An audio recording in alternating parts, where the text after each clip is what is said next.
Okay, what's up everybody? Good Merry Christmas. I guess it's closer to New Year than Christmas, but whatever. Happy Sunday. Let's go. New season, how many? Is it like 2 days? The next live arena season starts in 2 days. So right after New Year, I guess. Okay, hold on. Let me double check that I'm not going to any battles naked like I often tend to do with a couple of my champions. It shouldn't be that hard because there are so few champions that I use anyway, but it happens all the time.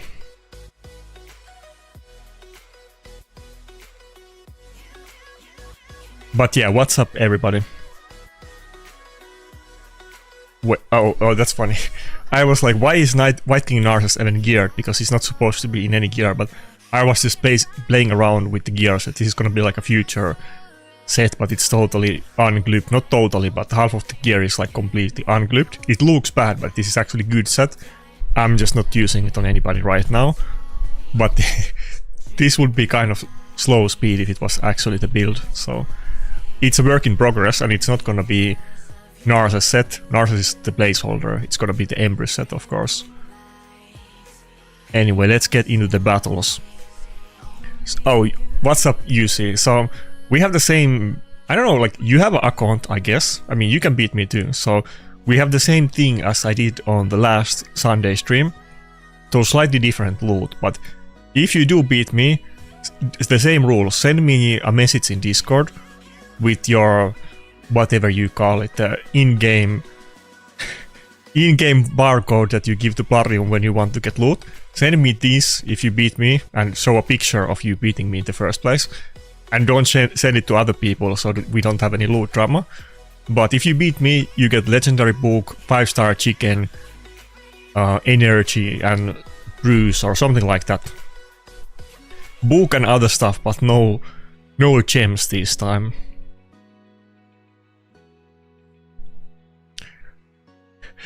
I don't know if I should do the countdown thing again, because the countdown thing was not working last time, and I forget to do it half of the time, and half of the time it doesn't work anyway, so... Yeah, it's not gonna... Like, Vitu, that set is not... it's not clipped. It's gonna be like 260 speed. It's gonna be a bit slower than, you know, slightly slower than average, but I'm planning to make like a full high damage set on Empress, but it's gonna be around 260 speed. Not that slow. I didn't go for the Predator Soul because I don't go usually for most of these events. I didn't even know that I'm gonna buy the Predator Forge Pass. I wasn't planning on it, you know. I haven't bought other stuff since I came back, not like gems or anything else. But then I kind of later changed my mind about the champion and so on. I read through the kit. I forgot who. I saw somebody playing on it, and I wasn't, you know, impressed, and that guy wasn't impressed, and then I didn't really think about it more than that. But then later on, I came around on it. So this has happened to me a lot, because of course I wish I would have a high level soul on. I think there was a soul event for Donatello, unless I'm wrong. And I wish I would have that too, because having him with 5-star would be very relevant, but I don't usually go for them unless I know that I'm gonna use it for sure. Anyway, I'm gonna do the countdown. It's not gonna work. Last time the countdown was super scuffed, but I'm gonna do countdown from 10, and then I'm gonna do countdown from 5 after that, and then I'm gonna queue. And if you get matched up with me, then beat me and you get loot.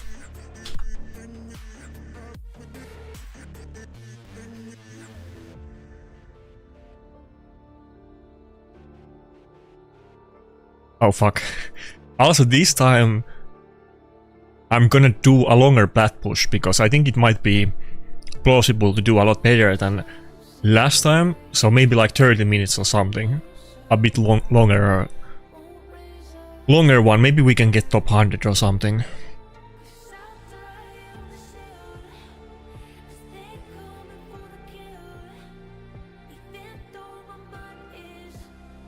Mario's first pick.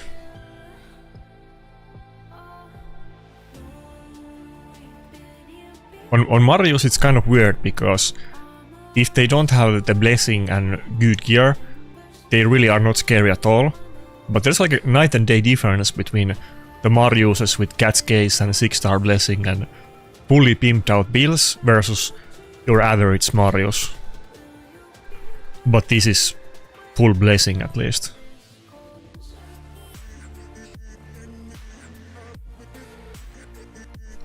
When I came back, Marios was one of the champions, not one, it was gonna be the first champion that I was planning to 6-star, but I'm glad I didn't do it, because I changed my mind about it shortly after, but I'm not saying that Marios is not top tier, he's definitely a meta champion, but I'm kind of glad I didn't invest on him on my account.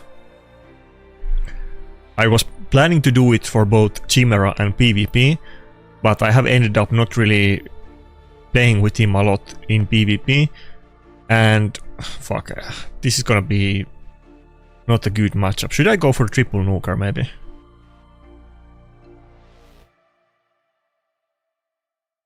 And I'm gonna invest Ninja for Chimera to get as many missions as possible, so I thought I could double dip with Marios, but I think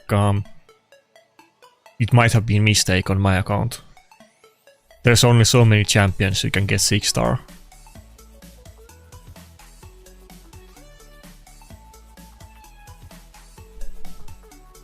But by the way, okay, not agreeing with my takes. Okay, you know, I feel like I don't need to defend myself on the Hilva thing, and I don't want to defend myself because, you know, I stand by what I said, but people keep saying that I said Hilva is a bad champion and, you know, so on.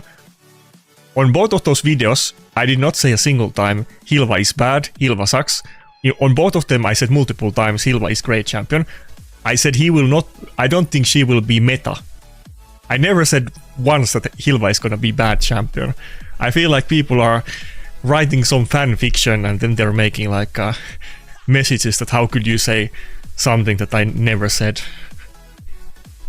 My point was that I don't think the big boy accounts, I don't think they will use Hilva a lot, because I think Odin is the same deal but better, and other like issues that I was kind of like anti-hyping it because everybody was blazing Hilva so hard. I still think Hilva is gonna be good. I don't think Hilva is gonna be a super high win rate champion in live arena. It's gonna be, you know, Polymorph and Wand and so on are gonna screw it, and going second is gonna screw it and so on. It's gonna be very hit and miss champion, like Odin, but Odin I think is definitely superior. That was my point. It's still better than 99% of champions in the game, of course. And I never said she's bad. Yeah, I don't think yeah, I'm talking about like meta. I don't think she will be relevant in meta because fuck, I don't have Veil up, so I can't kill the Marios through the UDK. I have to go for AoE damage. I don't think she will be meta because, again, Odin does the same role but better, and all of the big boy accounts are gonna have Odin. Maybe I should have worded it differently, but I feel like, you know, I tried to make it clear. I don't know how it became like a big thing that I besmirched the name of Hilva. I literally did not say once that I think she's gonna be bad, and I said many times she's gonna be good. But I think I will be, when we get the win rates for Hilva, I think I will be super vindicated, because unlike Predator, I don't think Hilva is gonna be one of the highest win rate champions. In fact, the opposite, I think. But on another note, you know, I'm gonna farm content about that, and you can believe me that I'm gonna make a video about Hilva and Predator in Nice, and we're gonna see who is using Hilva out of the top accounts in the game. We're gonna look at the Hilva win rate, we're gonna look at the Predator win rate, and if I'm right, then, you know, I might be a bit smarmy about it, so there's another free video, I guess.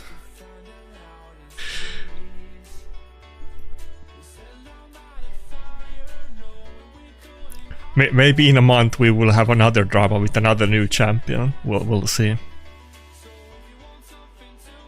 By the way, any PvE gods in the chat, what do you guys think about the Grim Forest champion? Because I'm not, you know, I'm not the most well read on PvE, or Chimera specifically. I really hope that he will be great in there, because he does seem to have, or is it a she? The Lizardman, whatever gender it is, seems to have some stuff that seems like a Chimera oriented. But is it actually gonna be meta in Chimera? Does anyone have any takes on that? Because I don't have Necmo, and I don't have a good, like, Chimera team. I would really want one of those teams that I could auto it and guaranteed always get the max key with auto. I'm not guaranteed to get max key with manual, so some weeks I have to rerun it if I fail it.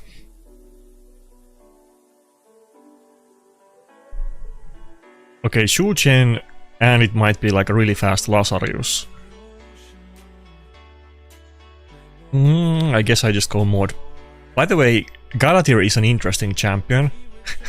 Okay, that's a very blank take, but what I mean is that Galatir, of course, is one of the best ones, and everybody wants him and so on.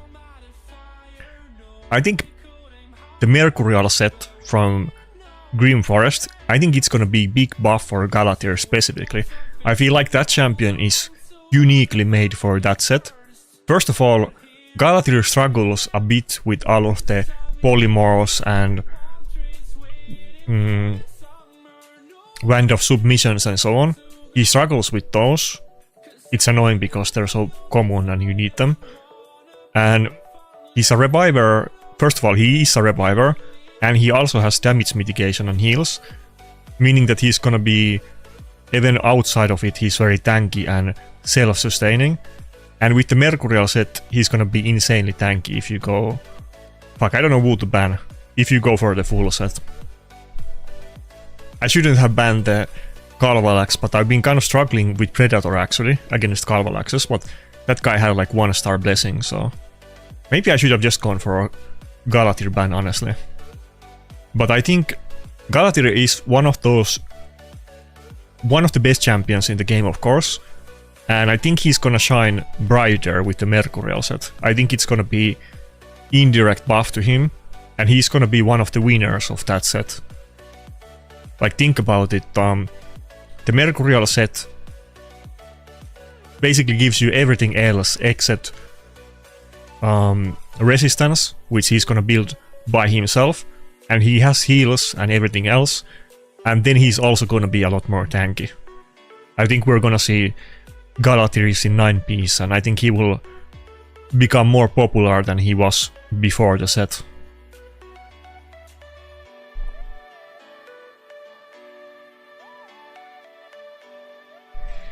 Okay, a little bit monologuing. Let's me I'll catch up with the chat and do a proper countdown after this battle.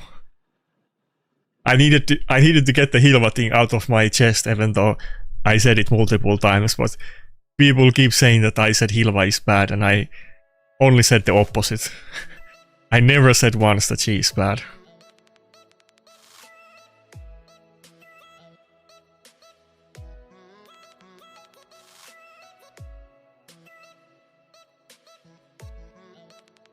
By the way, okay, so any of you guys have been playing with Hilva now? What's your experiences with him? I haven't actually met Hilva in many battles yet. I was just... Oh, I actually did one today, but I kind of forgot about this one.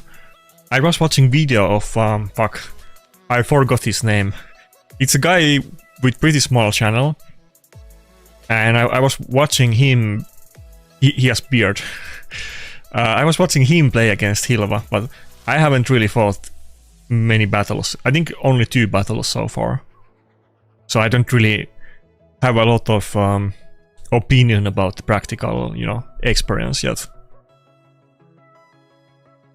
Okay, let me do a countdown in the chat.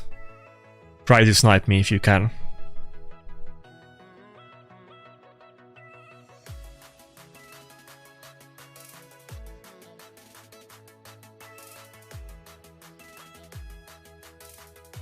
to be honest, I'm seeing more Predator than Hilva, to be honest, I'm not gonna lie. I don't know if that really means anything, because both of them, like, well, I guess Predator has been a bit longer and Hilva is new, but definitely seen more Predator in the last couple days. I think Hilva is gonna be more popular, and I'm kind of surprised that I didn't see more of her yet.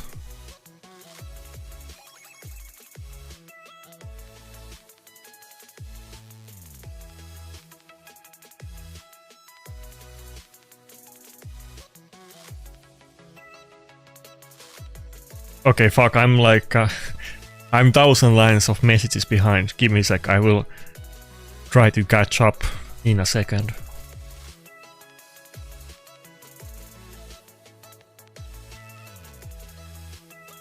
Oh, he gave up. How does account sharing optimizer work?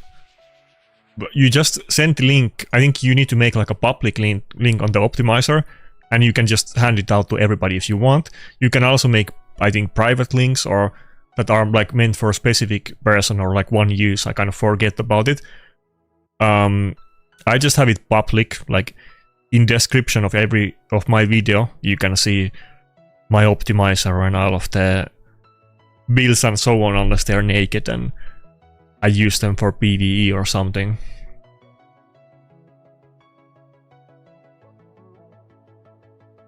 Yeah, I will try with different builds on Embrus when I get there, but I was kind of thinking about my options, that I can make like 2 really good HP nuker builds, and I kind of want to, you know, I don't want to make like 2 decent ones or 3 decent ones, or like, what's the word? I don't want to balance them out, so one will be like full damage and other one will be more speed. That's kind of what I'm thinking right now. Obviously I will try different builds, and I actually have one kind of content idea I want to try later too, because I was running the optimizer. Right now I'm running Rotos with like very high damage build, and he's around 300 speed. And with the Death Dealer, it obviously gives him a lot of free stats that he can use on speed and everything else instead of crit rate. And I would lose a little bit of damage. I think I would lose like 1000 attack, but I think I can make like, was it 371 speed Rotos? And I was thinking about trying that on like a while, or make a video about it or something. Though Stone Skin is very common, but I will try like a mega fast Rotos build at some point.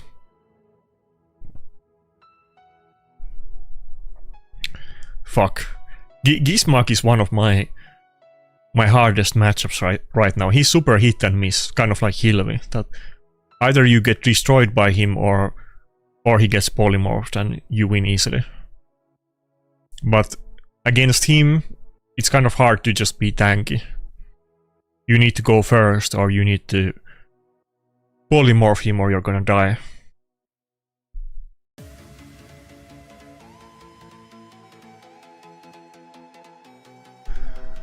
Okay, so Stelios, this is kind of a little bit embarrassing. I don't know why. I missed the Maria fusion. There was like one event that I missed or something. I don't know why. I thought I did everything, but I missed like one thing, and I never got her. I also haven't seen Maria in too many battles, like literally a couple times, so I don't have a super strong opinion about her. I've heard other people say good things about Maria, but it's literally like a couple persons that are really happy with her, and I haven't seen people using it a lot against me, which makes me suspect she's not, I mean, she's clearly not popular, so there is that, but things might change over time when people figure it out, but I'm suspecting that she's not mega meta.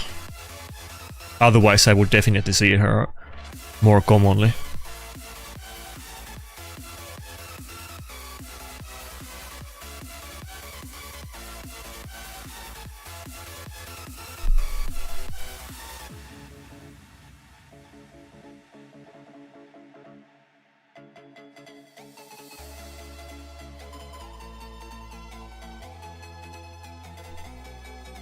How do you deal with UDK? I guess the obvious thing is that UD...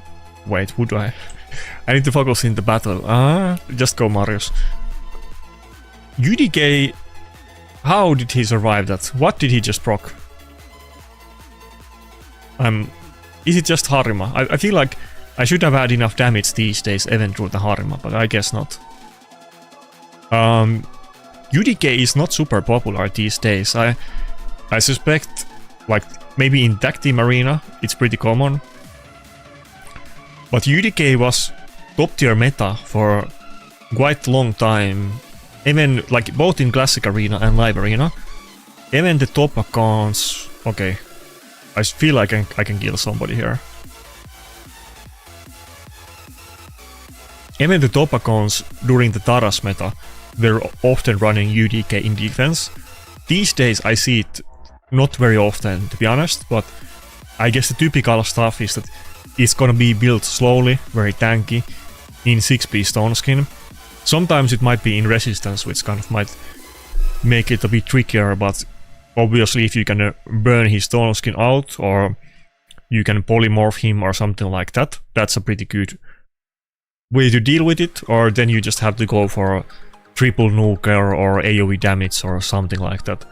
I don't usually struggle with UDK, but if I play with Trotos and they stack multiple things that counter me really hard, like they have Fabian and Embrus and UDK and Harima, this kind of stuff, and there's multiple things that already counter me, sometimes I get screwed really hard by the UDKs. But I don't think it's very common pick, even though it used to be meta for many years in the game. I don't think I'm even using UDK in my tag team arena teams right now.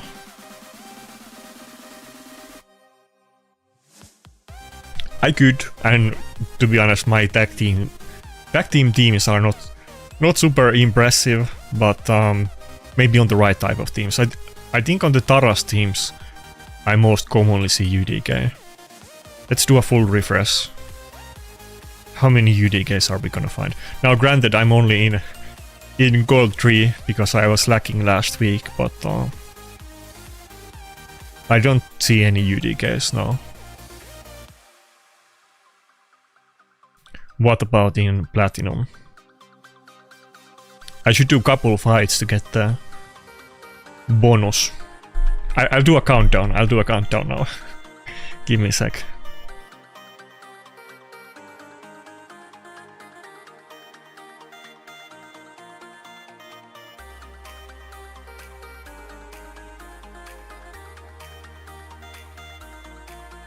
And yeah, what's up everybody who just joined?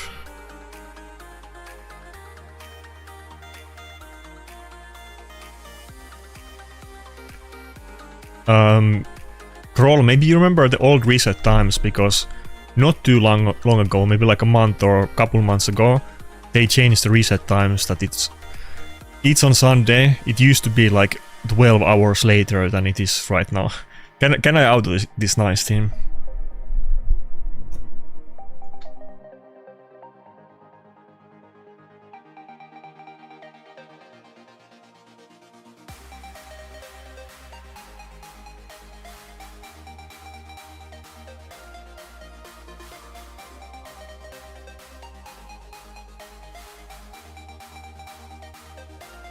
Would be funny if I go off screen for a second and I get 1 versus 4 by Nice, but that totally could have happened.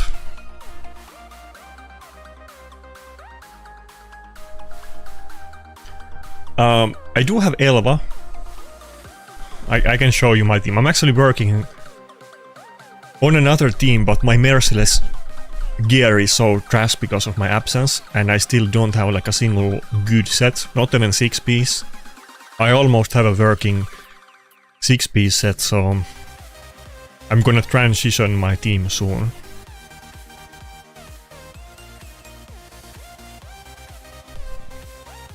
Yeah, this is the team that I'm running right now, but obviously it's not the best of the things. I'm planning to switch to this Ukko Ninja team that will be a lot better in trials, but I don't have proper gear for Ninja yet to do it, but very soon. Hopefully next week. Maybe if I get lucky, then already like this week for the current Chimera reset. But I've always my motto in PvE, like Faction Wars, Doom Tower, you name it, my goal has always been to try to do it. I want to do everything auto, first of all. I don't want to manual Hydra or anything like that. And try to do it with as little resources as possible so that I can save all of the good stuff for PvP. That's what I want to do. Let's do a countdown.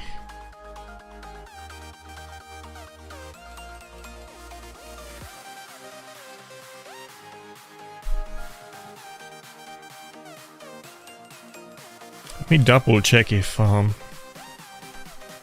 nobody messaged me in Discord that they already claimed the loot. Because I didn't check it for a second.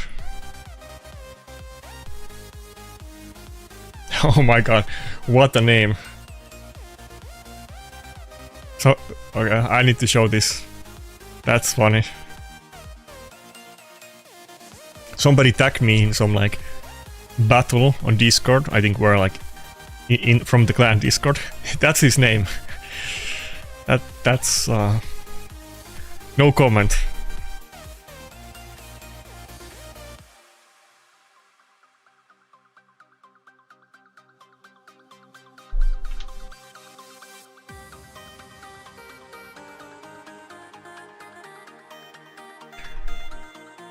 Okay, Predator win rate, dude. It's kind of the same thing, you know. I was not inferring that Predator is better than, you know, Galatir, Theodosia or Nice, like I did the poll about them, which is the highest win rate. Obviously, it was kind of tongue-in-cheek, and I'm not making any conclusions about win rate, but it is, you know, you must admit that it's kind of funny that basically every content creator, as far as I know, said that Predator sucks and he's not he's no good, he's mediocre, not worth it, and then he's literally the highest win ratio champion the moment that it's updated, that you can see the stats on Hellhades website. It wasn't damn, he's really going with Odin as the second nuker. It's 6-star blessing too. I'm kind of scared of this team. I think he's gonna ban Predator and I'm gonna be screwed. No? Okay. Yeah, it wasn't some kind of argument that Predator is the best champion in the game, because it's highest win rate. I was kind of it was a rhetoric point that there you go, I win. Win rate is of course very complicated. First of all, that doesn't say anything. That doesn't say everything. Win rate, even in champions like League of Legends, where you have stats about all of the battles, but of course the optimizer only takes into account those people that have it on when they play, so it's not perfect stats. But if Predator was, let's say, a mediocre champion, I will say Tranda, for instance, would be like a mediocre nuker, then it would have like I don't know, 35% win rate in Gold for Live Arena or something, but it's literally the highest win rate champion, which is hilarious. I'm sure that's gonna fluctuate. Maybe it will go better, who knows, but I'm sure it's gonna fluctuate, and it's not literally gonna be always that, but it's still kind of funny. Okay, another countdown. Get your win.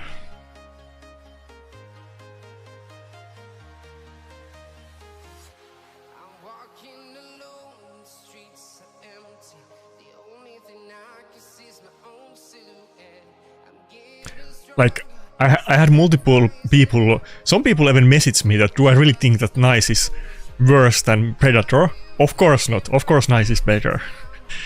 What are you guys even thinking?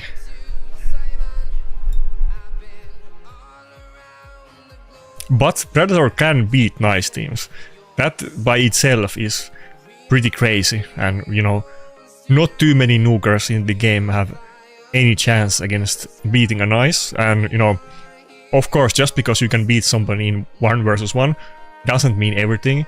Rotos can kill Nice in 1 versus 1 much better than Predator can, but obviously I think Predator is better champion overall right now than Rotos, but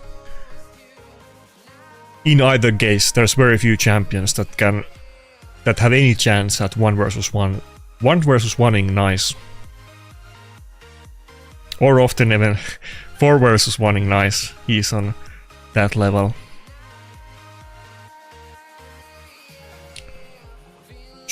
Oh fuck. Should I go? He has 6-star blessing. I wanna go with Donatello, but I'm not super confident that I have enough resistance against this guy. I have big plans about resistance builds.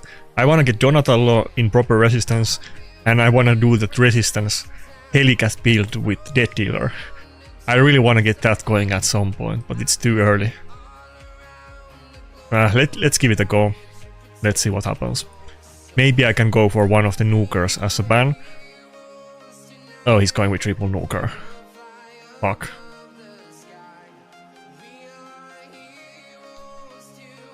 Who do we go for?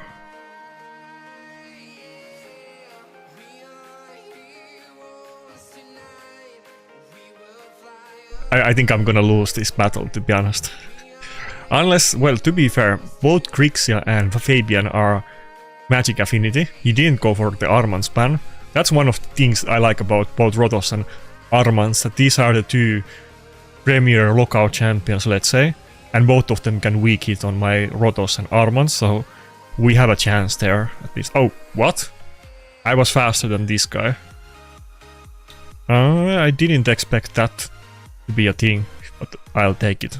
I mean, he has 2 nukers, so I mean 2. Well, that too, but he has 2 lockouts, so I'm still getting locked out either way, but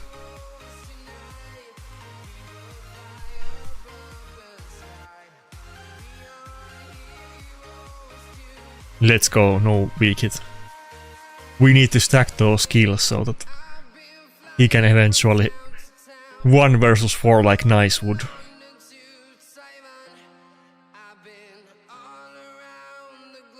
Ah, fuck. Barely not enough damage.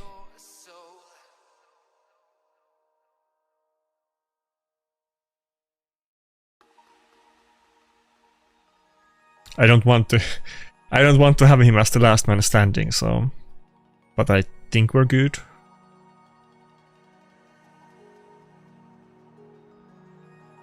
Maybe.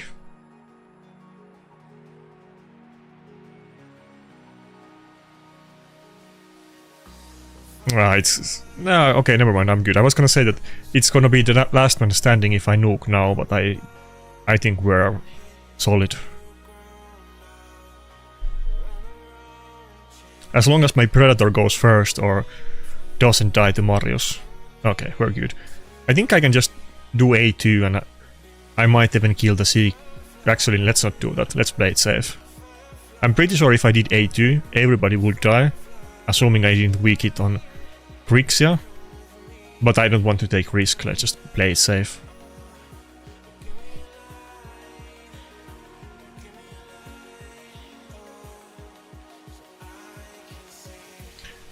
I'm trying to read chat, you know.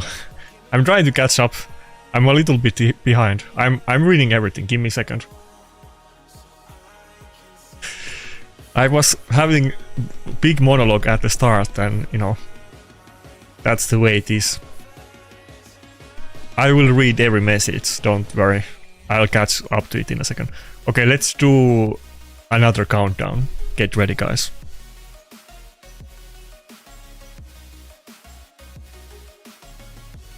Oh fuck, that was a bit mistiming, but you got heads up. But yeah, the biggest downside, not downside, but the biggest issue on my account right now is Chimera. I need to fix my PvE aspect, then I can focus on the things I want to, like live arena and sieges as well. I'm kind of not in a position to, like, we're not really competing in sieges, so I wanna be able to do that eventually or soon, but I need to get the Chimera first in order, because the clans are not gonna be happy otherwise. It is what it is. I wish it was like back in the day that PvE didn't matter and people only cared about the PvP rankings for arena class, but it is what it is. That's why I need to get the 6-star blessing on Ninja. But I can't seem to... He's been eluding me in the shop forever.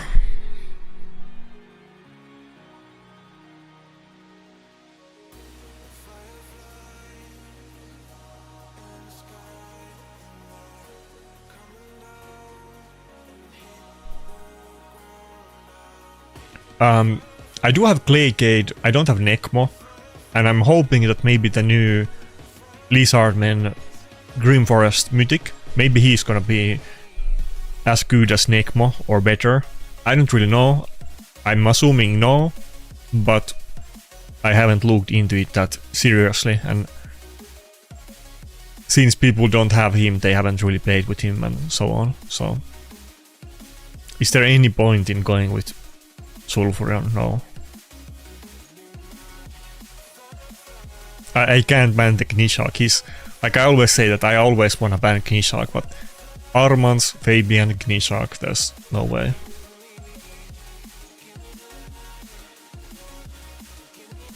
I don't have a Wand of Submission on my mod.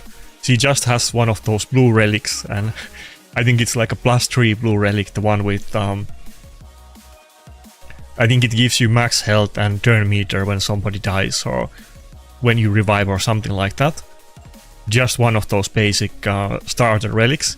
I need to get Wand of Submission for her as well. I got big plans about mod. I want to get her in 9-piece Mercurial and Wand of Submission. And I think at that point Ward might become one of my main champions again.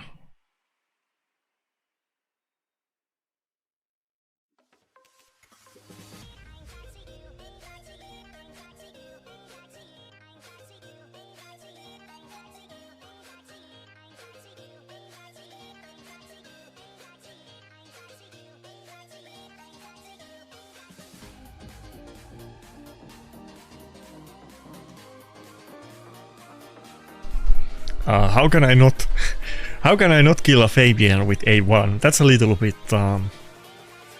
disappointing. Surely my Rotos can do more damage than that. Do I have enough damage to kill Embrus? I think so, because usually they have really low defense and they take really big hits, yeah.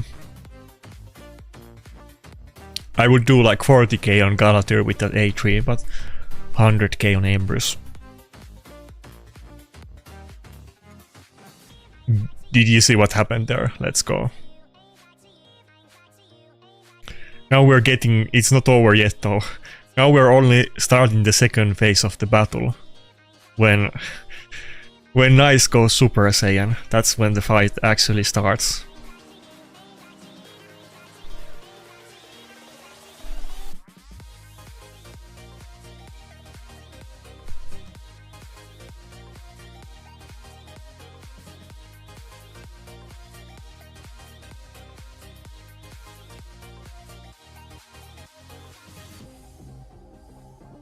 Ah, fuck, I should do a poll in the chat. Is this gonna be a win or not?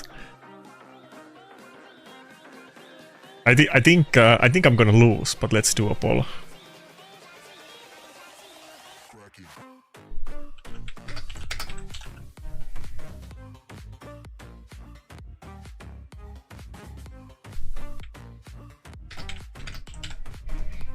Place your bets in chat, guys. Who's gonna win, Nice or my entire team? Or everybody except Rotos.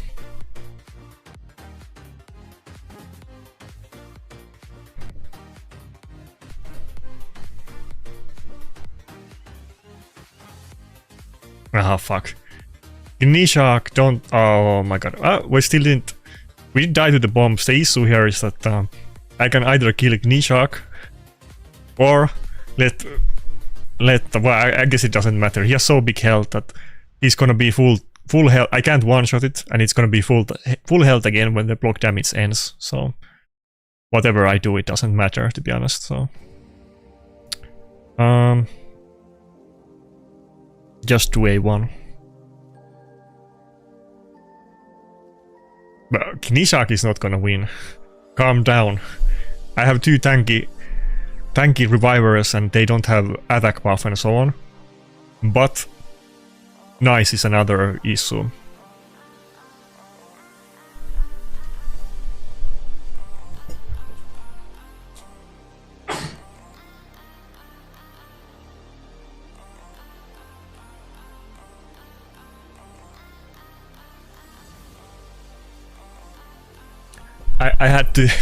I had to go sneeze off camera so that it doesn't annoy you on the stream, but I saw what happened there. Let's go.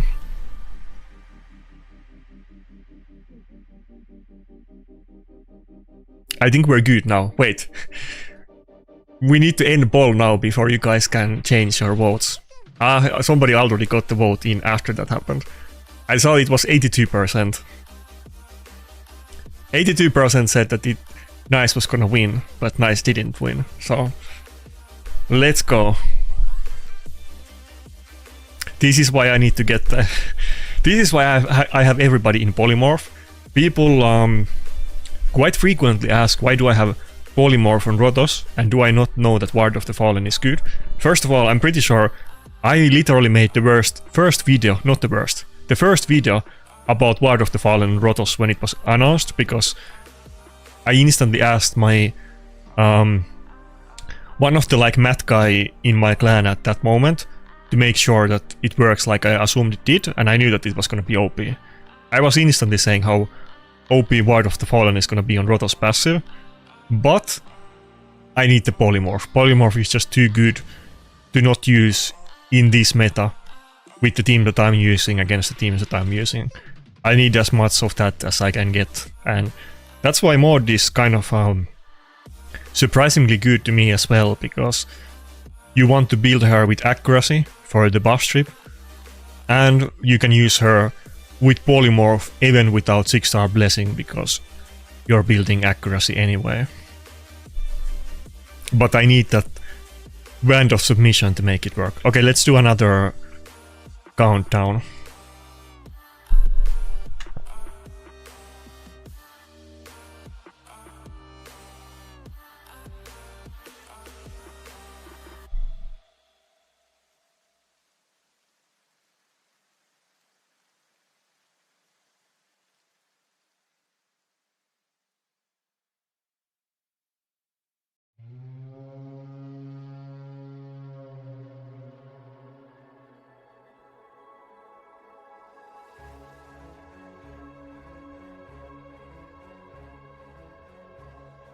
Okay, calm down. I'm not saying Hilvi is a vault keeper. I'm definitely not saying that. I'm just saying that there's tough competition out there for speed champions, and you know, if you already have Fabian and other ones with 6-star blessings and so on, Odin, might not be worth it to invest, but of course for most people it will be. But I think not for the top accounts, no. I mean, if you buy a lot of souls and you happen to pull it for Hilvi anyway, and you have tons of gear, you can make multiple fast champions. Of course it's good to have more of those champions geared in case enemy picks your whoever, Fabian or Odin or whatever. But the big but that got everybody angry in the comments.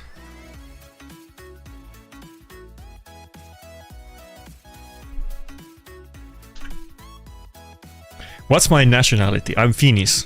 Okay, actually, I flexed up about this before. Actually, I have 2 citizenships. I'm both Cyprian citizen and Finnish citizen, because one of my parents was from both countries. So I got dual citizenship by birth, but I've lived in Finland all of my life, except maybe for the first year of my existence or something like that. So okay, we got the UDK matchup now. He already has Marichka with the passive against Burns, where she gets the block damage, and Fabian, so I can't really go for UDK, which sucks. Maybe I should have gone for Donatello and banned the Fabian, but it would be risky, because I've seen it often in those situations. They just ban the Duchess, and that doesn't usually work out for me. Though he's not running a speed team, so...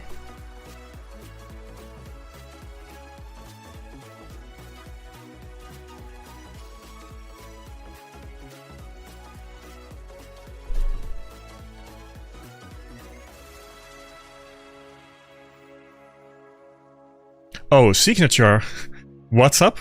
Are you the guy that I'm thinking about? The one that was in Arena in Char's clan?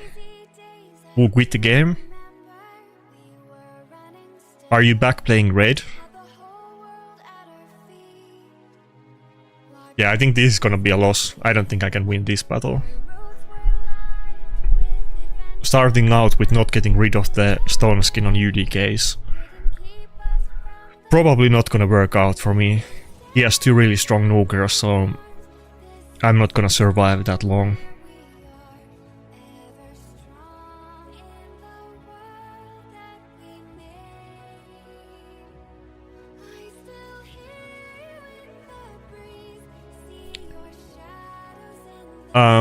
What are you talking about, Trodos?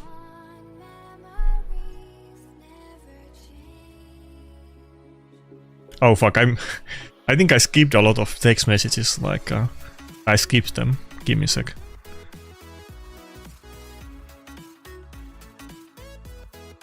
Wait, what did Nubs say about Predator? Elaborate. I didn't know about this. Did he change his mind about it, or what do you mean?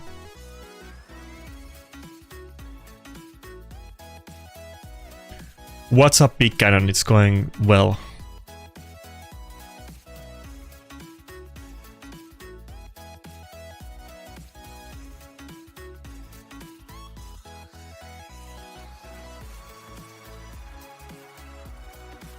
One argument, and of course it's kind of hard to substantiate it either way, but one argument I keep saying a lot of people that Predator is gonna be like a whale, like a champion for whales, obviously because you have to pay for it. I'm not sure if that's gonna be the case, because so far I have seen people use whale, I have seen people use Predator, but it's not been the top accounts with everybody in 6-star blessing and so on. It's been those other journeyman accounts. Of course whales can use Predator too, but they're more likely to have, and when I say whales I mean like the actual like mega whales, they're likely to, never mind like having Predator, they're gonna have empowered mythic Nugers like Nice and so on, so they are gonna have a lot of options. And even though I keep saying that Predator is great, between Nice and Predator it's kind of like a no-brainer still, so... And it's a lot harder to buy shards to get Nice than it is to buy the pass and get guaranteed Predator, so... Obviously, some free-to-play accounts can have, you know, all of the top champions in the game, and some people that spend a decent amount might have never pulled any meta champions. It's very RNG. But if we talk about the big boy accounts that push for, you know, top 10 or top 20, they are gonna have not only basically all of the champions, but they're gonna have most of the mythics at +4. And for those types of accounts, I haven't seen any of them yet pick Predator against me, but I have fought against many of those this week, so...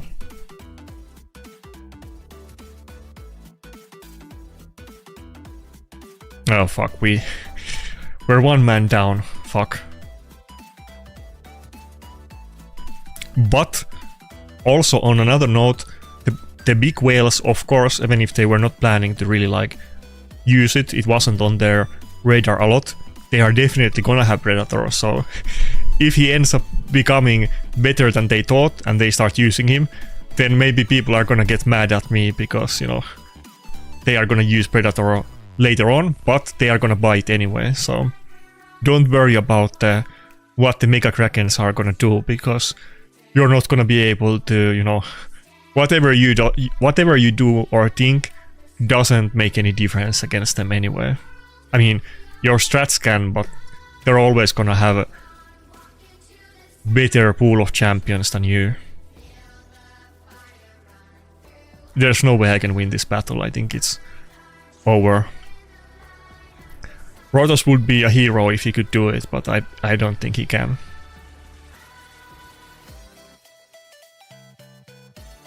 Can we get extra turn? Let's go. Nah, of course not. Ah, fuck. Wait. Maud is not block revived. I thought she was done for as well. Maybe it's not over just yet, but it's not looking good. If Protoss can go full Super Saiyan and whip out the block revive, but I don't think I'm gonna last as long against Nice to be able to do that. The Protoss block revive basically never comes into play these days. There's so much damage with the champions, with all of the relics and just OP champions these days and everything else. The giga power creep. I don't even remember the last time I block revived somebody with Protoss in live arena battle, and I've had multiple like 10-minute battles in the last couple of weeks, so it's not like there hasn't been some longer battles, but he's kind of easy to kill. There's a lot of double hitters and everything else, and it takes a while to steal that much health.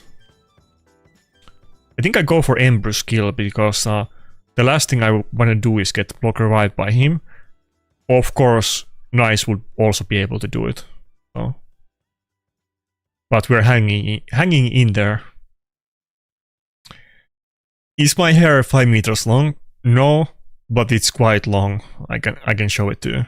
Okay, it's kind of hard to show it to you. I showed it in the other videos to you, but I will say my hair is like to my waist, so it's maybe like I don't know. You make up the math. I'm like 176 centimeters, so I think it's maybe like 2/3 of that or something along those lines. Maybe a little bit less. Let's say half of that. Something along those lines.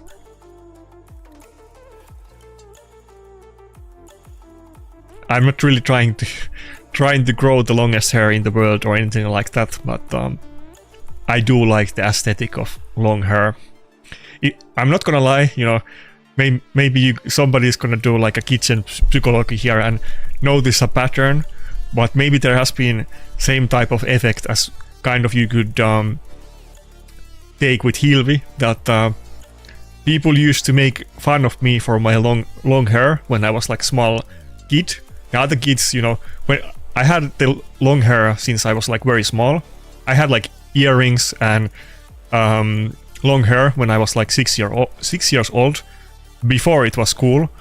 And when I was small child, my peers, you know, thought that the long hair was cool.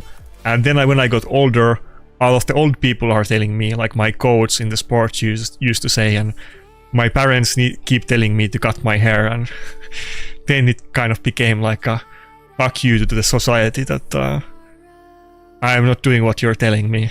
Maybe not that far, but a little bit in that way. I like the aesthetic, but also I don't want to pay for somebody to cut my hair.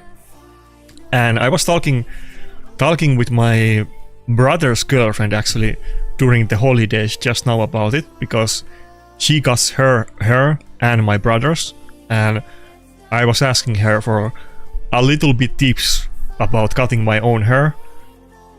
Like, I mean, not that I can pay for it, but why pay for something that you don't have to do in the first place and you can do by yourself? Like, why do I need to go, you know, make small talk with some lady about my hair and so on? I'd rather not do it. So if I'm gonna, I mean, I'm not gonna cut it short, but if I'm gonna cut it shorter, I might as well do it myself. Maybe I will cut it shorter someday. Who knows? But I do like it. When I was like 17, I was in like a sports college and I was very competitive in dancing. I have mentioned this before, so it's nothing new. I was like top 10 in my country, and I had been competing in that since I was like 6, and my coach told me to cut my hair so that I would do better in competitions, and I did it. And then it was only a couple years after that I was like done with the sports and I wanted to live a normal life. And then I vowed that I'll never let anybody tell me to cut my hair again, and then I grew it back and here we are. Oh fuck. And I forgot to do the countdown. Give me a sec. Oh, I actually was able to cancel this battle. Let's go. Okay, pay attention to the chat, we're gonna do the countdown again.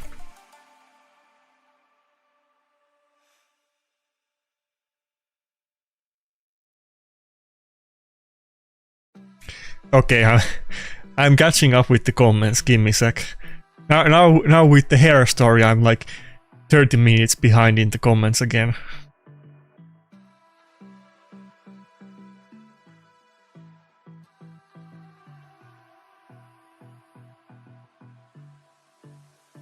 But, you know, everybody does whatever they want, but I feel like I'm too old these days to, you know, I do what I want. If I want long hair, if I want to play with Predator, if I think Hilvi is overhyped, then at this point I don't care and I'll just do what I want to do and not I don't want to be influenced. I hate when other people try to manipulate you or anything like that. Maybe that's a little bit sinister way to put it to Hilvi, but you know what I mean. I don't mean it in like that kind of like conspiracy sinister way that people are not being honest about Hilvi.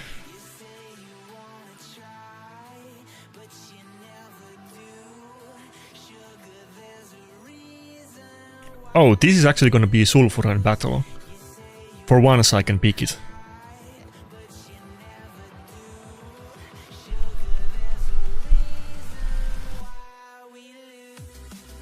Oh, Jabo, you think I should have Empress as my fastest nuker?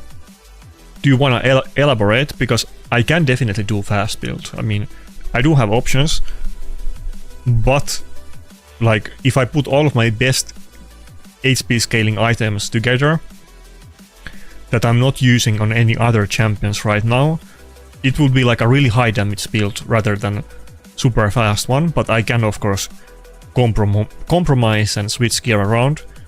And always when I have new champions, I will try different builds and speeds, so...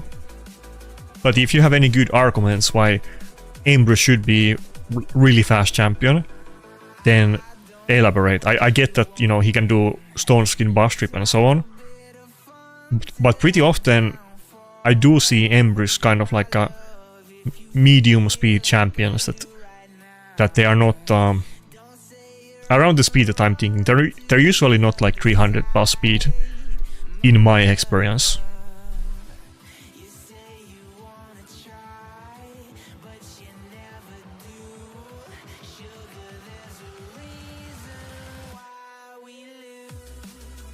Let's go. Rodos was giving them good damage this time. Oh fuck. I barely survived it, but then Rodos counterattacked and it didn't go his way. Fuck. Oh my god. Another, like, you know, we didn't stun the Marius and he counterattacked because of the turn meter manipulation, but we should be good. Surely he's not gonna make comeback from this. Oh my god. Marius, give me a break. Don't do this. Okay, I literally have to polymorph the Marius because he's destroying me too hard. Okay, we got this. And one mistake that I do always when I'm not thinking about this, I will attack the Marius with the A1 from the support champions with Evil Eye, and I will end up regretting my life choices.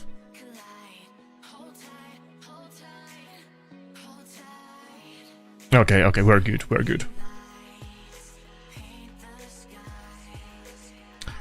What's up, Jan Shane? I'm actually from like, not originally, but most of my life I lived in a town that is majority Swedish speaking, and I even went to Swedish speaking schools from like 7 years old to 15 or something like that.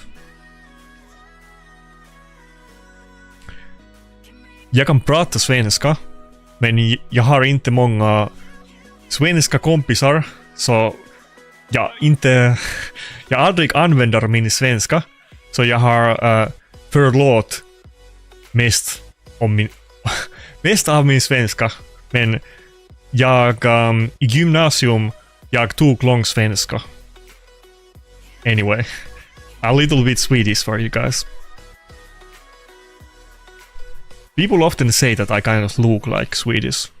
I've gotten that comment many times.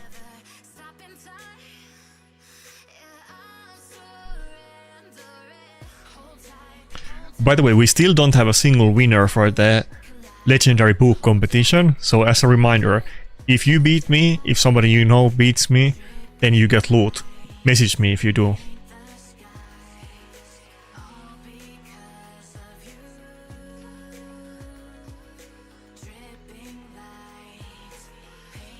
Yeah, I shouldn't have used Rotos A3 on that battle against Harima, you're right. I usually open with the A2 of course, because if they have a Harima, then Rotos A1 and A3 basically do the same damage, and the A2 is the highest damaging ability because it has the highest multiplier. But I thought with my current Rotos build, I would have had enough damage in that battle to kill that Marius with the A3 anyway. But I overestimated my Rotos capabilities. It wasn't even close, so even when I do get him to +4 eventually, it wouldn't have been enough, I think, so...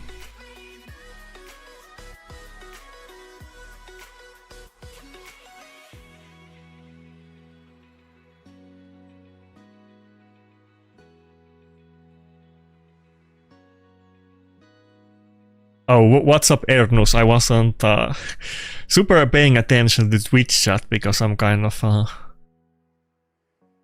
not very relevant there. I barely get any Twitch comments. Are you in what clan are you? I don't think my goal is top 6, but maybe top 100 this time.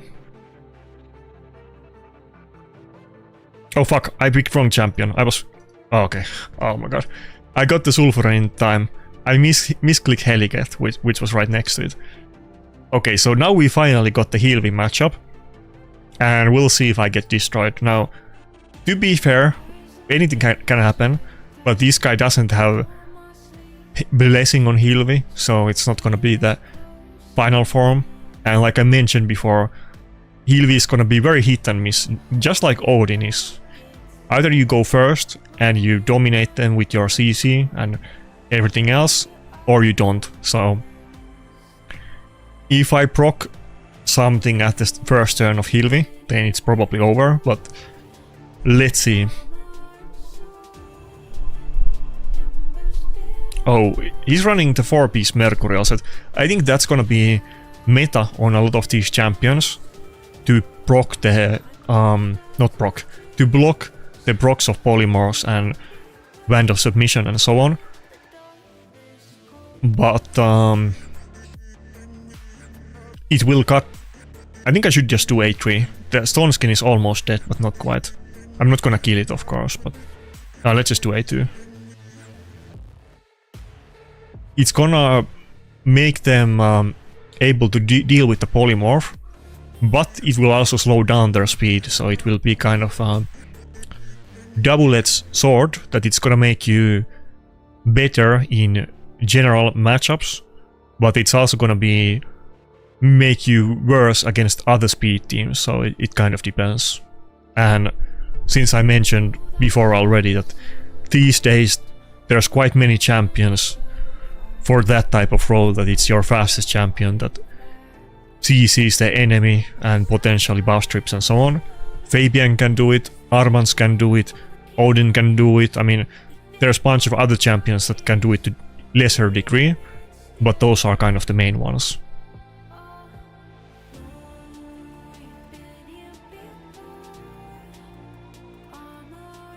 Okay, so he did get to do some Tormin synergy with the burns and everything. Not insane damage. Oh, we even got a wand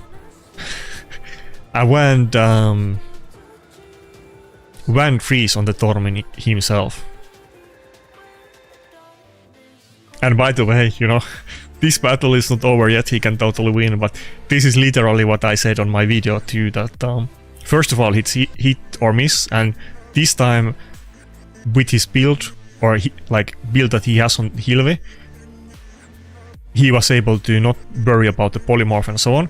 The damage was not super high, but of course Marius is the damage carry in this team, I guess, and not Tormin. And Tormin can do pretty good damage with the A2 if he has both the freeze and burn up, which is kind of very impractical to do in the past, and it's a lot easier to do in PvP now with Hilvi. But outside of that, Tormin damage is abysmal.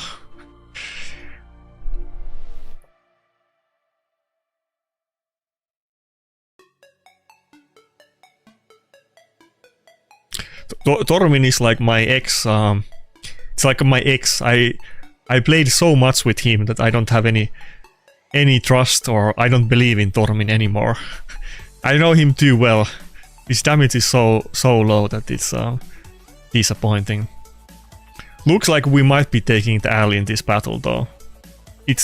Marius is the finisher here, but if he didn't have Marius, I think there's almost a chance that I might still make a comeback, but I think Marius is gonna get the kill. Oh, polymorph? Should I do another poll? like the nice battle. Let's see if I'm wrong this time. Okay, it's over. No point to do poll. Surely I can't do a comeback from this. Okay, close, almost. He got the win. I guess, you know, that's a shinny alley if you want to put it that way. Low damage, hard CC, inconsistent, kind of like my normal strategies, I guess you could put it. But my normal strategies are not low damage, but they're low CC, so it's kind of the same thing in a different way. But we got a Hilvi loss, so let's go.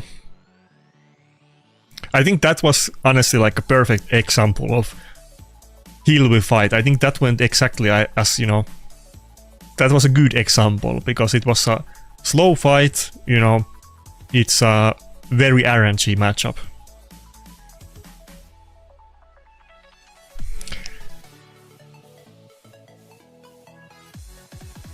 Okay, let's see if I can catch up with the chat and see what you guys say about the Hilvi matchup.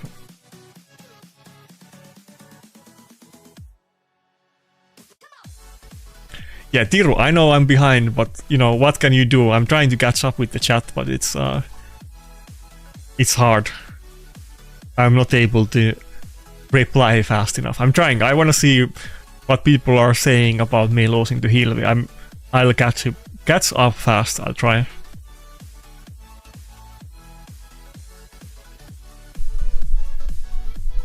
Oh fuck. There are so much more messages.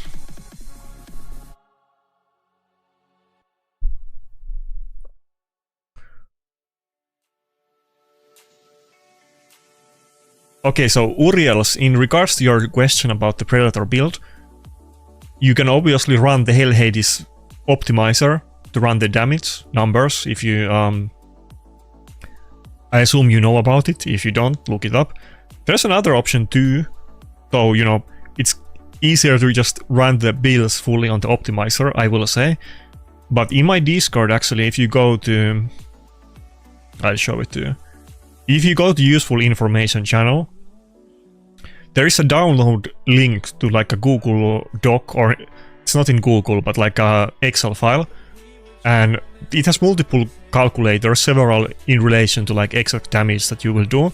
But one of the calculators just compares two different builds, and it's very easy to whip out the numbers here, and you will see which one will do more in couple seconds. I can't answer to your question about 80k health and 200 crit damage or 60k to 300 out of top of my head, but you can literally run it in that Excel file.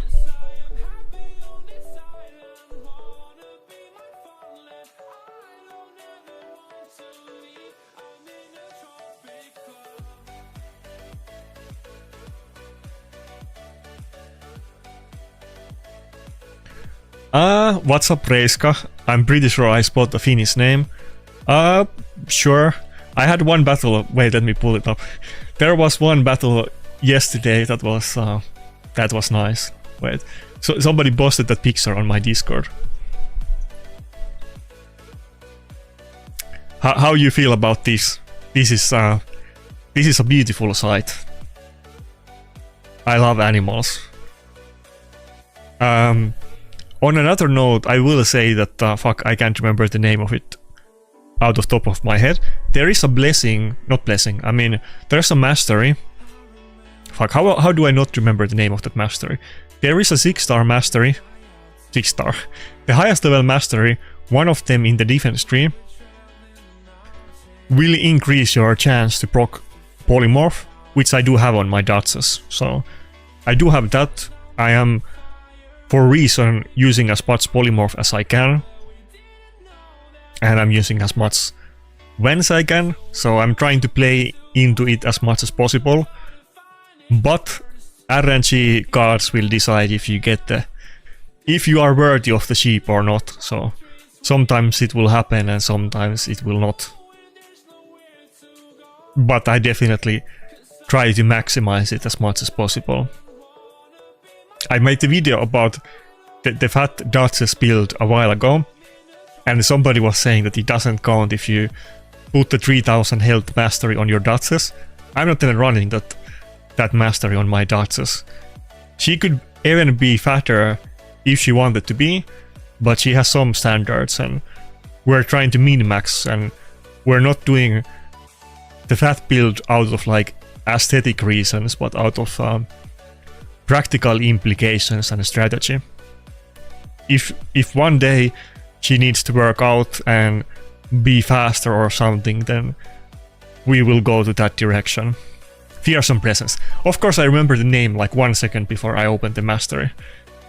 I have some kind of Alzheimer with names, like even people that I know very well, or champion names, or maybe abilities.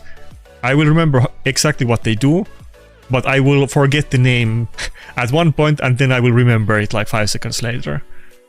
Anyway, that's another Shinny Al, but yeah, Fearsome Presence, maybe not the most popular thing these days, because not everybody is a sheep enjoyer like me, but it's one of the better masteries, honestly. Now, on champions that... on super champions, I will say that if you are going for resistance build, then you always want to go unshakable, and quite often on accuracy champions, you will want to go with Eagle Eye. It's not quite as mandatory as unshakable. But outside of that, you know, you can not bulwark. Why am I showing bulwark? Fearsome Presence you can use on a lot of support champions. It's pretty easy insert to everybody in polymorph if you want it. But you don't have to do it, but I definitely I definitely have to. So how much time do we have left? Not tag. 30 minutes. I think it's probably about time to start plat pushing, which means that I'm not gonna be able to catch up with the chat super well. I'm sorry about it, guys. Fuck. Let's do a quick chat session.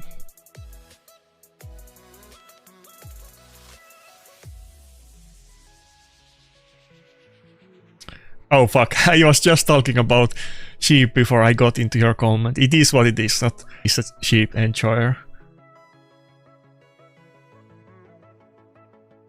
in regards to my Rotos build and all of my builds, you can see them in description. I have linked to Optimizer, you can see everything there, but my Rotos is in the weird Death Dealer build with no crit rate.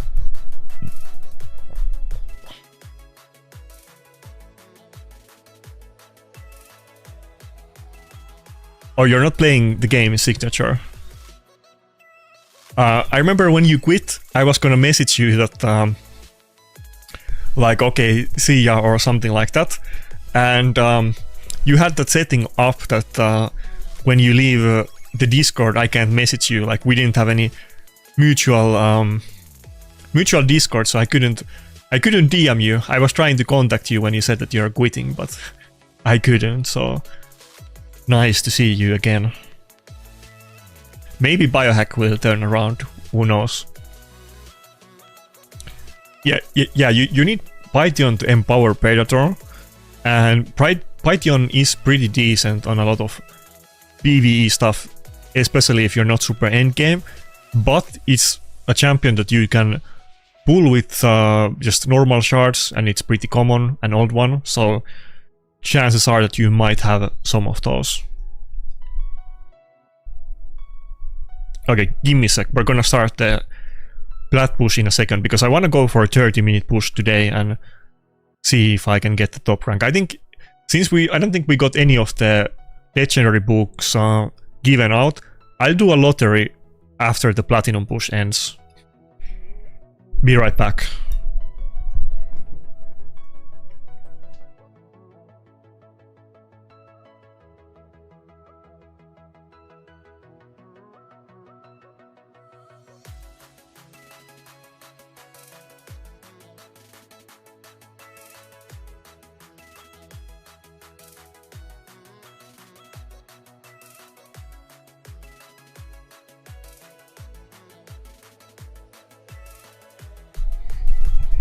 Okay, let's see what the chat is saying.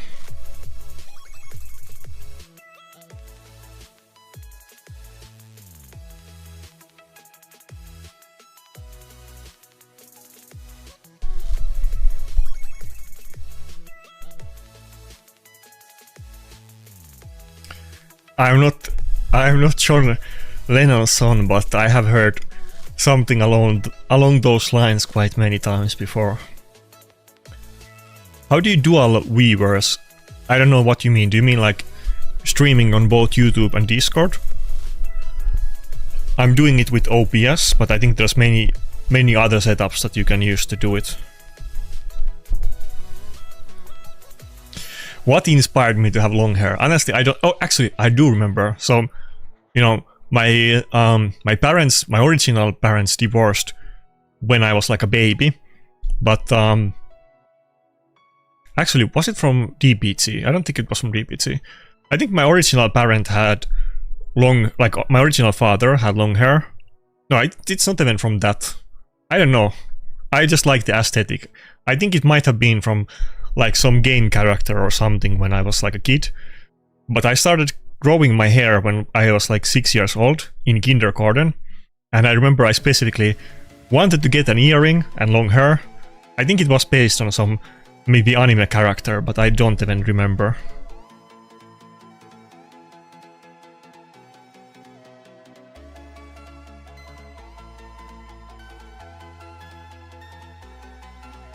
Yeah, I can show Predator build. Fuck. Again, on the description, you can find link to Optimizer, and you can see all of my builds. Like, literally, if you get matched against me in live arena, you can pull it up, you can see all of my speeds and builds, and you can in real time use it to counter me. But we're using Wand of Submission, a little bit quirky masteries, and kind of high damage build. Not ultra fast, but kind of fast still. So no merciless, because I just don't have any good merciless items. So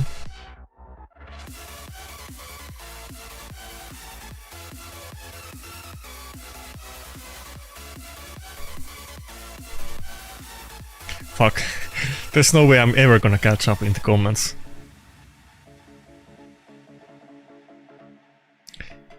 Yeah, I'll take some likes. If anybody wants to help our brother out, then like the video. I will appreciate it. Thank you. Finland is a very nice place.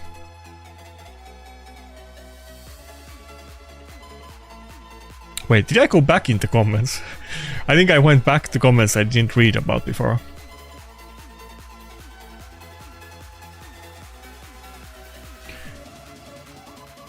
I don't know about the Green Forest champion.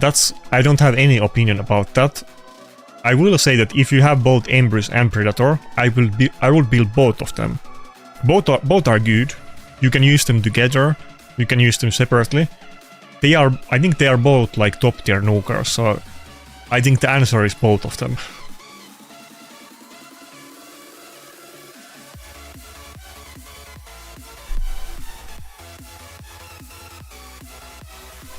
Okay, I don't have time to... it's gonna be so boring if I read chat for like 15 minutes.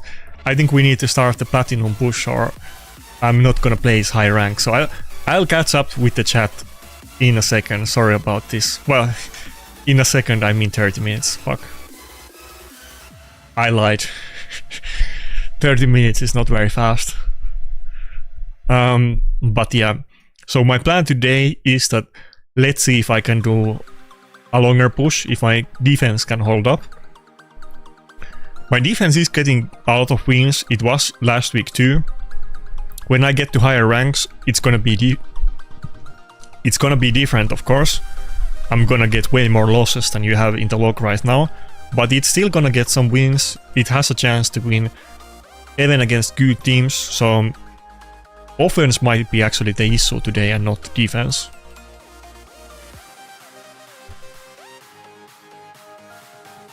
Let me double check that my turtles are in action. Also, one thing is that there's so many things to do in the game, like I mean by things I mean specifically like for energy. There's so many items that I need to chaos dust and optimize gear. My turtle team has not gotten a lot of love. Like we have Raphael in resistance, Ascensions and so on. These are not even half done. So only one that I got done I think is Leonardo.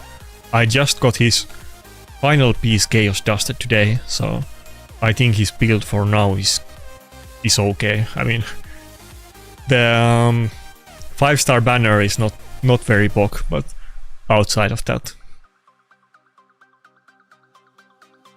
Okay, let's go. Good luck for everybody pushing plat as well. Hope you guys make your high scores. Let's see if I can do mine. Probably not, but okay. No chance. Not even 0.1%, but let's see if I can finish plat. Maybe that's a more reasonable goal today. And yeah, this is what I'm running in defense. I don't think that's gonna be my permanent defense team. I think I'm gonna run Empress on it when I get it. Maybe triple nuker, maybe no Rotos, but we'll get to it when we get to it. Not yet. Also, on another note, you know, Turtles team is like the best offense team for a stream, to be honest, because it's mostly gonna be auto, outside of occasional like sessions where I need to pause and manual and maybe open with the A3 instead of A2 that I have on the presets. But don't forget, guys, that they announced the Swift Parry accessories, and I'm not sure if Swift Parry accessories are like completely gonna dominate the game and change meta and everything like that. We don't know the 6-piece and 9-piece set yet, so who knows, maybe they will. Maybe 9-piece Swift Parry is gonna be better than Merciless or Lethal. That's not out of the realm of possibilities. But regardless of that, or not regardless, in spite of that, they're definitely gonna be good, I'm sure, and it's gonna give you a lot more options. Some of them you can already do, but also the Swift Parry accessories are gonna be more accessible, so it's gonna be easier to pair something like Stone Skin and Swift Parry, for instance, or not that specifically, because I don't think that makes a lot of sense, but you get my point. Now is the time to push plat. You want to grind more Swift Parry items, even the non-accessory ones, because the mere fact that we're able to get the accessory, this might have been a bad pick, to be honest. The mere fact that we will be able to get accessories in the future and have more options to new combinations, that's gonna buff the existing Swift Parry items, and you want to grind for a Swift Parry set again if you have been slacking like me. That's the to cut it to the chase. You don't want to miss it out right now, because maybe you'll want to have more Swift Parry in the future. Okay, this battle I shouldn't have picked it, this was a mistake, but let's play it full auto and lose or win as soon as I can. I think I lose this one.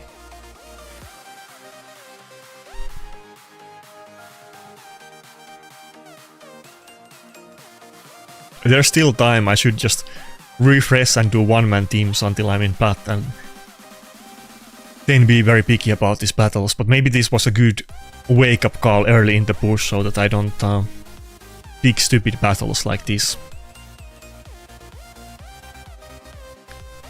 But unless they like did it today or yesterday, I don't think we have any kind of hints about what the 6-piece or 9-piece set on them will be, and don't forget that it's also gonna be deflection, so maybe 9-piece deflection will be meta, who knows, but I think it's like a very high chance that at least one of those sets is gonna be relevant with 6 or 9-piece. I would be shocked if they, you know, they buffed those sets and they would be like a letdown, so. Man, there's so many teams I could have picked and I chose this battle and I knew it was a it was a horrible choice for the turtle team. Fuck. I mean, there's not gonna be perfect choices, but it's better to go against some Taras team than that, to be honest. Not Taras and Nice though. That one I'm gonna skip. Okay. I think we can beat this battle. Should I do another poll about it? Place your bets.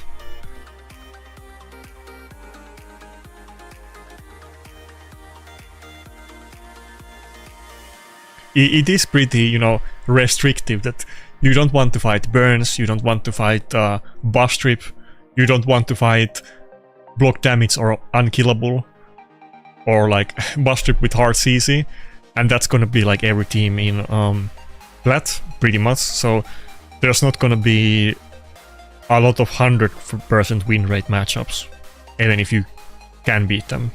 Fuck. Not up to a great start. Let's just get to plat and then worry about it. Don't mind the games. They are meant to be used, so. And we're gonna get 100 gems if I win it. Okay, it would be so funny if I lose even to this Odin team. Odin could end it on the first turn.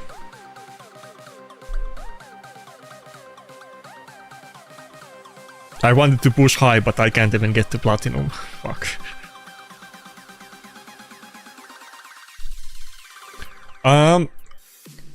I agree, though. I mean, I said that thing about the turtles when it was new. I was like, I'm not trying to be like a negative Nancy Doomsayer about every new champion, but when turtles were new, I was saying that turtles are not gonna be relevant in live arena, and they're gonna be, you know, good in classic arena offense specifically. And even then, everybody was like, how could you say that? How could you imbued the character of turtles, and they're gonna be meta in live arena and defense and everything else, and I nailed that one. You know, not to toot my own horn too much, because I already did it on a couple other topics, but I nailed the turtles as well. So the thing about the turtles is that, yeah, there is better offense teams out there, but these kind of offense teams in the current meta, I couldn't beat them with other teams, and turtles is not consistent, but they can beat like really strong teams, even like inconsistently. Some of the really top teams out there we have a chance to beat, which I would not have ever with any other setup. And also you need to take into account that Turtle offense was so impactful in Classic Arena offense. I mean, it's been a while since we got the Turtles, that people had to change their teams and adapt in order to deal with Turtles, because if they had a team that was like easy matchup for Turtles, that would mean that some people would be farming you in like 6 seconds and they would be pushed out of plat at the top rankings. Like, all it takes is that, you know, one guy in the top ranking sees that you have a easy defense that they can farm fast, and that same guy will refresh, and if he does a refresh, then he's gonna, let's say that you're like a rank 10 and that guy is like in top 20. If he does like 2 refreshes, he's almost guaranteed to find you, and if they find a weak link on a team, they will just focus on that one target and snipe him, and they will literally farm him out of plat. I have done that. That has been done to me. Not in a while, because I haven't I haven't been good enough to be in that that scene, but I have been there. That's how it happens. So people literally made their defense teams to deal with the Turtles. Turtles were so good that they had to adapt, and that's what happens every time when... Okay, we're done. That's what happens every time when there's something relevant. People will have to change their defense teams for it. Okay, fuck. Should I pick that same fight again? Probably not. He does have double buff strip.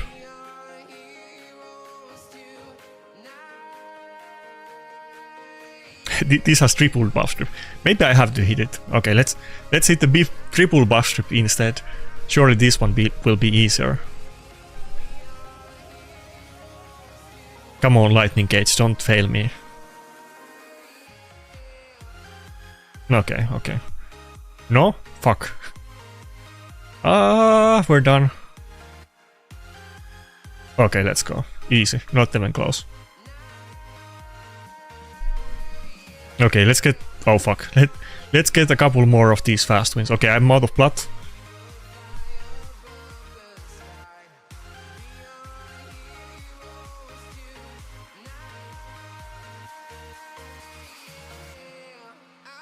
Okay, this seems like a relatively easy one.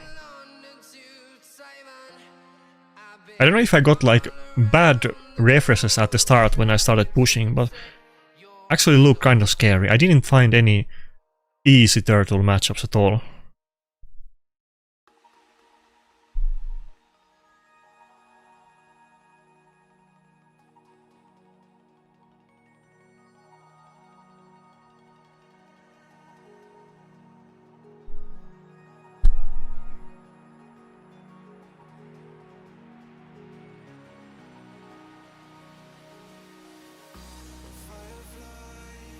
Yeah, the turtles have multiple weaknesses. Like I said, the three main weaknesses are buff strip, which is incredibly common. Most teams have multiple buff strippers. Burns, because you will have everybody in stone skin, and if Leonardo, you know, if he loses the stone skin before he takes a turn, then the battle is over. And block damage. You don't have any kind of counter against block damage or unkillable, and all of those three things are very common. Like, the burns are probably the least common thing in defense, but buff strip and block damage, even without the turtles, were meta already. So those are very common. A lot of teams have multiple of those.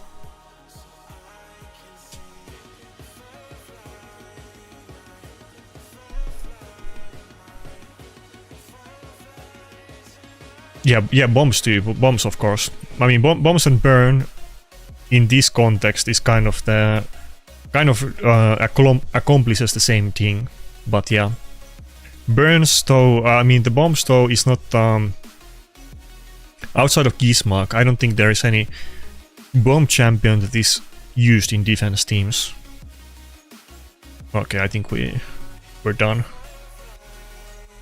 Okay, let's play to the end. Why do I even waste time with that? Okay. Fuck. Defense team is holding up, but my offense is is a little bit embarrassing. Okay, can we take that scary Taras and Maritska team?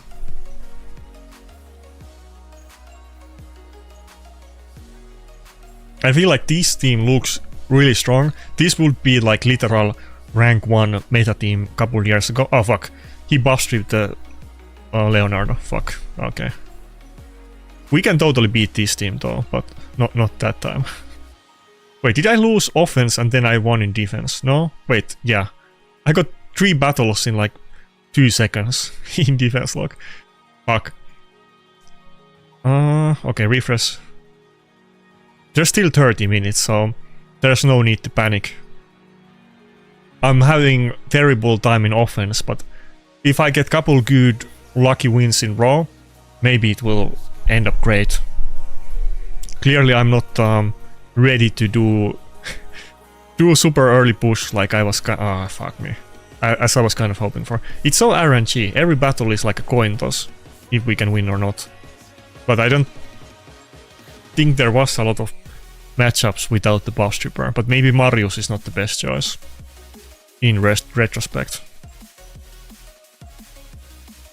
I hope you guys do better than me, because this is not looking good. Come on, let us break the stone skin before it puts the unkillable up. I'm like 15 points behind, fuck.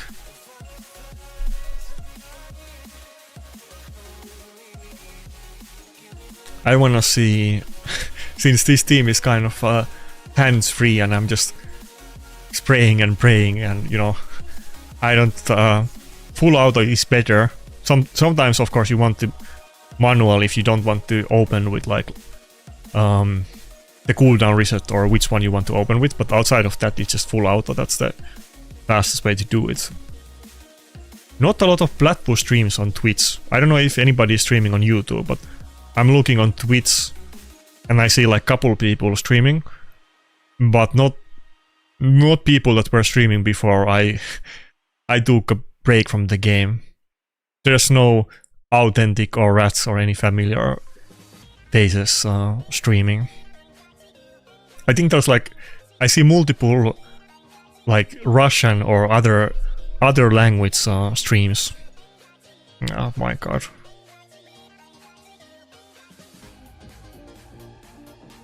Dude, I'm like 30 points behind now. There's still 10 minutes, so it's not we can come back, but it's getting a little bit depressing. I can't get wins. Okay, finally we got an easy page. What do you guys think? Can we beat these one-man defenses? Maybe. You think I'm running in the wrong team order? Because there was a lot of debate about that, but people were saying that I should run Leonardo as the last one.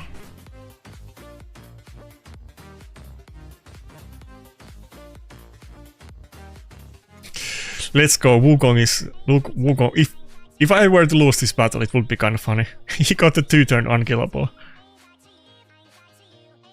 I'll take it. Oh my god. Should I surrender against the one-man Wukong defense? I almost feel like I should, just because it would be funny, but Mikey can maybe outlast it. No, okay, fuck. I need to look into it if I need to change the leader for the passive ability, but I guess there's a little bit upsides and downsides to it. He will also get first targeted by things if it's the first, but...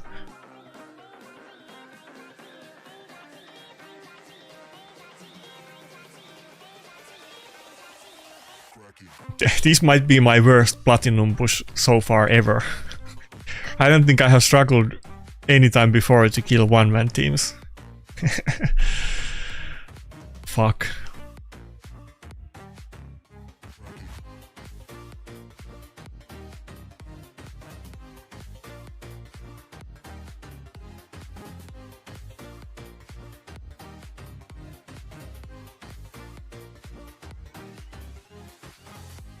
Okay, These looks like couple easy battles. Maybe I can beat Ninja. But after this, oh my god, give me Boss Trip the Stone Skin on Leonardo. The one champion that we didn't want it to happen to.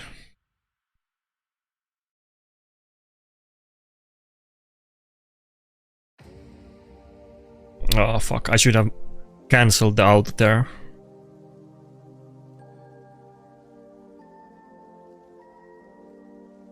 Do I have the right oh fuck, I can't change it because of the seed teams. Let me quickly take it out. Did I have the wrong auto setup there? I thought I had left it for the lockout to go first, unless I manual. Oh, maybe it's different. Do I have another turtle scheme? No, okay.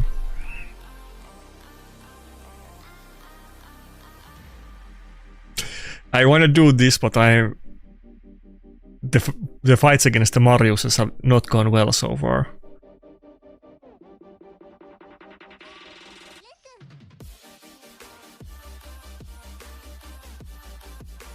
Maybe the live arena was going a little bit better than the classic arena push. It's kind of funny because it's kind of taking a turn, but on the other note, the defense is like totally fine, even though I feel like I can easily improve it a lot, but just with the Predator, the defense is solid. It's just that my offense has been complete garbage today. I feel like I probably got unlucky in some battles, but I picked a couple terrible battles as well.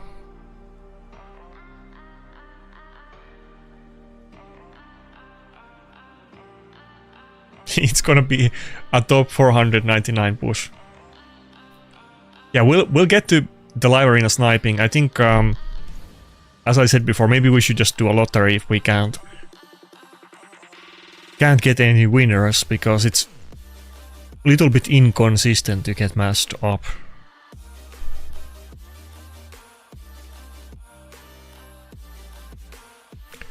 I have a plan about it, that they're gonna add the friendly battles soon, and then we can do oh my god. Then we can do the friendly battles, and I can do lottery about who gets to do the challenge, and if they win they get the loot, but right now it's just full RNG. Okay, I guess I need to take the advice and put Leo as the lead.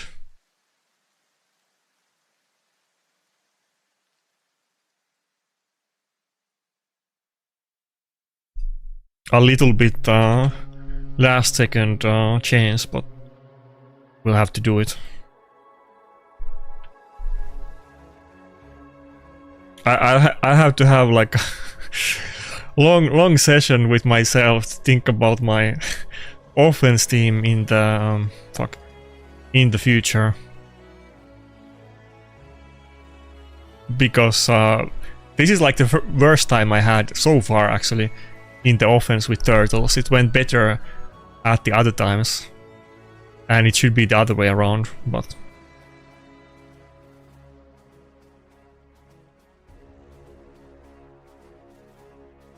I'll take the as long as I get the top 500 chest and I get some swift parry accessories, I'll be happy with that. I can't have any higher ambitions today.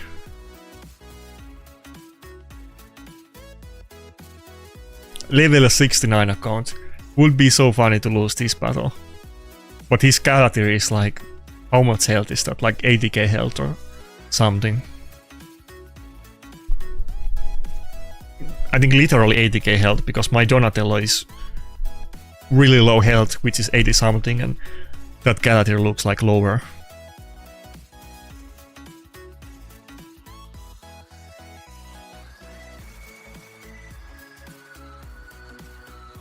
Okay. Let's pick the right battle. This looks promising. Come on, Fabian, don't do me dirty. Just don't buff strip Leonardo. Let us get one win. Let's go. Okay, we opened with the wrong stuff though. I should have put the auto off to get the Leonardo open with the cooldown reset.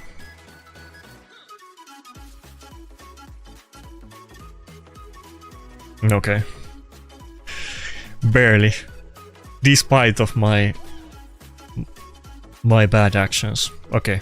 Now I just can't screw up the last couple battles. Now we need to take couple seconds to think about it. Dude, I wanna hit the secret team, but I don't know if I should. The one thing that turtles can kind of do is that you might be able to kill the nice. Oh, did he instantly go to the second form? That fucker. You might be able to kill the nice in the first form with the, like them doing the team attack, but not against these nice, I guess. I feel like they usually don't do this.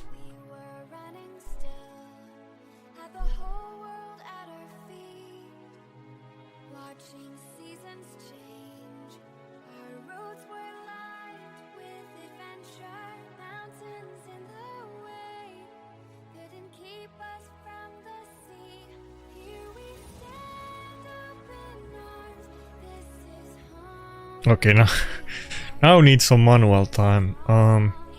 Can I get him with Raphael?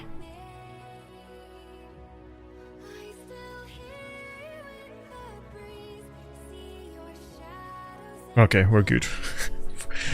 I beat this team and I lost to the other teams. That's so funny. Should we take on another nice team?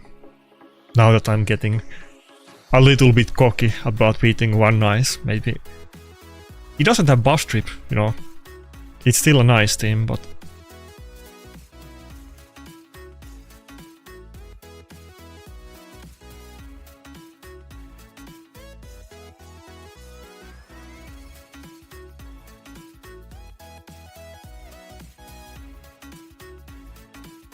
I want to target the nice for the auto, but I'm not able to do it when it's well up. It's kind of a weird thing, because if you auto him, if you mark him as the target before the well, then it will still stay up.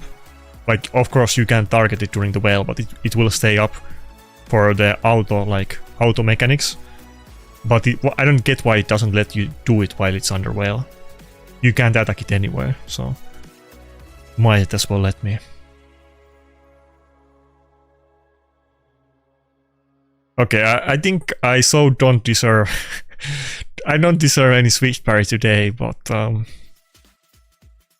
life is unfair sometimes. I so don't deserve switch parry.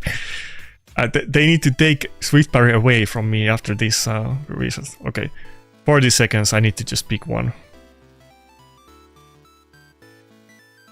There's no time. But it's fine.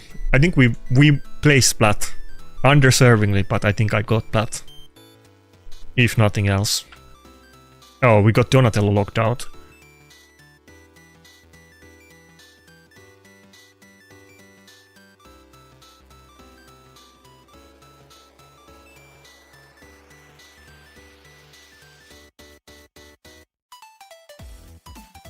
No? Come on, I think I barely might... no, fuck. I barely gonna miss this battle. Almost got the win on time, but I'm not getting it. Did I? Maybe I got it. Might be just barely. Oh, I think I won the battle like maybe 2 seconds before it ended. Maybe. Okay. That was the most undeserving plat finish of my life. I should have lost like 20 swift parry accessories, or not accessories, but swift parry items from my performance today, but instead I gained some. Now, I guess we still can't see the rankings. That's so bad about this. Guys, correct me if I'm wrong, but are the rankings gonna show up after like some time, like some minutes, before the 11 hours, because somebody was claiming that during last reset or after it.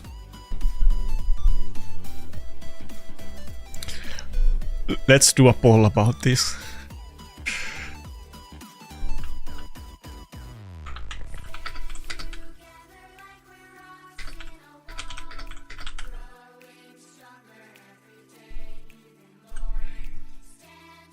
I wanna see how many of you guys were pushing. Vote no if you didn't push. Maybe that's gonna skew the results, but vote no if you didn't push. I wanna see how many people pushed and got it.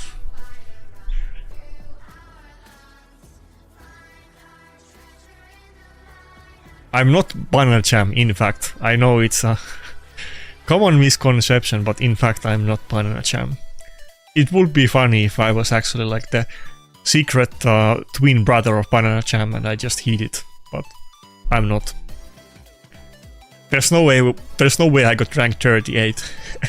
how wait, Tortoise, how could you what's that based on? Is there somewhere, are you comparing it to some other placement, or where did you get that number?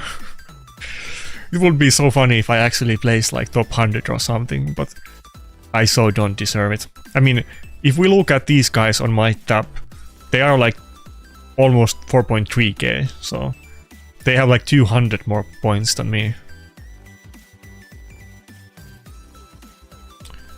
Wait, in Bastion... Can you see it? Fuck.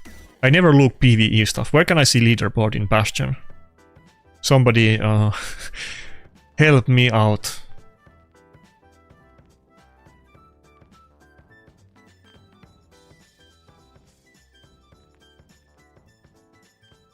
Okay, but you can't see the top... I only see top 5. Can you see more?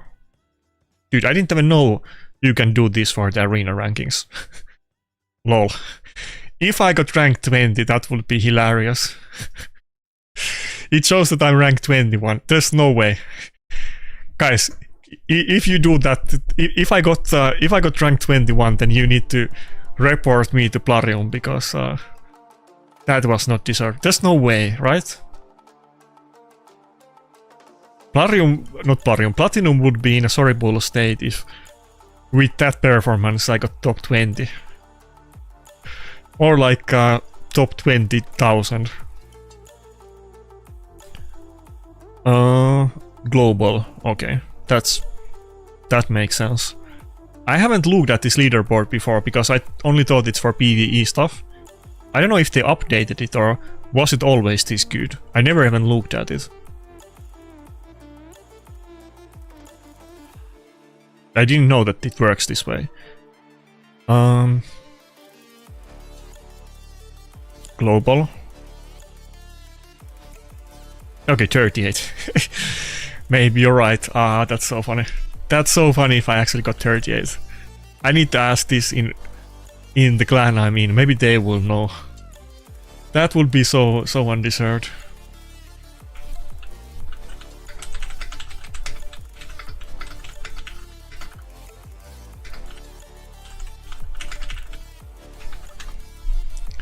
Let's see the poll. So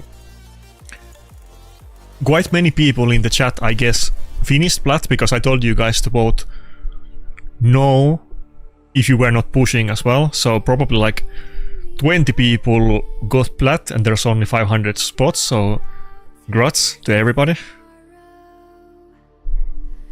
Dude, Randy, okay, can I find it? I was looking for like a picture for the Wogot guide thumbnail. Okay, not to flex too much about all the stuff, but since you mentioned it, that they're gonna get mad. So I was looking for a picture for the old Wogot guide. Wait, where do I have that picture? Can I find that picture too? And then I found something else. Okay, this is the one. I wanted this as like a thumbnail for the Wogot guide, but to be honest, in the thumbnail you can not even clearly see the picture, so you're not... It's like a flex that didn't work out, but it kind of made sense thematically on the thumbnail that I got a nice Wogot picture. But while I was searching for this picture from like the old old pictures I have in Discord, I found another one in relation to what you were saying about complaining of platinum finish. So you were saying that mad people would get mad if I finish high, but I found this old message from the Sacred Pandas leader, where he's like pretty much talking about me. Let's fucking kill them all. Shinny placing second should put us all to shame. So that wouldn't even be a first time where these where the clans would make a literal like a poster or announcement about them needing to hit me. If any one of you guys remember, at one point Panda put like a hit on me, and he was telling that he will pay people money if they attack me on reset. I'm pretty sure he said that in jest, but he did say it, so that's funny. They put super tanky defense. Look at Shinny. That's a Necret Python Rotos. You can do that too. Not everyone can farm this fast, so do it. Let's not get too fancy. Just make them super tanky. That's basically been my motto for years and years, as you guys can see. Shinny placing rank 2 should put us all to shame. Literal like a bulletin board about my flat finish. Okay, that's enough. That's enough of that.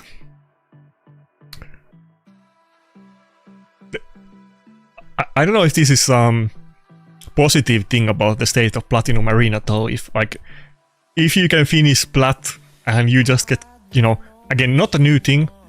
In the past I used to say that you need to find the amount of time that you can push, because the meta has changed and defense teams are maybe stronger than they used to be. But before, it used to be more skewed towards offense. I know that if you have like Nell and other stuff, offense can still be pretty easy. But before, defense used to be hard, offense was way easier, and most people won most battles in offense, even if they were not like top accounts. And I used to try to find the sweet spot that when is good time to push, so that I get hit in my defense as little as possible, because that was kind of the main struggle. It wasn't to win battles, but how many times I get hit in defense. But now it was kind of flipped like the other way, that I was kind of embarrassing in my offense, and I probably had like negative win ratio or something like that. I almost even lost to the one-man Wukong defense. Where can we find it? I barely won against the Wukong. Where is it? Yeah, Stone God 2607. He almost beat me with one-man Wukong defense, but yet somehow I was maybe able to get 38. That's funny. Okay, we did get some more wins in the end. At the start it was looking maybe a little bit worse. Actually, it's not that bad when I look at it now, but in my head I was like 90% win-loss ratio. Maybe it was these 3 battles in row.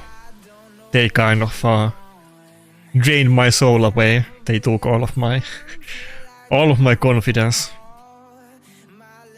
But I was to be fair, I mean, there's a lot of blue here, but I'm hitting mostly one-man defenses, so half of these battles or more are not even real teams, so it's not like I had many wins, except like where it counted, like the last 5 battles.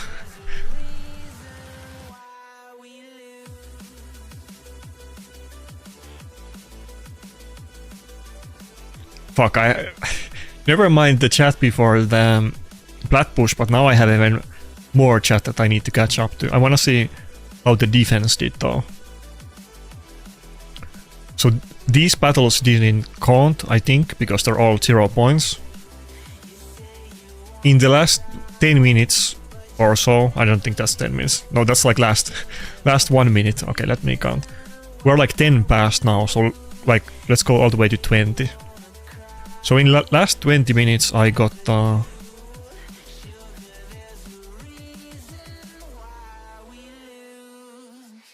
8 attacks in my defense, and I lost 3 of them, so pretty good.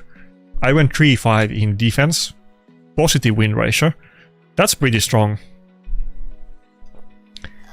again, you know, I don't wanna say I'm right, but I think big part of me winning in defense is not Rotos actually. Predator is the man of the hour here, I'm pretty sure, but I wouldn't be able to tell for a fact, of course. But without Predator before him, I was still doing bad pushes, like on December. I definitely was not having positive win ratio. To be honest, I'm a little bit surprised that I got hit so few times. If there was only 8 attacks in last 10 minutes, I mean, that's not that's almost 1 attack per minute, and there was multiple attacks after it ended. Probably some of these were started before it ended, or like, you know, but I would have expected to be hit more than I was.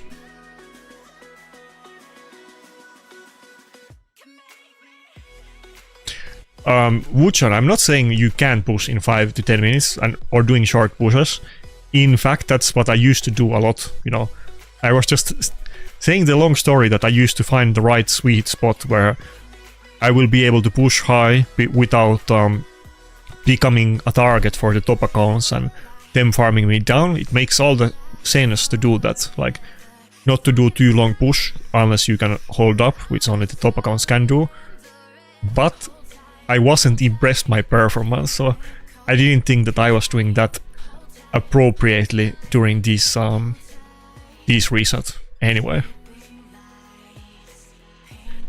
you guys know the drill. I'm gonna do a countdown, not forgetting about this time. I'm gonna do 10, 10, 5. Q when you can, try to snipe me. If you win, you get a legendary book and some other goodies.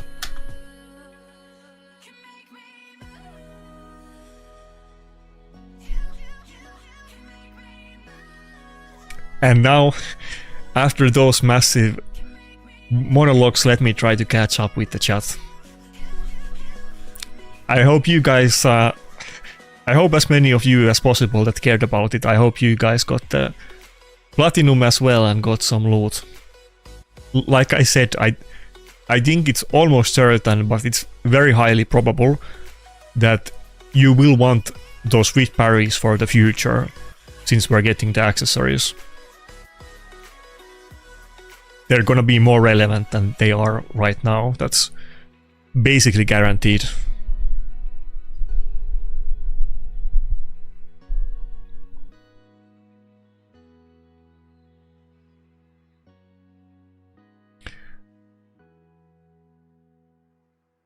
Oh, by the way, Daro, thanks about for the tips how to see the leaderboards. I didn't even know about that function, like I said before.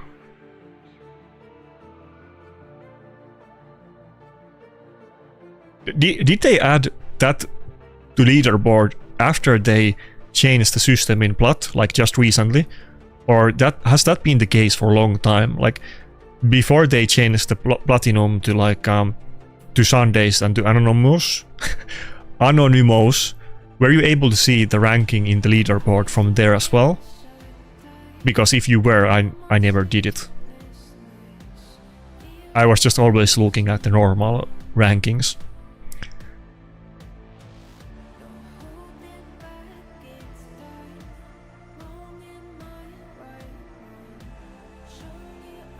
Can you request songs? Maybe at some point, but I'm not quite enough competent streamer to do that yet. I have like a playlist. I actually recently switched the playlist to my old playlist to popular demand.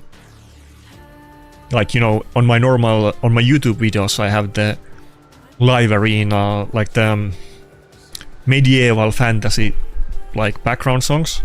But for the streams I'm now using the old NCS songs that I used to use in Platinum videos. But maybe one day if I'm like a proper streamer, then maybe I'll set it up so that you can request songs, which you definitely can't do right now. I mean, I barely have any viewers on Twitch anyway, and that's primarily a Twitch thing. On YouTube, it's a lot harder to play whatever song you want to, so thank God for the old NCS songs. I know that like the songs that you're listening to right now, these songs are, many of them are like 20 years old, and you probably have listened them to like 1,000 times, but in the old YouTube days, they put out quite many banger electronical songs that have like no copyright, or they have like copyright 4.0, like as long as you mention the name of the piece or the creator, then you can use it in any shape you want, even for commercial purposes. On YouTube, the copyright system is tricky, and I get like I have literally gotten hundreds and hundreds of false copyright claims. I have to deal with that crap like all the time.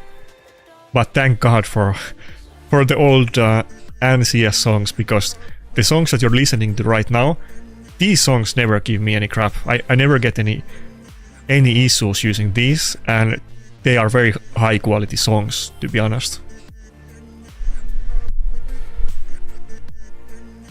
The only downside is that I have listened to these songs like 15 million times before.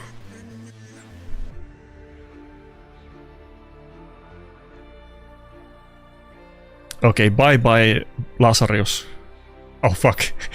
Oh fuck, not enough damage. Okay. Big Predator L. I could have just done the A2, but I wanted it to look cool, but I suffer the consequences.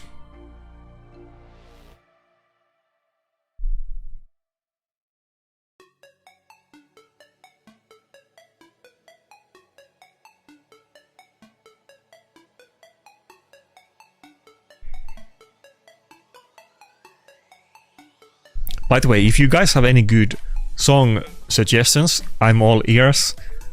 I definitely... I don't remember exactly, but there is, I think, one song in the current playlist that somebody requested, but this is like many years ago. But I would definitely, if there is any good songs that are, you know, that have some kind of copyright that lets me use them, I'm definitely open. I need to maybe add some new songs and update my old music a little bit. But if you do YouTube content, you can't really do what the Twitch people do. It's too hard. You get decimated with the copyright system in YouTube. Even if you don't do anything wrong, you will still get decimated. Like, all it takes is that like some jerk out there, he makes like a remix of some song that he doesn't hold the copyright to, and then he like copyrights the remix, and then every guy that is using the original song, even if they have the license to the original song, or it's like copyrighted so that everybody can use, there's multiple different copyrights that can accomplish the same thing in essence, you will get false copyright claims from like, you know, from assholes and their stupid scammer like music labels. I had to write some angry messages to music labels quite a few times.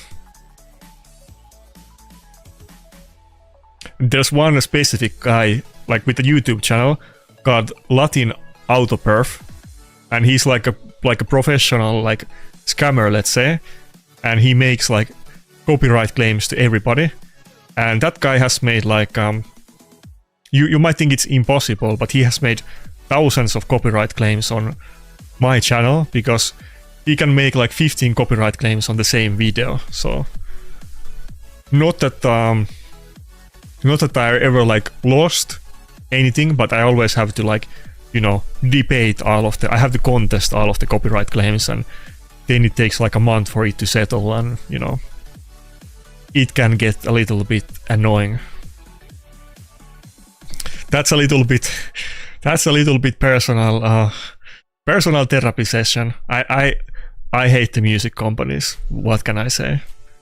And the YouTube copyright system sucks balls.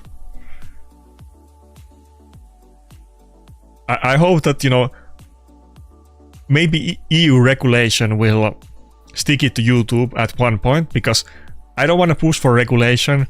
I think EU does a lot of dumb stuff with the regulation in regards to, let's say, fishing, for instance, or the what you call it in English, the wood industry. They have some really dumb legislation that doesn't make sense and it's applied to the wrong countries.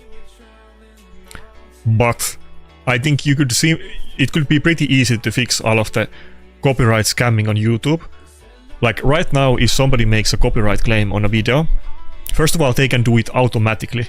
They can pick like one song and then make instantly, automatically copyright claim to every video using that song.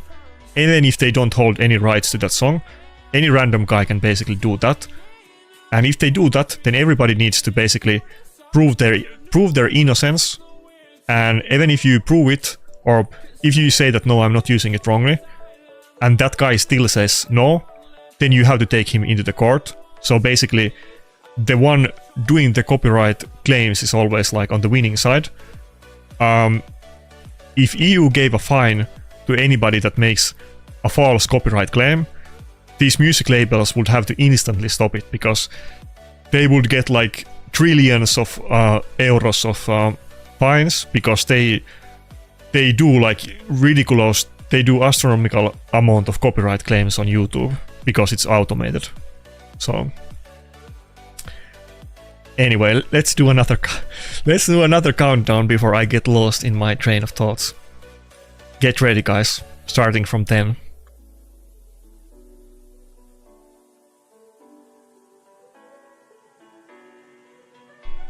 Okay, let's go.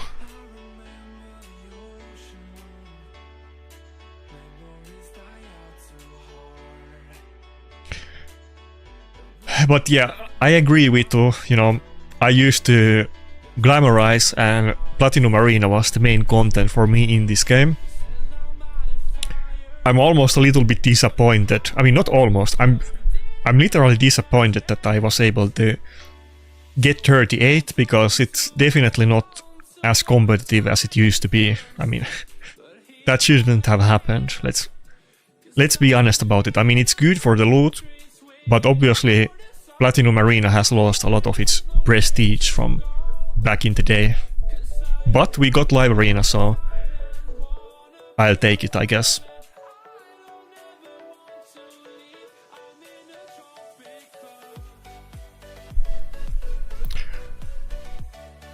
So, by the way, Tiru, I actually thought about Kick. I was like thinking about it yesterday that, you know, since I'm doing content again and, you know, actually making videos, I thought I might as well start streaming on Twitch, which I didn't do before. But obviously, I have no presence on Twitch since I never did any Twitch content before. And I had like an 8 months break of making content, and I'm not super relevant these days. I was thinking that I don't even like Twitch. I mean, I don't mean like the community, I mean Twitch as company. And I don't get any views there anyway, so maybe I should just stream to Kick and YouTube, because why not? But nobody's streaming YouTube, nobody's streaming raid content on Kick. Fuck, I don't know if I want to ban the Fabian or Nell. There is not really like a community watching raid on Kick, I think, because I did look at it, and a couple times there's like one Russian content creator streaming there, but that's it. So in any case, I don't think it's super relevant. But to be honest, speaking of Twitch and Kick, I hate Kick. I hate Twitch as a company. I think they're super immoral, and you know, I hope that Kick wins them in the competition down the line.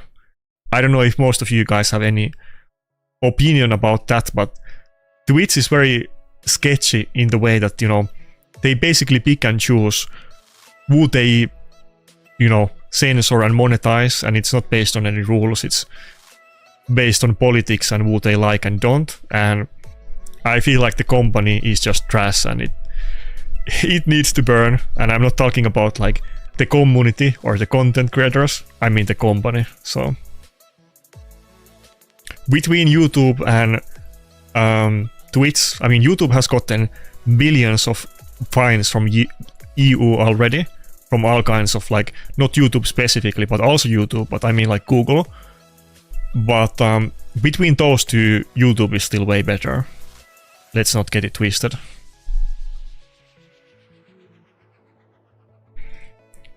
Monopolies are, you know, are good for consumers, but then they can also be bad if there's like if the company itself starts to get a little bit too powerful and they can do whatever they want.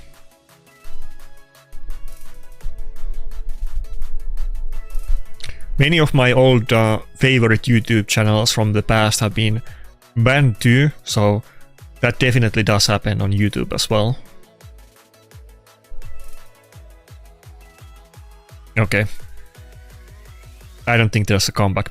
Be right back.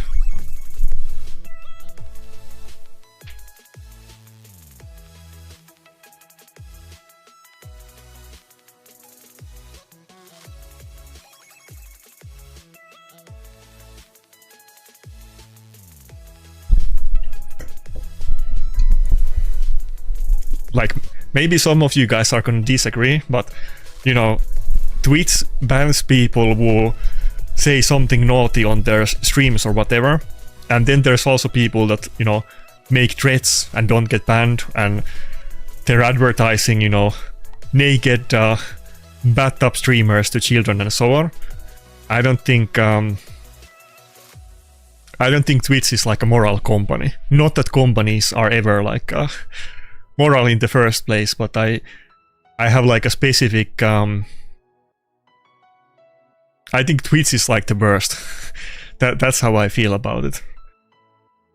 They are not just like money hungry, but they're also just bad people. So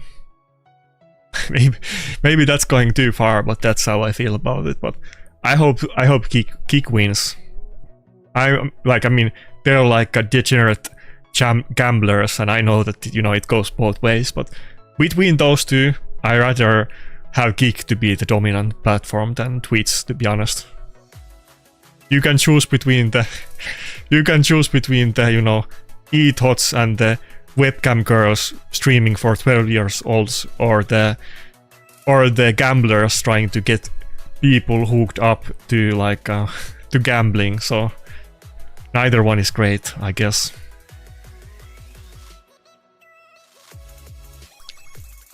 Okay, he only has one nuker, so it's gonna be Sulfurian battle. Okay, let's see if I started any new if I said anything controversial again.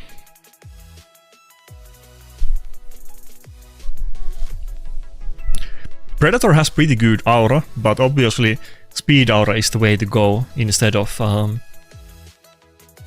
any other one in PvP. But it does have 35 health aura, which is pretty strong. I mean, one of the strongest out there. Oh, did we get a winner? Oh, okay, fuck. I thought I got the winner for the competition, but he beat Panda, not me. Okay, we'll show that anyway. Let's do a vote about that in chat. Wait. I'll show it after this battle. He sent me a picture where he just beat Panda with like a full +4 team, and he asked me that, does this count for like a win for the competition? We'll do a poll about it. The chat can decide if that gets the loot. The win does look pretty impressive, so I'll give him that.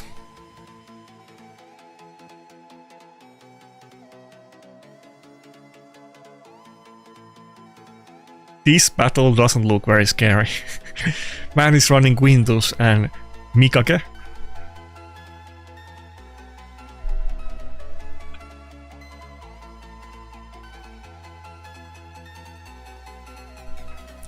Not that I haven't done it in the past, but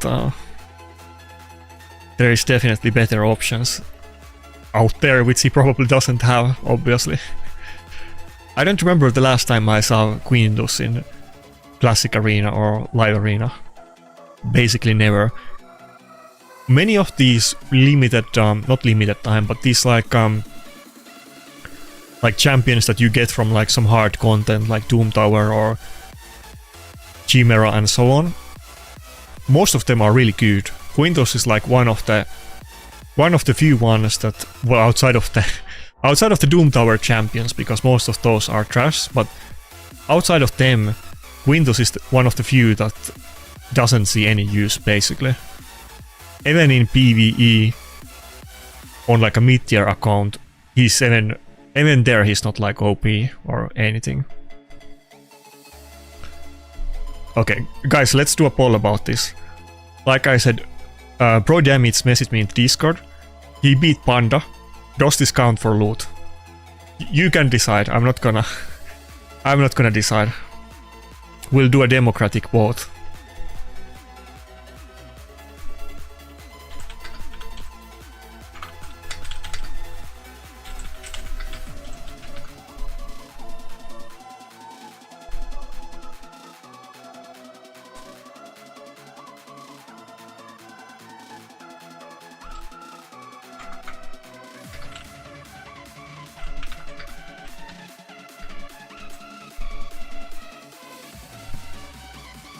Okay, vote in the chat. Does this picture deserve a legendary book? Oh, we're 69. I think that looks like a solid win. Let me look what the chat is saying.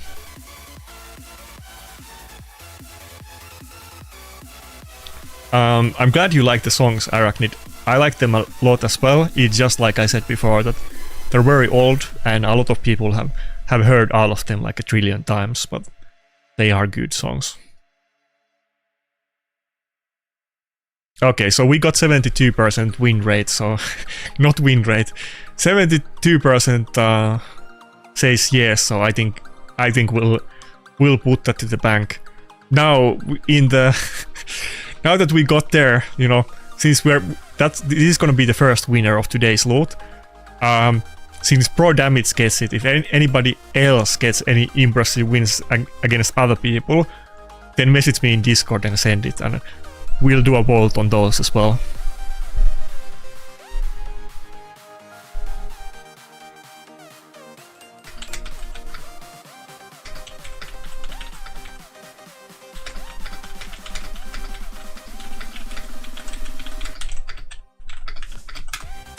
Okay, we got the first winner, let's go. It's harder to get 5 winners for this game competition or book competition than it is to finish top 30 in Platinum Arena. That's a bit cringe. Yeah, the delay sucks, I know. Okay, I'll do countdown again. I tried to fix the delay, but I don't know how to undelay the stream. I thought I got it fixed, but it didn't.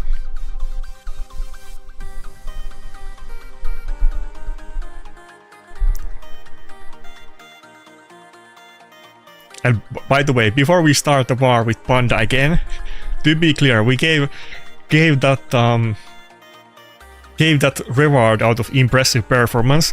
Let's not start like messaging Panda or anything like that. I'm cool with him. There's no beef. It's all memes and fun, so.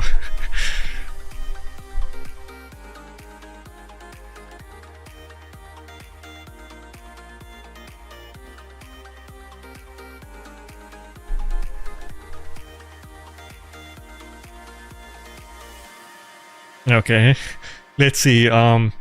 Dragon Paws has another submit. Okay, we'll take a look at this after this battle. Dragon Boss submitted another similar type of picture if we count it for the win or not. Yeah, why am I so serious? It's a good point. Yeah, I know Panda has like billion accounts and he names half of them as like numbers, and I don't know if all of those really are his accounts or not, to be honest. Like, I feel like he's doing it just to, you know, make it look even worse than it really is, but everybody says that they're all his accounts, so who knows. good for Panda, I guess, that he can have like one clan full of his own accounts. Somebody's got to do it, I guess. Okay, what do I do here? I don't think A3 is the play. I think I should just do A2. I mean A1, I can't do A2. Oh, did I just get the extra turn? Did I get the extra turn? Oh, fuck. If I did A3 there, then it... Or no, I did. Okay, never mind. So when multiple champions get the extra turn, they do it like in row. That you can't have multiple champions taking multiple extra turns in a row if another champion can also do it. So that's what happened. So we can actually instantly kill it. So that was like a really good RNG. And also good play. For once I didn't screw it up. Okay. My Predator has health boots, and this is a like sensible question. I kind of answered it like multiple times on the stream, but let's take a look at it again. Wait, can I show it like this? This is maybe gonna look a little bit weird, but if you look at the stream and any of my videos, on the description you're gonna find link to my Hell Hades optimizer. All of my builds are gonna be public, and of course sometimes I will change build to do PvE content, and somebody might be in naked or wrong gear set, but generally you can look all of my builds up in real time, out of their most current versions usually. So you can literally see what the build I'm running on Predator. Now Predator is kind of interesting because, as you can see, he has pretty good build, and I do happen to have really good max health boots too, both in cruel and lethal. But this specific boot on speed happens to be so good that it gives like the same stats as health boots. Like even if you count all of the stats together, like let's say that max health is 60 and speed is 45, and that's of course not 1-to-1, but even if you put it that way, the stats on these boots, and not even counting the defense, just counting that it has a quad roll on good stats and it's legendary, this item gives you the same stats as like epic max health boots with all of the good substats and them rolled well. It gives the same number of stats basically. So this boot is kind of a weird one that it's often in my optimal builds, both defense and health scaling champions, even if it's speed boots. Often it outshines health boosts when I do run the optimizer and just run it for max damage. Oh yeah, let's take a look at Dragon Pass submission. So Dragon Pass said that let me... Okay, so he says that this win is not from the current live arena session, so you guys can take this into your vote. That do you think it counts? He says that this was like recently, but not just now. And he says he's 5-2 against Mad Crypto from like the recent battles, but obviously Mad Crypto is pretty infamous account, that it's one of the better accounts out there and has a pretty impressive amount of points. So let's do a vote. Does that give Dragon Pass a legendary book?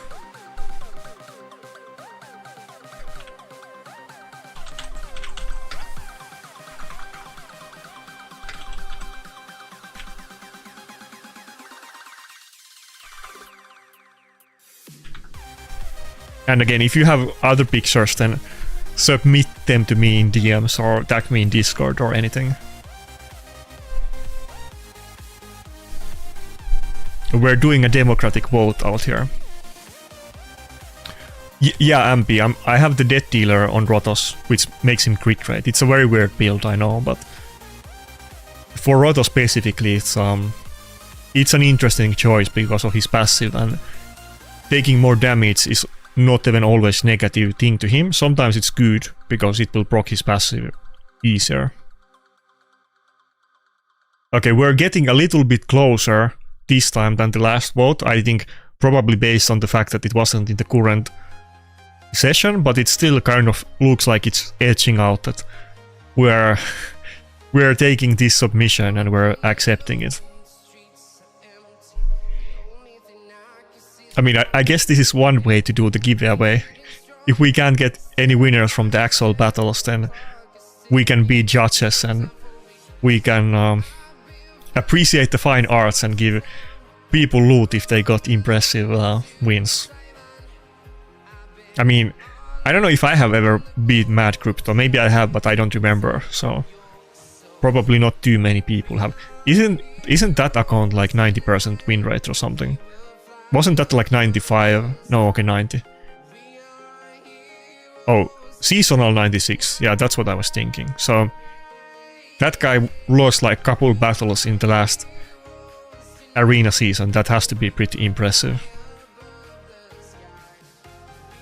Yeah, I agree, Tortoise, but it's kind of hard to get winners, so we started accepting submissions since people started doing it. Okay, we'll give that win to Dragon Pause. Let's do more battles. I'm gonna do the countdown again. Give me a second. Okay, I'm starting out from 10, so get ready to snipe.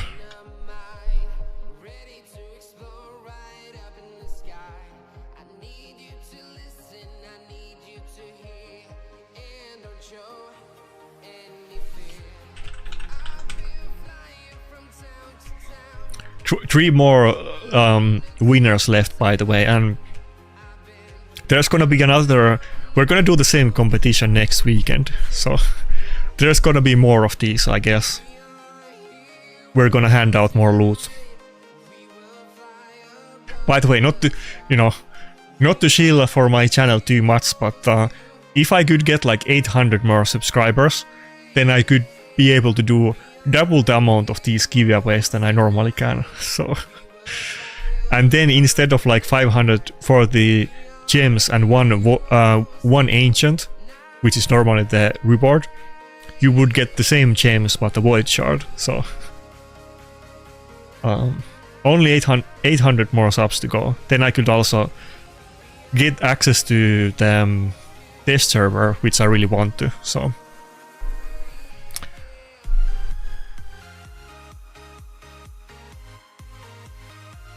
yeah, the league is basically gonna start when the year ends, so... Sure, good night, Potato, see ya. It's kind of late, it's like almost 12 in my time as well. I'm not gonna lie, because of the holidays, my sleep schedule has been kind of messed up, and I woke up today at like 3 PM, so I'm not even remotely tired at this point.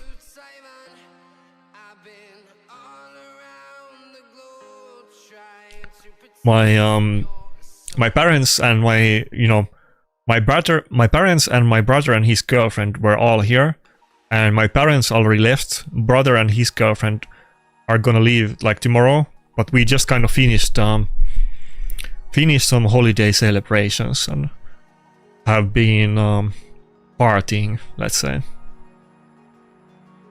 Maybe that's put it a little bit strongly, because I'm not super hard drinker, but we were partying.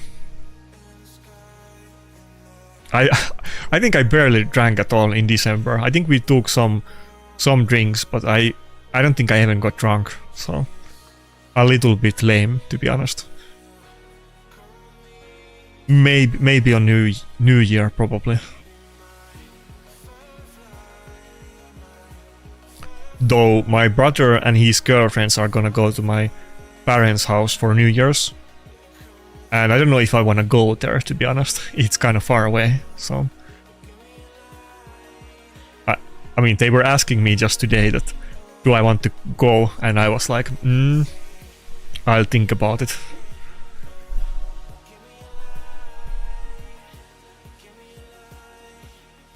Maybe I'll go to the local pub for on New Year instead to my parents.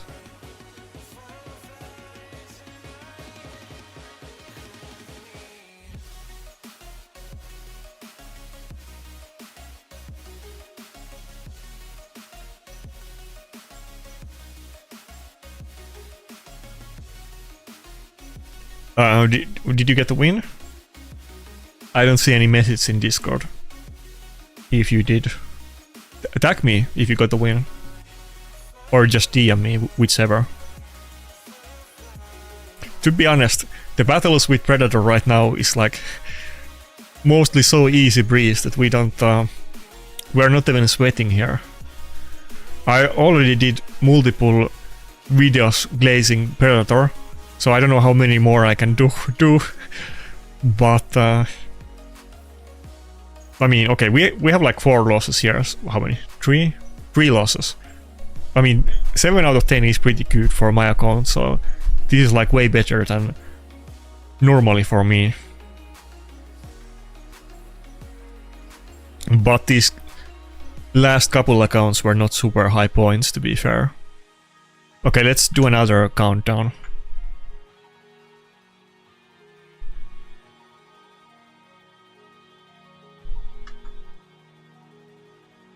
Wait, why is it not letting me? I can't click find opponent, it's grayed out. Okay. The game is bugging out, we need to wait a second.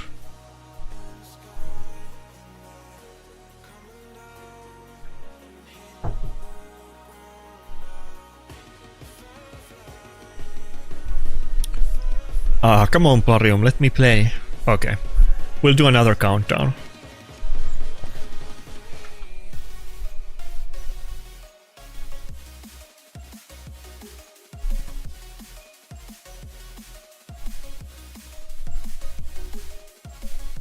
Okay, let's go.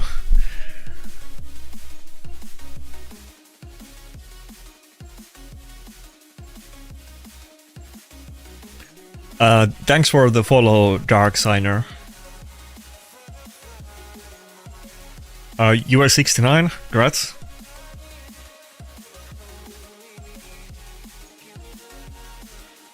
Maybe there is some...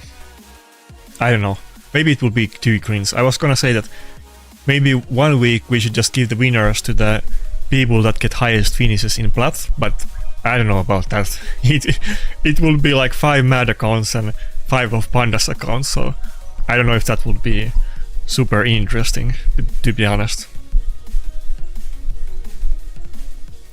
I did it couple times that I put out like a video, and the people that beat my defense team, like the first 5 people that beat my defense got the loot, and I got in the Plat, so I think I should do that same competition at some point again. I remember when Wukong was released to the game, and Wukong was super hype and really strong at the time.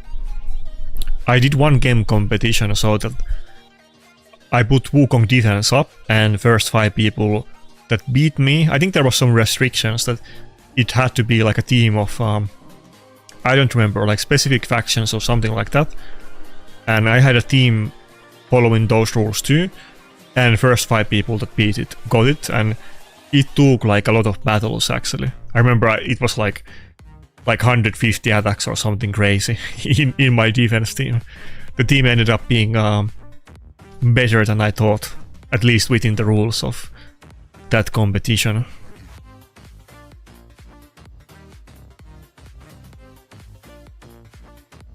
Let's see how I do against the Kalvalax, because I mentioned it before, but I wasn't worried about Kalvalaxes at all before, and I was always saying that I know they are good against speed teams, but they never do anything against me. But I used to run basically all of my nukers in Stone Skin. Predator can get destroyed. The only thing is that this Kalvalax is 4-star blessing. It would be a lot better if it was higher level, but they can actually be kind of scary. Okay. Marius got gimped instantly by the relic, let's go. It's kind of crazy that Volcardia card is in the normal mythic relic pool. I guess both of them are good because the speed relic is relevant as well. And of course there is couple even better relics like Stars of Yinang or whatever it's called.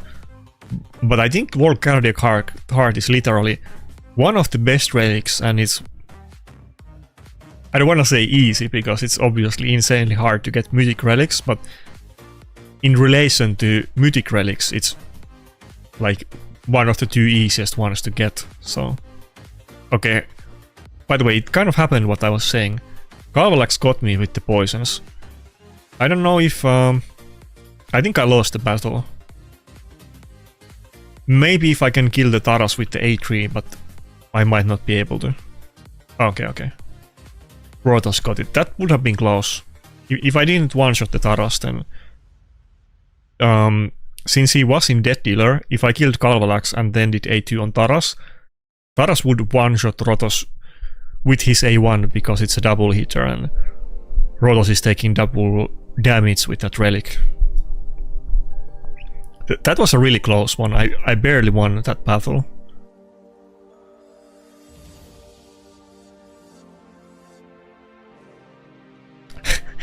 Thanks for the shilling, Tobias. And yeah, what's up, Nimanam? Joo, mä oon suomalainen. There is couple Finnish raid clans. I think only 2. I literally know 2 Finnish raid clans. Not too many Finnish players in this game, but yeah, I am Finnish. Okay, I'm doing the countdown now.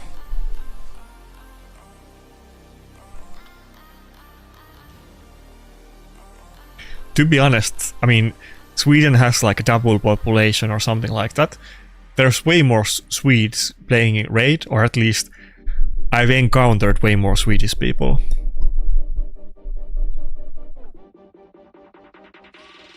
Maybe that's not like a very, you know, empirical evidence, but in my personal subjective experience, I've met like way more Swedish people in this game.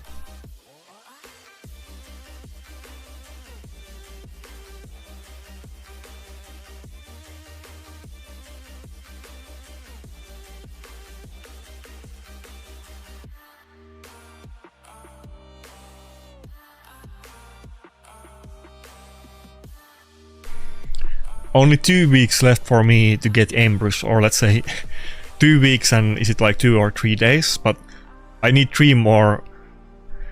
I need to get the loot 3 more times and I get Empress. So close, but it's still gonna take a while. How do you guys like Empress? I'm pretty sure there's basically like nobody out there that doesn't think Empress is super good. I don't think I ever seen anybody like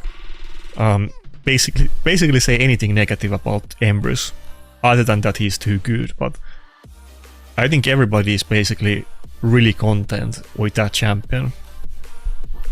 He's what Quintus was meant to be.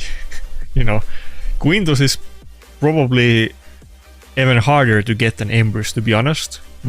Debatable, but let's say that they're in the same realm of, you know, hard level to get. And Quintus is completely irrelevant.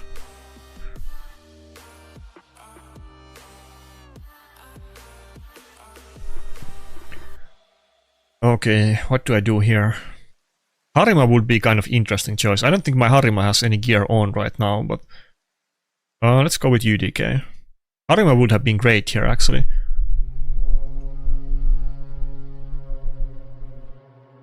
Marius or Odin, which one? I think I go for the Marius since I already picked UDK, and UDK would at least deal with the Odin one-shot.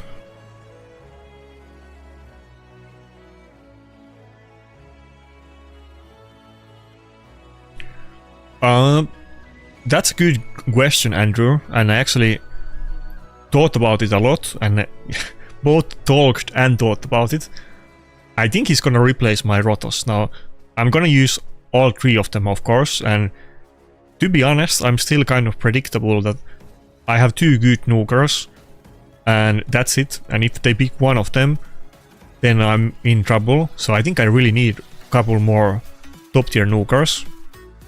It's gonna help me at least. Maybe that's better way to put it, but I'm not sure yet. Is he gonna replace Rotos, or are I gonna use them equally? But I might start picking triple nuker teams more often. Or he might replace Rotos. That's kind of my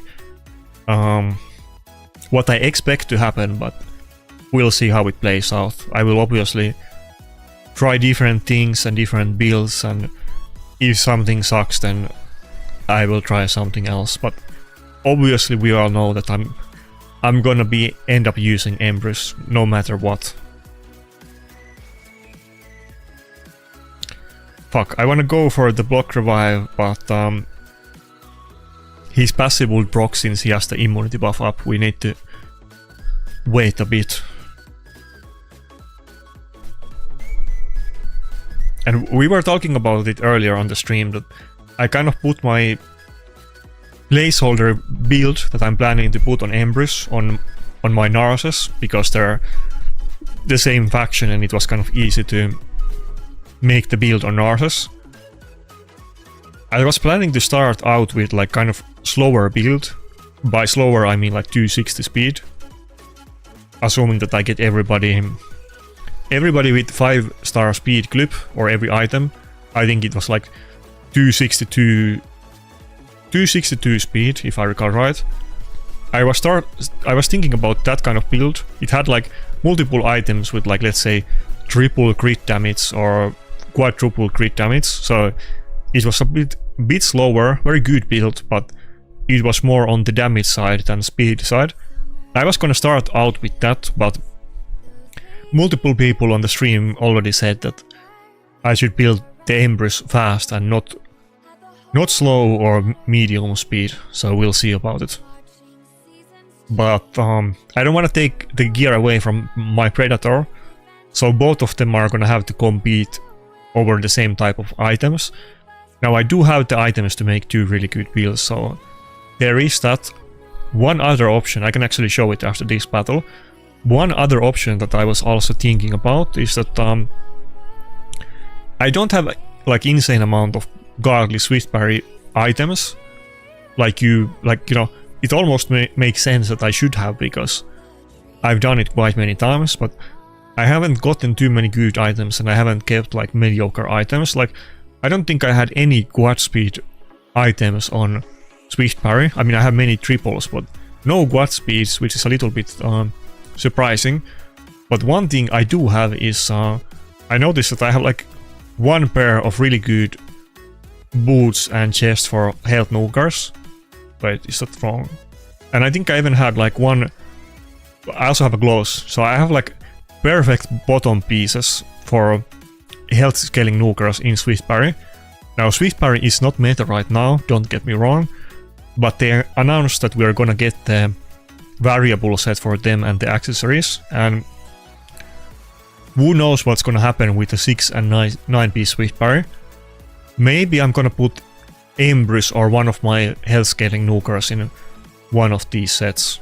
I hope so, because I want to be able to put these items to use and not have Empress and Predator competing over the same items.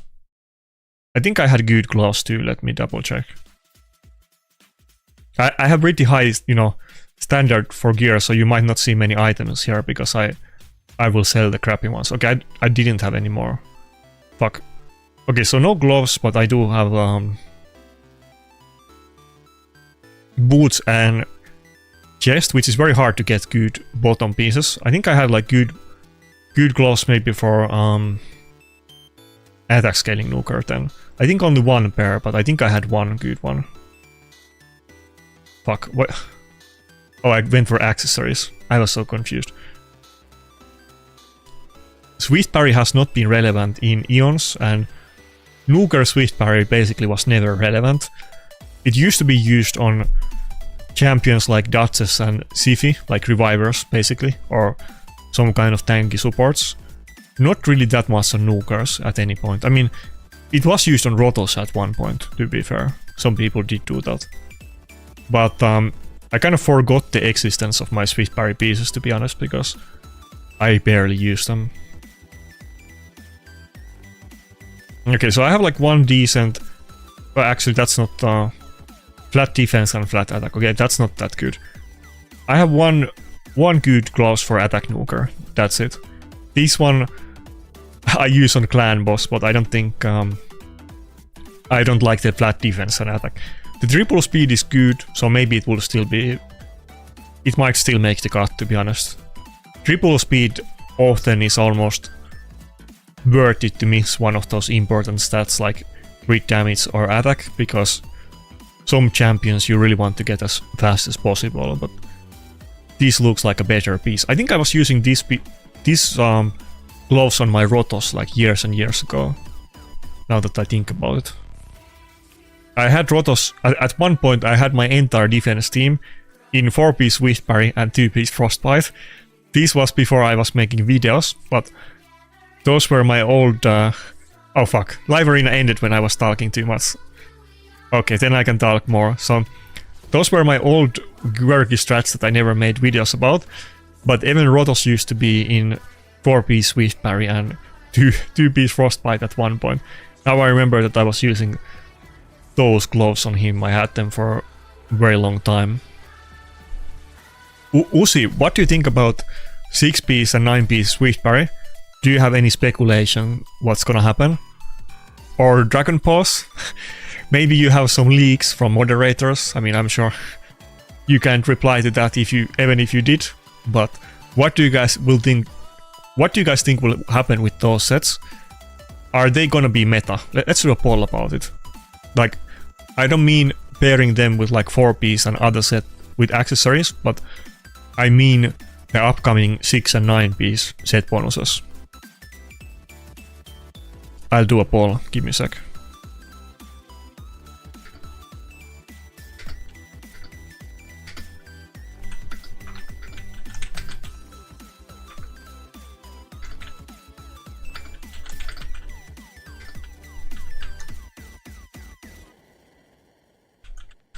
I used to get some leaks back in the day, and I talked about them a couple times on video without mentioning the people, and people stopped giving me leaks after that, though I mentioned about the leaks like way after the fact. But I think Plarium also has been trying to not those leaks happen, because they actually used to happen a lot in the past, and there is like some secret test server for like, you know, Plarium employees and developers and this kind of stuff, and those people were leaking a good amount of stuff at one point. Like, they were leaking things like, let's say like 1 year or more before they were added to the game. I found about multiple of different stuff that way, and then they kind of stopped because probably not because of me, but like everybody heard about them. Not everybody, but plenty of people. So they got leaked pretty hard.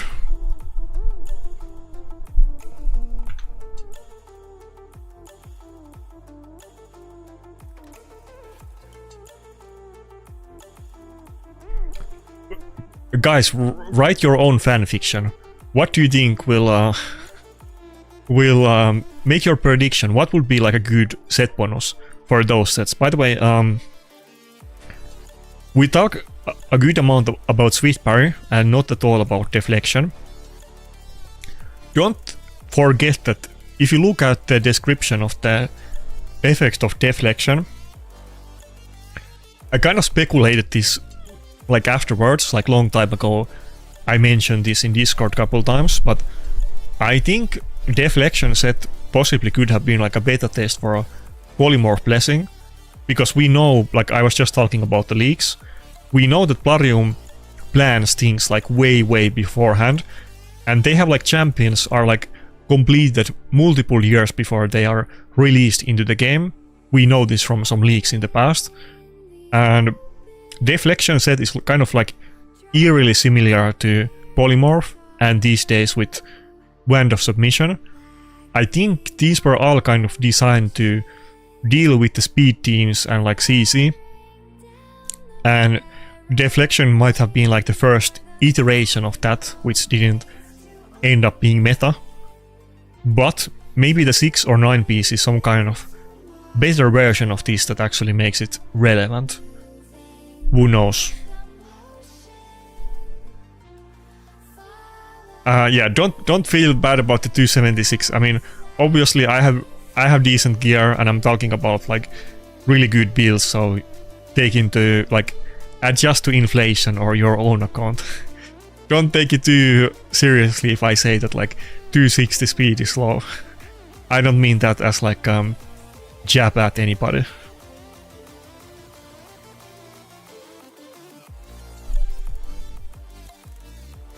It's the same thing I said with Hilvi. I mentioned this earlier on the video, but or the stream, but I dare you guys to find a quote of me saying Hilvi is bad. Everybody, like, people keep tagging me in the Discord that why are you saying Hilvi is bad, and I get comments that like how can you say that Hilvi is a bad champion?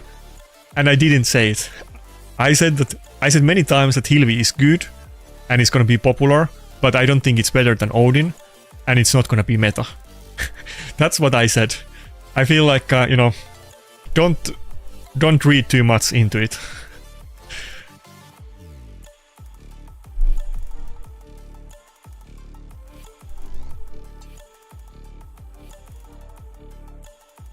Or you don't think it's gonna change the like end game? Do you have any leaks about the new set bonuses you see?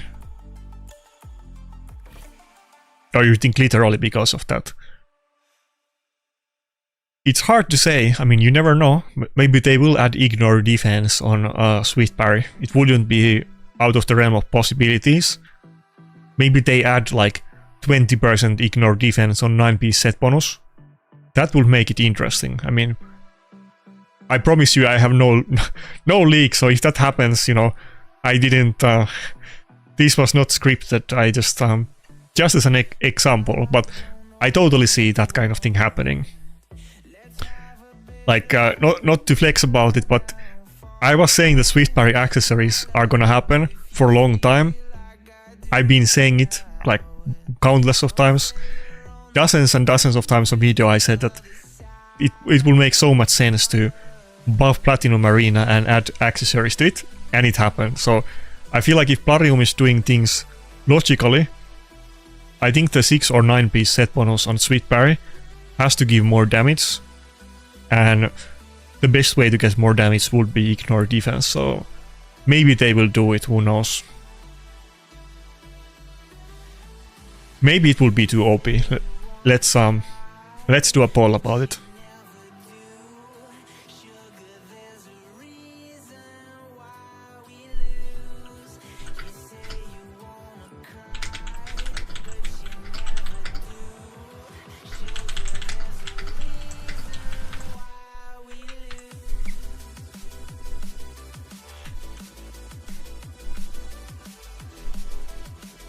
And of course, there is always the option to just do lethal and Swift Parry instead of Stone Skin, so that would give your nukers a little bit more damage instead of the CC immunity.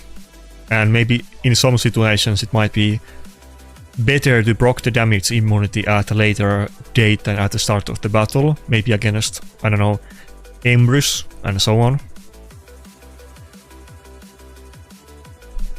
Okay, what quest do I have?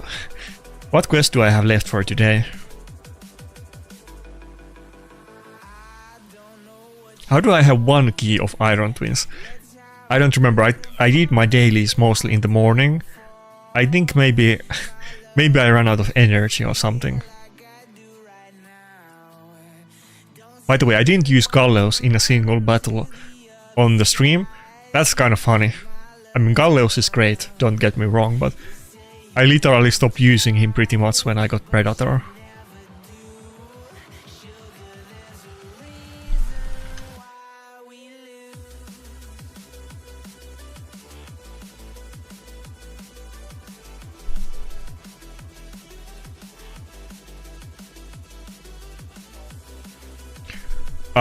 I agree that Merciless is, you know, better in damage, of course, than like Lethal or Savage, but okay, let's ignore Savage for a second, but Lethal still has a place with the 4-piece Stone Skin and 4-piece Lethal, and that combo is very popular, so I don't expect Lethal to go away anytime soon, unless Swift Parry for like some reason the 6 or 9 piece set bonus just completely changes all of the nuker builds, and I wouldn't put that out of the realm of possibilities.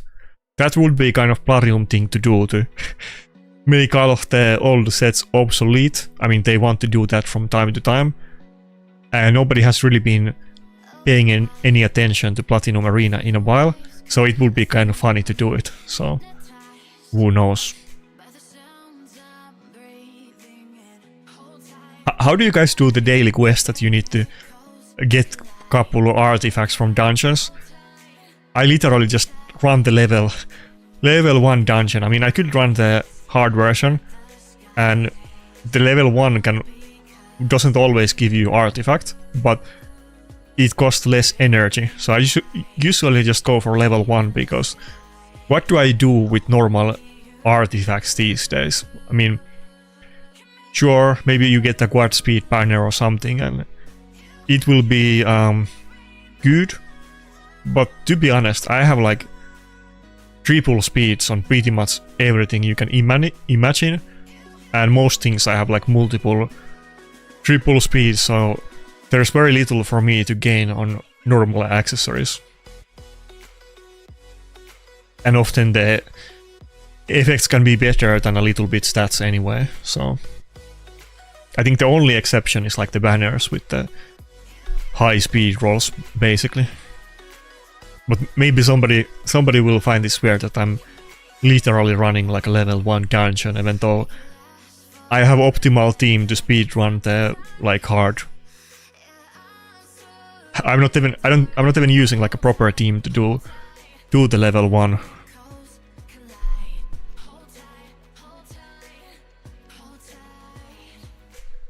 What do I have left? Curse City. I hate Curse City so much. Curse City is my least favorite part of the game.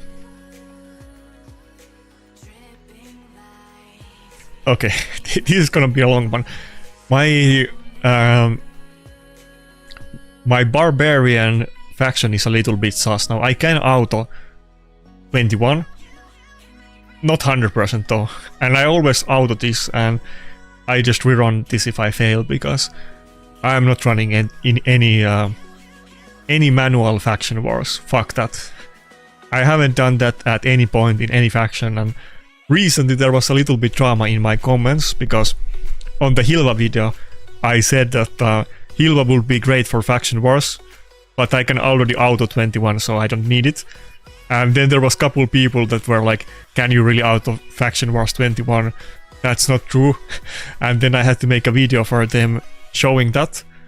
And in that faction, I happen to have good champions to do it. With Mountain King, it's easy. This faction, it's a little bit more sassy. I can kind of do it, but very, very barely. As you can see, the School of Drakes doesn't really hold up at this point of the game. There's a couple god tier champions here, of course, like Armans, but the team is a bit weird.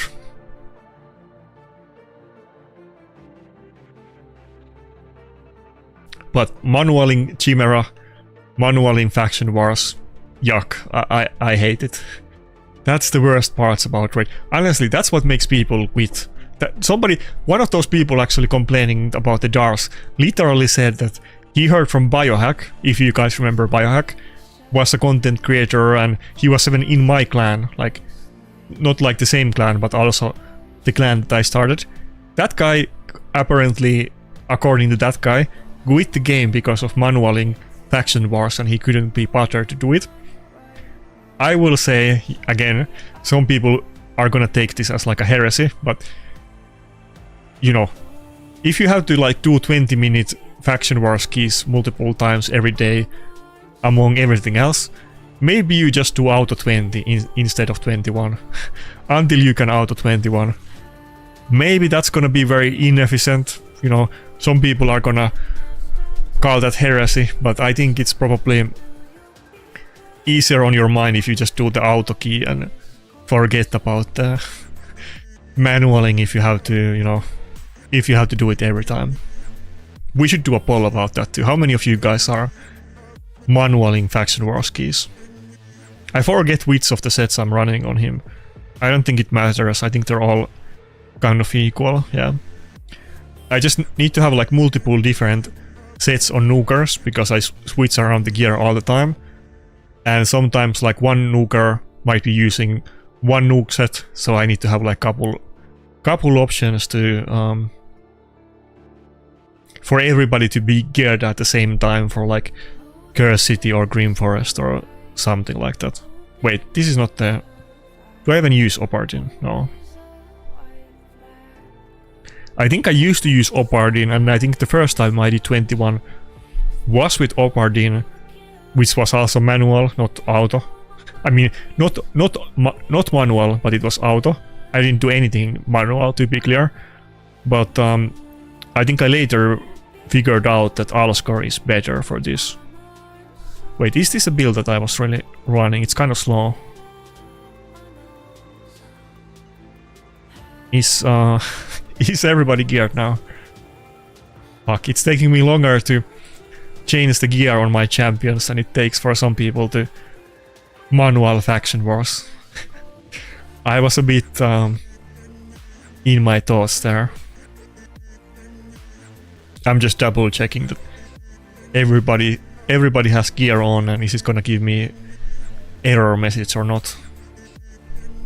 But yeah, fuck manual in faction wars. That's crazy. Again, all the props to you if you wanna do it, but I definitely don't.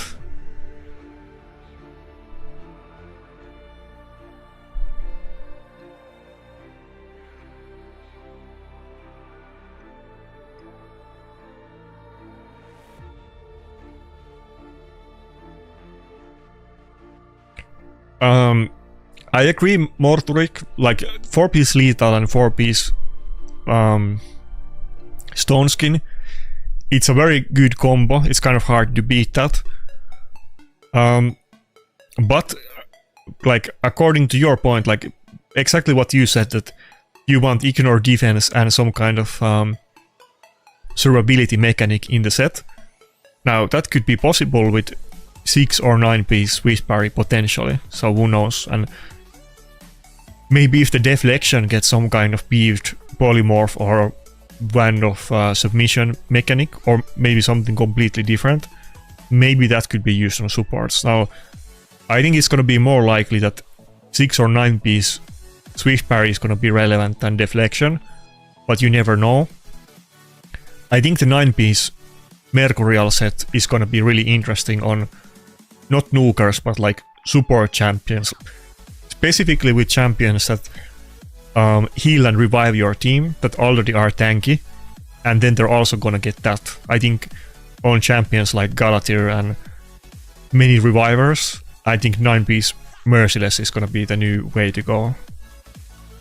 And on another note, I think 9-piece Merciless is pretty much gonna kill bomb strategies, because if you run any type of reviver in 9-piece Merciless... wait, how did I do? Okay. We lost early on in that battle. If you run any type of reviver in 9-piece... not Merciless, Mercurial. In 9-piece Mercurial means that you cannot be bombed. It's gonna be too hard for them to get 3 attacks up on you before the bombs, especially when you need to build those type of teams fast. And double, especially if the champion is also doing immunity, like Galatir.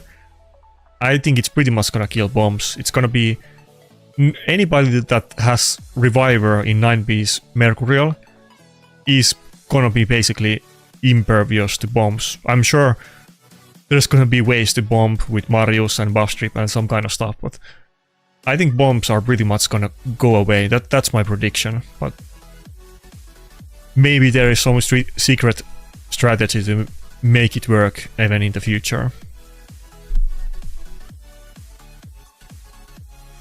Oh, you don't...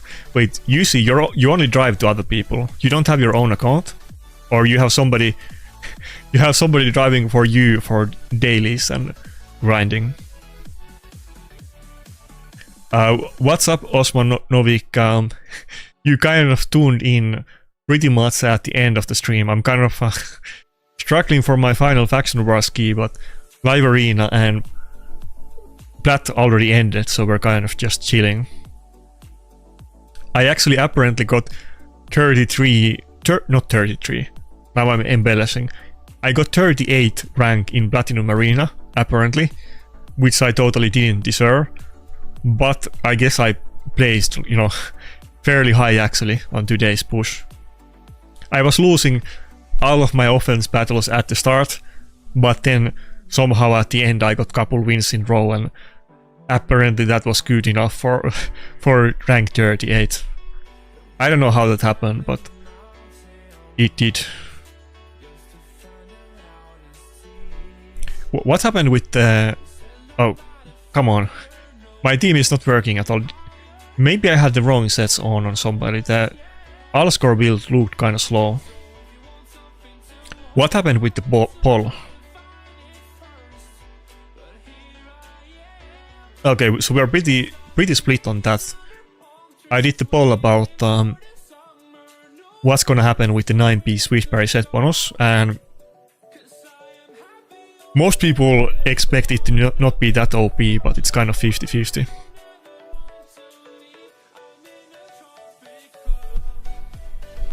Okay, I don't know if I wanna bore you guys with the Faction Wars auto team. This definitely does it because I do it every time, but like I said, this is my worst Faction Wars 21 team, and it's nowhere close to 100%, but I suspect that my all score is in wrong items. I think he was faster. For some reason, sometimes like some item presets just disappear. I don't know why that happens, or... But it happened multiple times. Maybe it's like you make a new preset and then you close the game wrongly or something like that. But it happened to me multiple times. I think he had another preset because there's no way he was this slow. And this is not like a new team. I've been running the same team for a long time. Okay, let's put him in the Armand's build. Wait. Okay, I can't do that. What am I saying? Armand's build is always the... If I want to put one super champion in a good build, I put it on Armand's, but I can't do it in this faction. Maybe Tuhanorak has the wrong set.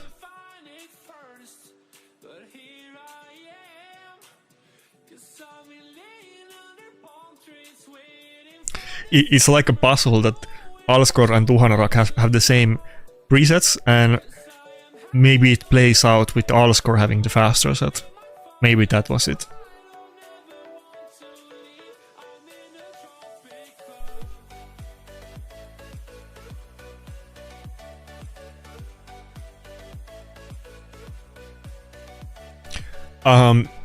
Defile, I think they said that they are gonna give us Chimera faction.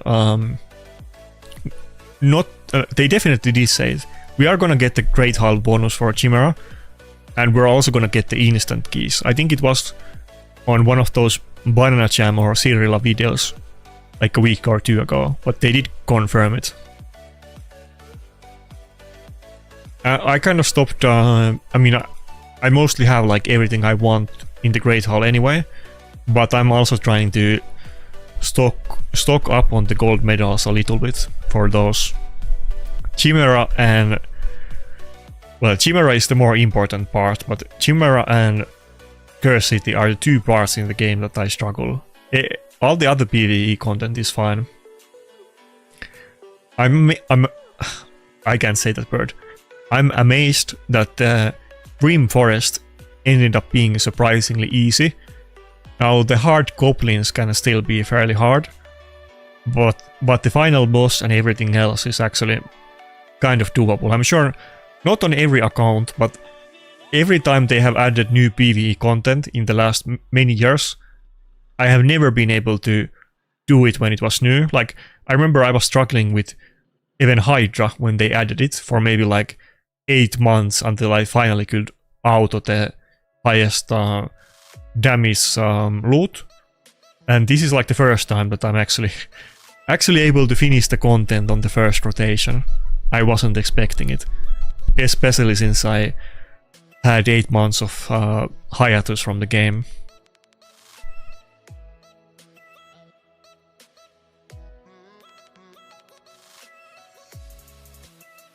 Oh, I thought he meant Great Hall for Chimera. Did he say Green Forest? I think he meant Chimera. If I said Green Forest, then I said wrong. I think Green Forest is surprisingly easy. Oh, you're saying that I need to... I always run these auto, so I haven't even thought about the waves, but probably it would be easier on manual. I'll run it a few times and I'll get it right once. Like I said, this is my first faction, but it's not usually this hard. So I feel like somebody is on the wrong item set. That's usually it.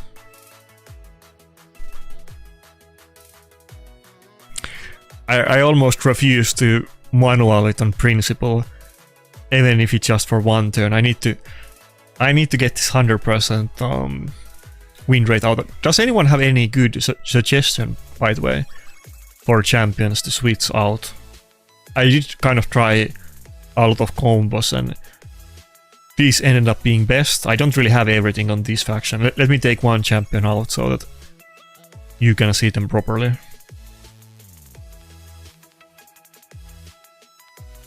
It's a little bit scuffed because there's a couple guard tier champions, but the reviver is horrible. So if I had like Armans, Duchess and any Nuker in this faction, I'm sure they could 3-man this easily. The reviver is just so bad that's the only reason that I'm struggling here.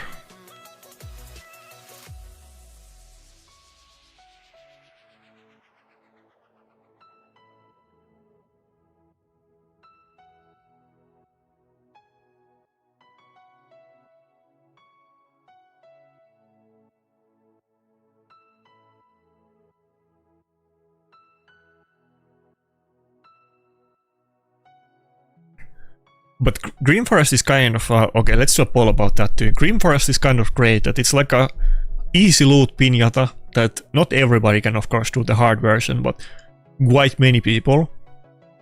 And it's like basically free stuff for the players.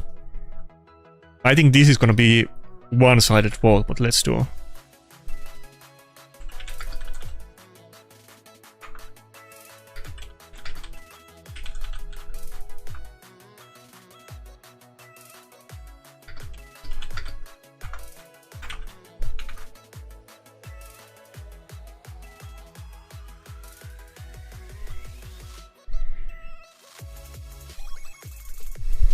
Okay, let's do a vote. Do you guys have positive or negative impression of Green Forest? But I think it's gonna be pretty one-sided as well. If you don't like Green Forest, then can you elaborate in the chat? I don't think I have seen like basically any negative comment about Green Forest so far. Not that I have been scouring the depths of hell in Reddit or anything like that, but I'm sure I can find it on Reddit, but so far I haven't seen it anywhere.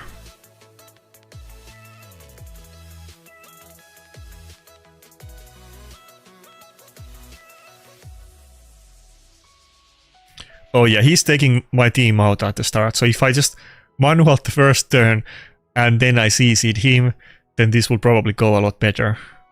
And I'm just... basically, if I don't get feared, then maybe I can deal with this, or if I have my cooldowns up when it happens, then I might deal with this. So if I just manual this stage, then it probably would be easy. Okay, next time I'll manual it, so I can get this done. But I think the play here is to make a better team. Wait, do I... ah, fuck, 5-turn cooldown. I was gonna say, do I even have to manual here? If the revive wasn't on cooldown, I think we could do it. Okay, let's do a new try. Maybe I can speed tune it somehow, or put the auto settings so that Mario saves the cooldowns for the first... Can I do that? Maybe if Mario saves the A2 for the first turn of the second wave, then surely I'm gonna get 100% out on it. will that work?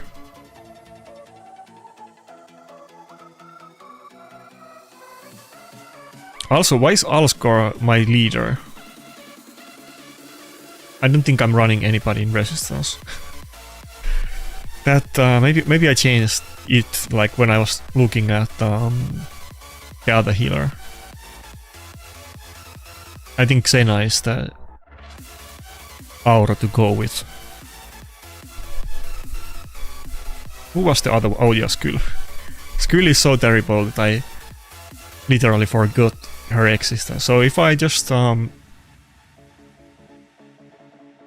do this, maybe then it will auto properly. Maybe that's literally all it takes. Oh, okay, we have some.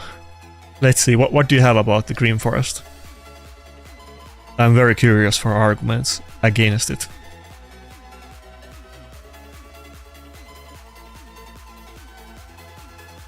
Also, I really like that in Green Forest you can farm for the resistance and kind of ignore the boss mechanics. That's totally my cup of tea. I really like it. I don't have to change the gear and actually make resistance builds on champions, but if I just farm the resistance stats, then I can do the bosses ignoring the mechanics, so let's go.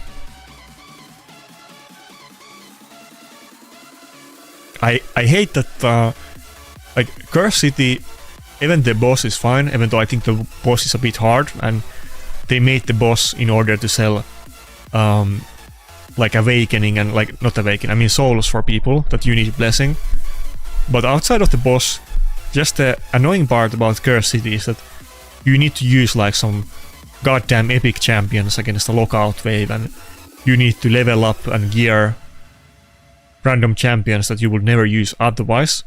If it wasn't for that, it would be fine, but you can't even use actual champions in some of those waves, which forces you to at least change the builds, but often manual those stages because they are so hard. That makes Curse City so annoying. If it wasn't for those couple of stages, then it would be a lot more tolerable.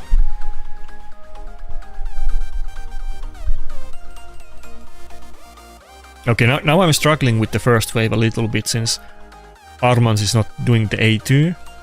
But as long as we can make it, then maybe there will be no RNG on the second wave. Maybe. Maybe if I just had more damage on Xena, then that would solve everything.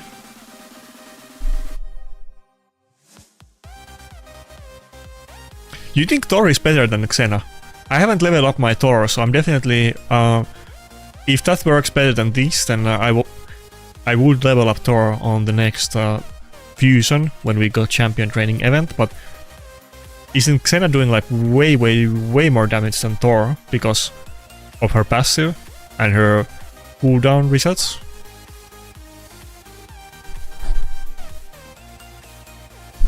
I mean, Xena is not tanky. I mean, I'll grant you that, but neither is Thor. And I think there's no unkillable or block damage in the waves, or is there? Yeah, the 30 million goblin key is hard, I agree. Like, wait, isn't it like 35? I think you need 35 on it, right? That one is hard because you really need like proper, never mind like just gear, but you need actual good champions, so you need to roll a good team for it. You can't do that boss with just any team. Maybe the way to go on the next Green Forest is actually not to go all in on resistance and maybe even make some kind of stupid teams for that poison boss and just go full damage with the cards, and maybe it will be easier to do the goblin. Maybe.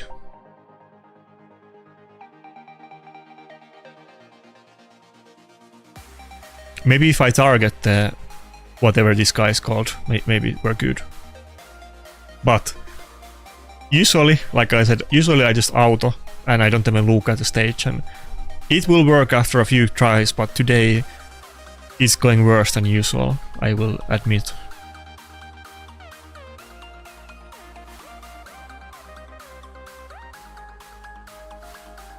I think we got it. I think the last boss, I think we're good, yeah. I hope so. If I now die on the boss, I'm gonna cry.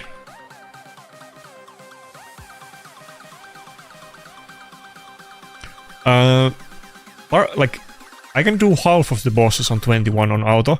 Barbarian is my worst, like, worst boss that I can actually do on auto. Some of the other ones are way smoother. I can barely do this, but I can do this.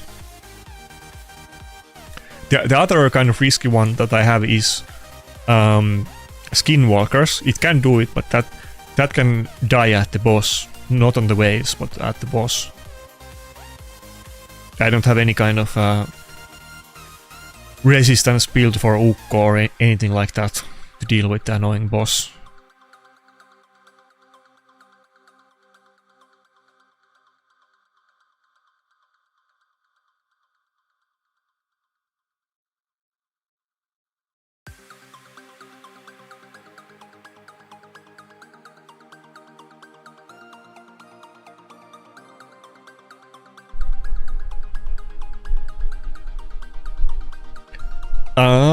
If you guys think, if you really think that Tori is gonna do more damage on waves, probably it would be worth it to level it up for just the faction wars for me, to be honest. I mean, I can do it down the line, but I'm not gonna book it, so I do have Xena booked.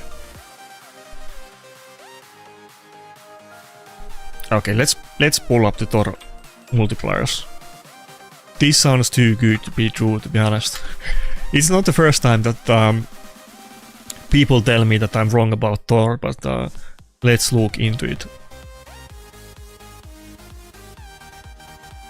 Okay, so A1 single target 3.8 multiplier.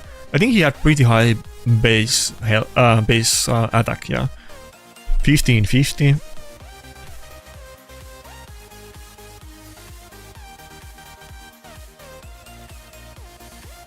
Okay, the A2 multiplier is quite good. With 5 and increased damage and ignores block damage and unkillable. And then A3 increase attack buff, crit damage, decrease speed and res, and 4. And yeah, the passive is not relevant. Well, 30% crit damage, but Xena gets 100% attack, right?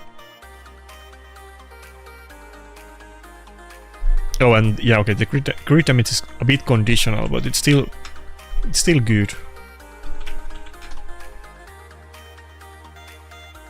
I mean, if Thor is better, I'm gonna level it up. The book is the only thing. I'm not gonna book a champion for faction wars, that's for sure, but as long as he's still better even without books, then I'm gonna go now. Xena passive is gonna double her attack, so that's pretty good.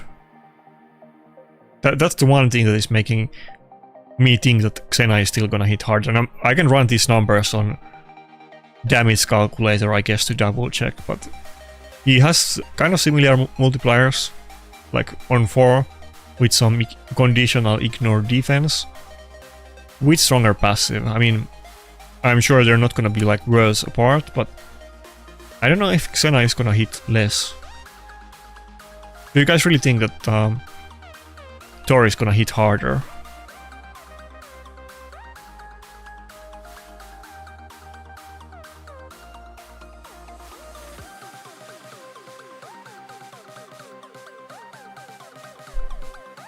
Okay, so far we're doing good on the boss, so maybe changing the presets and putting the Armans to save the A2 was good addition. It's still pretty slow. I think I was doing this faster with the other setup. I feel like some champion might be in wrong gears, to be honest.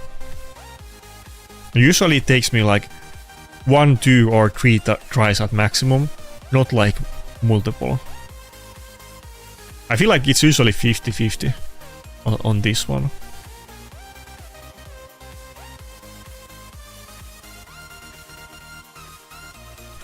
I mean, you can call me Shinny. I mean, I can give you my real name. I think I've given it before. I mean, you can call me that too. I typed my actual name in the chat.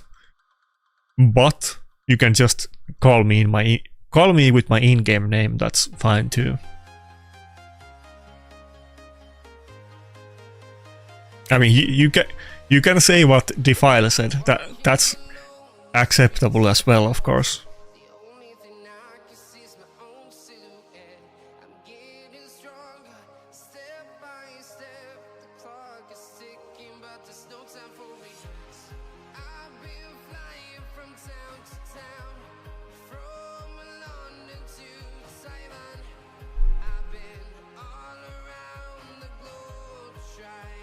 Let me see, who is streaming on Twitch? Was there anybody? Yeah, during the... It's kind of weird, like, since I came back. When I do Plat Push, I usually check out who is doing Plat Push, and I think it was, like, basically the same... Oh, I didn't see Jacob before. Basically the same people right now were streaming when I checked before the Plat, and... I didn't see any names that I'm familiar with on Plat Push, but... If Jacob is streaming now, he probably did do it. But there used to be, you know, a bunch of Plat Pushers doing Twitch stream, and I would always go talk with them after the reset. But I quit, and so seems like everybody else quit.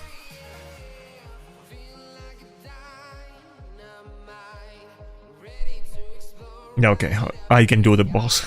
Damn, it would have been embarrassing if I died to the boss after struggling in the second wave. I'm glad I didn't have to go through that. You can call me Banana Champ, that's fine. You wouldn't be the first, second, 5th, 10th or 20th people to do that. I've heard that one a few times before.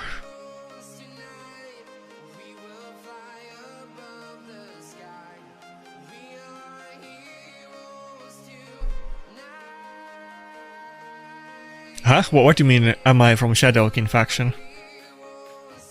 I don't know, which faction would you be which faction would you put me based on my aesthetics? I feel like I look too, you know, weak and plain to be in Shadowkin, unless I get spiced up with some kind of glow effects and some kind of weapons or some kind of, you know, demonic or undead cosmetics like they often do with the masks. I think I, you know, you would have to put me maybe in the High Elves faction. I think that would be the most aesthetically fitting faction for me. You just give me like a staff and then give me like a pointy ears and you can call it a day.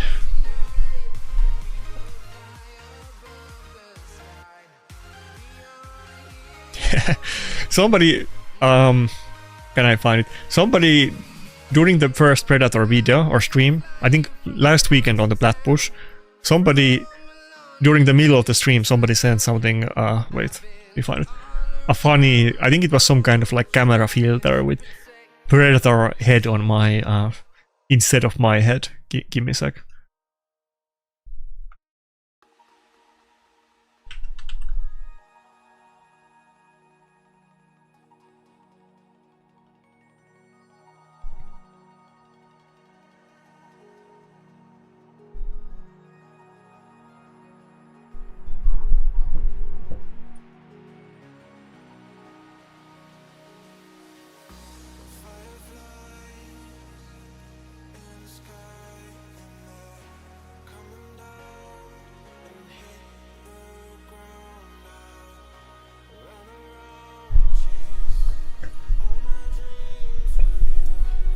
Oh, we're almost done.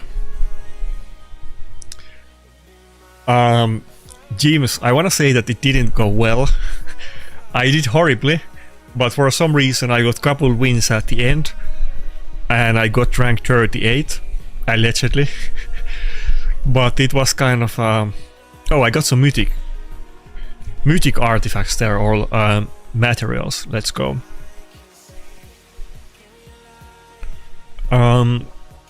Apparently based on the global leaderboard, and I'm kind of half skeptical if it's true, but allegedly I got rank 38. Where can we see it? Now it's 44, it's gone down. we'll see what happens. So, somewhere along those lines.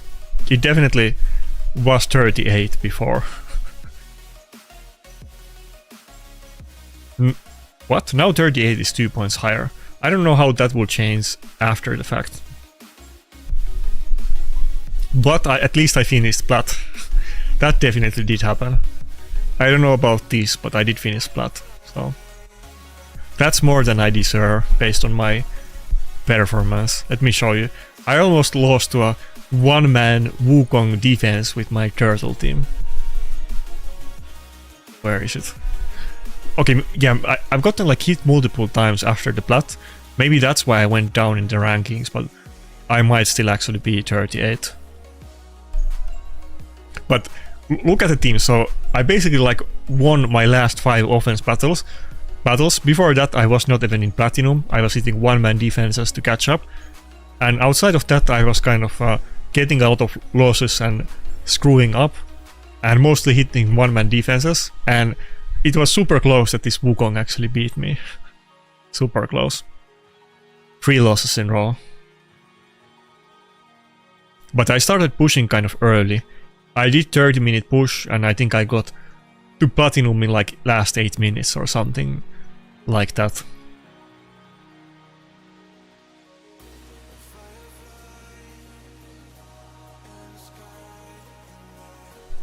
Wait, is there anything left to do? I'm gonna find the picture about the predator face. Give me a second.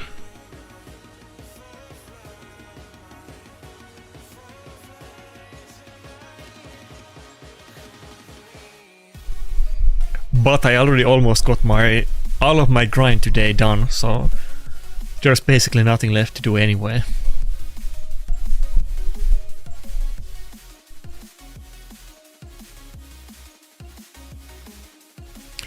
Apart from autoing tag team. You know, that's another thing. We were just talking about the faction wars and I refused to do manual keys there. It's the same team in tag, and as you can see I dropped to gold 3, so I'm a little bit struggling in tag team arena. And you know, I usually don't even swap out my teams. I just go full blind and pick a team and maybe lose 2 out of 3 or win or win 2 out of 3. That's usually what happens. I really am not at the level that I can really do this anymore. I should have like multiple teams and switch them out and at least change my presets, but I usually don't do it, to be honest. I just YOLO. This looks kind of beatable. I think all of these are winnable, potentially. Maybe I lose all of them. Where is the Predator picture? What do you think about the goatee? I think I'm gonna get rid of it in like 2 days, actually. I wanted to do it for fun for December, since I never really grow it, but I don't know about this. I think it's kind of annoying, to be honest. It might make me look a little bit more intimidating than I usually do, but outside of that, I don't know about it. I have this, you know, I've complained about this many times before, not really on stream, I don't remember, but like in real life, that I look, the way that I look in real life, I look like an easy mark. If I go to the bar, all the weirdos are gonna talk to me and so on, and even like outside of bars, just anywhere I go, I look like somebody that is easy to, you know, fool. So I always get approached by the weirdos, so maybe I need to grow the beard for that reason. But it's been like a running theme for me that if I go, and again, no offense to any specific people, like good for them, but when I go to the bar, it's gonna be like some, like, you know, some woman that is like 20 years older than me and like triple my, you know, my size is gonna like try to, you know, approach me and it happens every time. All of the weird ones always start talking with me, so it definitely has to be something with my looks, because I remember in university, oh fuck, Justice is not geared.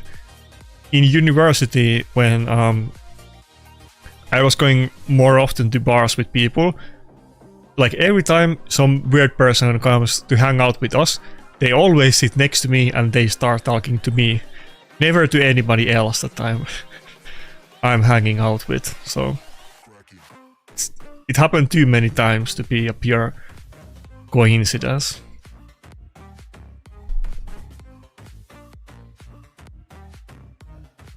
Yeah, I forgot about the Duchess set.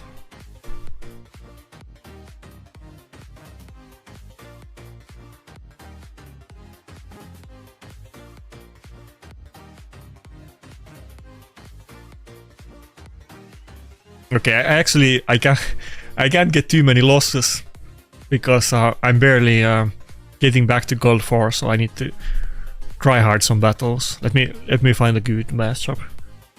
It's a little bit spray and pray. I can't really get guaranteed wins in Gold 3 or 4. The competition is pretty tough.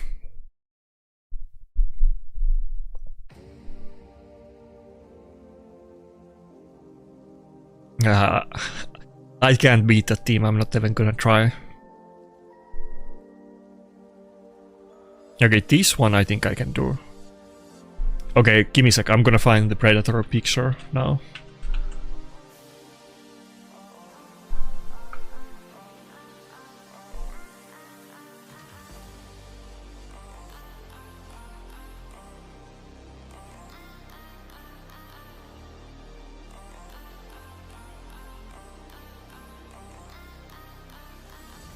Ah, fuck, where did I put it? I guess I didn't put it anywhere. Somebody posted on my Discord, but it's like a week old post.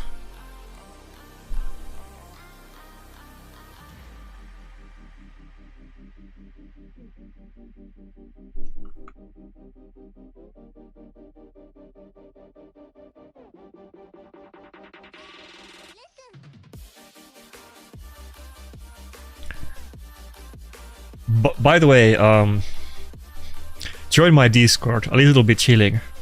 Join my Discord, you get a special rank if you place Platinum. So if you post, there's a channel for Platinum push. If you post pictures there, you will get special colors for your shiny roll. I have a bunch of rolls for all kinds of ranks, not just top 500, but I think top 3, top 20, rank 1, rank 50, and maybe a couple more.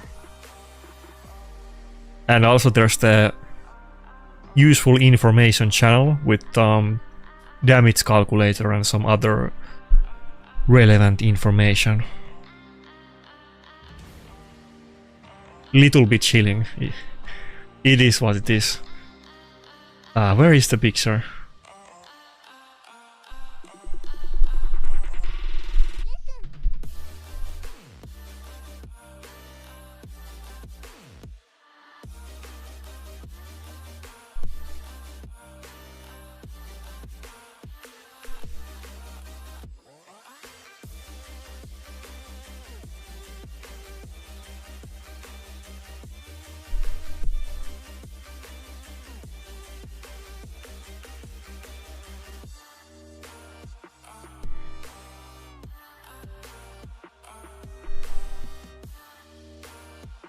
I think I'm close. There's so many images. I just put the Discord to show all of the images, but okay, I finally found it. There was a bunch of pages of the images. Okay, there you go. You were saying about the Predator cosplay. Somebody did some kind of filter during the last stream or something like that. There you go. We already have it for the Predator head. Would be kind of funny. I mean, Predator cosplay should be easy to do. I literally would have to buy some kind of mask. Maybe it would be worth it to do for the stream. Maybe I need to open up eBay or something after the stream and start looking for it. Okay, fuck. I can't afford to lose. I think I lost like 100 points in Tag Team Arena today. I was getting hit a little bit.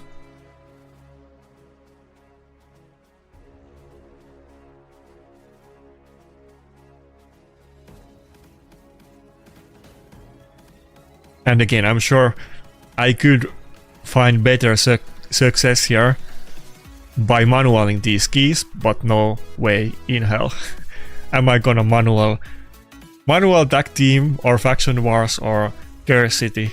Fuck that.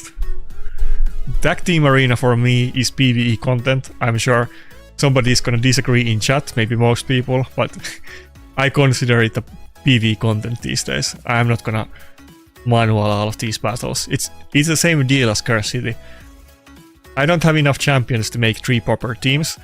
I'm not gonna manual stages with epic only Ogrun champions that scale from health. Like fuck that. That was such a stupid piece of content to add to the game, like the Curse City epic floors. Dream Forest is so much better.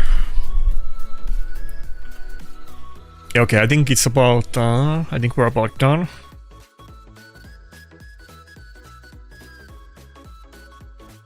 Where's the Photoshop? Good one.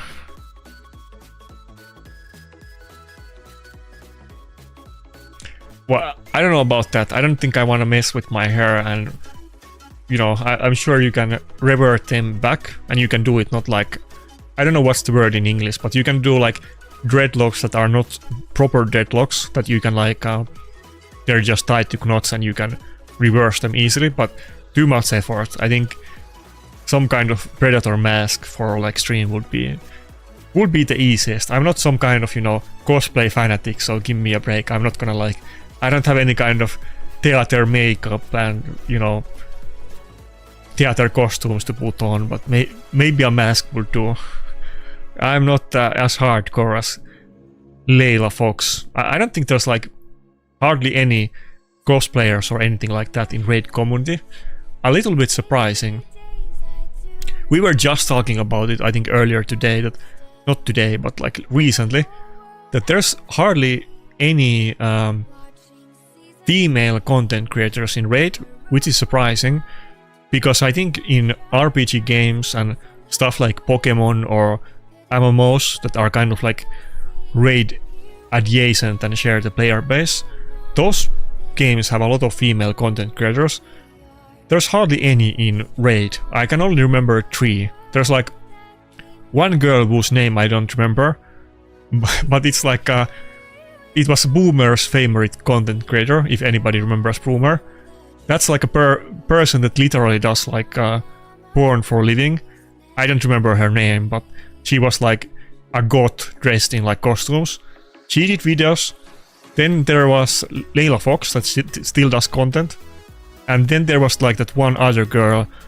I don't remember her name, but she got married to another person that also played Raid. I don't think either one of them makes Raid videos anymore, but they make other videos. But I think those are like all 3 female content creators that this game basically ever had. I'm sure there is others, but I can't remember any other ones. What's that one girl's name? Okay, Jessica. Yeah, I think it's Jessica. Okay, I don't know. I don't know if this is PG-13 content. I'm pretty sure, now that you mentioned Jessica, I think I can remember her channel name. Her channel is in YouTube, so if I show her YouTube channel, like, surely they can't. Surely my channel can't get in trouble. Yeah, I found it. That's the channel. A fun fact, this was Boomer's favorite channel, like, who used to be a content creator in Mad. Whenever she posted a video, Boomer would always talk about it in Mad Discord back in the day. But what was the other one? Does anyone remember the other female content creator that I'm talking about? The one that started playing Watcher of Realms, and she got married to another Raid content creator. That's the 3 girls that I can remember. So not a lot of cosplaying in this costume. Not a lot of cosplaying in this community. I think all of those 3 have done cosplays, though, to be fair.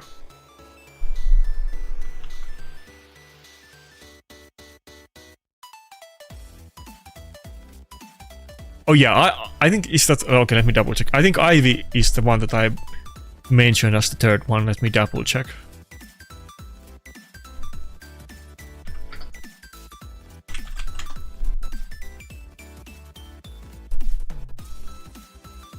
Yeah, she's the one that I meant, yeah. I search for Ivy League and it gives it gives my stream. This is a little bit rigged. Come on. We don't need any of these memes anymore. We already got Banana Jam. Okay, we got Hell Hades too, so it's just...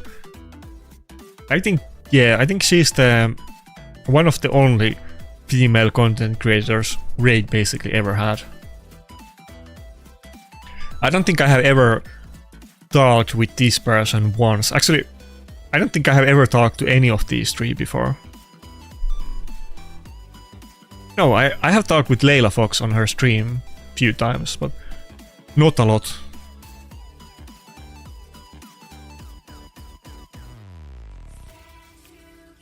I think there was like one Russian girl in Mad or something, but I never interacted with her and she definitely didn't make any videos, so that's about it.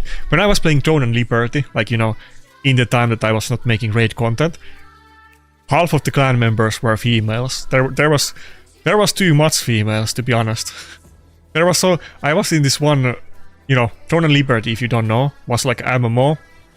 Like most semi-hyped MMOs, they always have a good start and then they flame out pretty rapidly. But Throne and Liberty had pretty successful start, and it was kind of competitive in the clan PvP department, and bunch of clans died because of dramas, and there was many active clans at the start.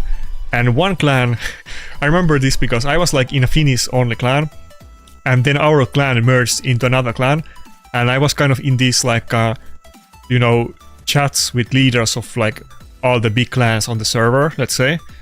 And there was this one clan that had like 2 out of the 3 leaders were female, and then there was also a bunch of other females in their like in their core player base, let's say.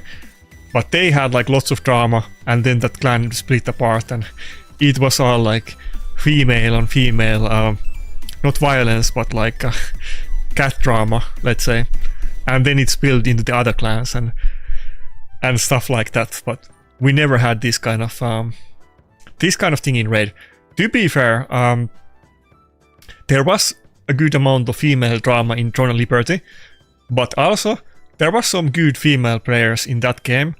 Like, I was playing a damage dealer, I was playing different kind of staff variations, but at the end I was playing greatsword and staff, and I was like, you know, I was super competitive. I was rank 2 in the like arena in the global EU rankings and everything. I was finishing like top 100 in like every season and so on at the end. Not the first one, but the other ones. But my personal pocket healer was a female, so shout out to female healers. They can do their job. I remember in World of Warcraft years ago also, one of my main arena teams had a good Polish healer. Anyway, I remember in World of Warcraft there was like I had like multiple different arena teams, but 2 of the main healers that I played with were both Polish. One was a guy and one was a girl, but something about Polish people and girls, they're more likely than not to be healers. Anyway.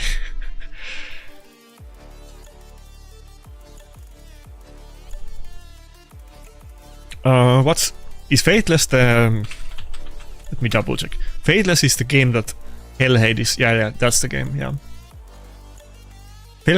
Okay, I haven't really followed the Fateless follow-up. I remember they made some videos about it early on, and I saw like the first couple ones, but I haven't really followed Fateless at all, to be honest.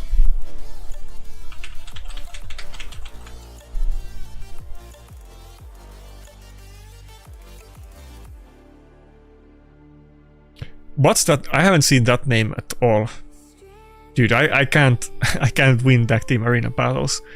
I have to hold my points. I don't want to drop to gold. I mean, I'm not gonna drop to gold 2, but I need to go up to gold 4. I can stay in gold 3. I don't know how to speak Russian. I live very, very close to Russian border, but I don't know how to speak Russian. Very close.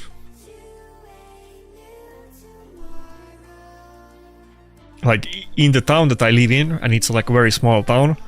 But before all of the recent, you know, drama with Russia and their neighboring countries and them beefing, it used to be very popular in the town that I live in that people would go to the Russian border to buy gas because it was cheaper on Russian side. So that's how close I live to the border.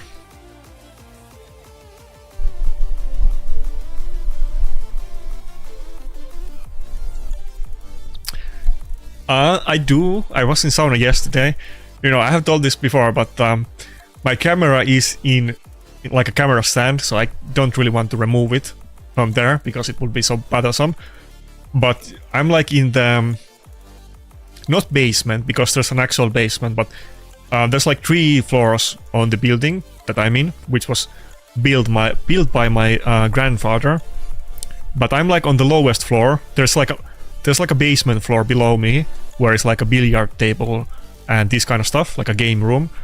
But this is the lowest floor, and guess what is like 3 meters away from my chair? It's the sauna. Sauna room is like right behind me, basically. So in Finland, usually people have like sauna in the same room, or like you have a door from your shower to sauna. So there's toilet and shower and sauna like right behind me, actually. And there's 2 saunas on this building. There's another sauna on the first floor, but this one is like a wooden sauna and the other one is electric one. Not making bad up or sauna videos. I almost would walk up to my sauna and show it in the camera, but I will have to take all of the cables out, and it's, you know, it's gonna be so painful to get the correct angle. But I would literally have to take like 5 steps to get to the sauna from here. So I mean, there's nothing special about it. It's just a typical wooden sauna. Here's a fun fact: if you guys don't know about Finland, you can literally Google this up. It's kind of like an urban legend, but it's literally true. There is more saunas in Finland than there is households. It's very common for people to have, if they own their own house, it's very common to have 2 saunas. Like, typical is that you have 1 electric sauna and then 1 wooden sauna. And often you might, for instance, have an electric sauna inside the house, and then you might have like outside building that is like a wooden sauna house. And my parents have 2 saunas, like the same deal. They have 1 electric sauna and 1 wooden sauna. And also the house that I live in has the same deal, that there's 2 saunas here. So it's very common in Finland. Now, of course, if you live in like a city and in a flat, you probably don't have 2 saunas, but often flats still have a small electric sauna. Even flats do, and if they don't have your own personal sauna, the building is gonna have like a public sauna in the basement. That's usually how the flats are built here.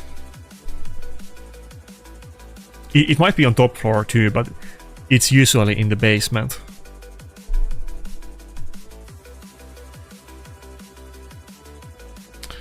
Anyway, I think I'm gonna end the stream here. We kind of got through all of the fun content. I don't want to bore you guys with my PvE tag team. I don't want to bore myself with this either, to be honest. So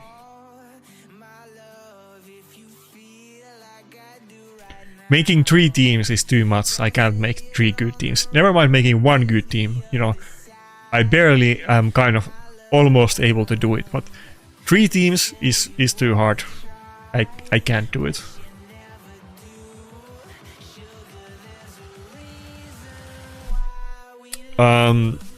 You mean like with what franchise? Well, Pokemon Raid collab is never gonna happen. That would be kind of interesting though. I mean, Pokemon and Raid, like talking about the game mechanics, not like the aesthetics or lore or anything like that, but you guys know that Pokemon is like pretty much just exactly the same as Raid. Like champion, like there's so many champions with the exact same, you know, passive abilities, for instance, in Pokemon and Raid. The stats work similarly. The attacks are often not that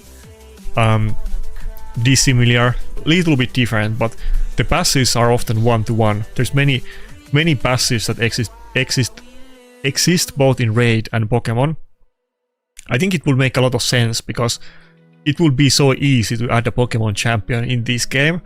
You could literally use the same abilities in Raid. You could even copy the abilities, but you know, Nintendo is kind of greedy company. No offense, you know, good for them, but that's never gonna happen. If Plarium wants to do like a collab with Pokemon, they're gonna ask like, you know, they're gonna ask like $100 million and 50% of the shares of Plarium, so that's not gonna happen. But is there anything else? To be honest, I really like the He-Man collab. I was talking about it before that when I was a kid, I was a big He-Man fan, and He-Man is a kind of like a weird cartoon, because in these days standards, as an adult, when I look at He-Man, the old He-Man, it's a little bit, not a little bit, it's very cringe and kind of gay, maybe not in a bad way, but it was like super cool and manly when I was a kid, so it was like a very nostalgic to do He-Man. I only wish He-Man was better. I don't even have the champion in the first place, but He-Man is probably my favorite collab, to be honest. I wish Skeletor was better. That's the only issue. We need to do like a Skeletor buff.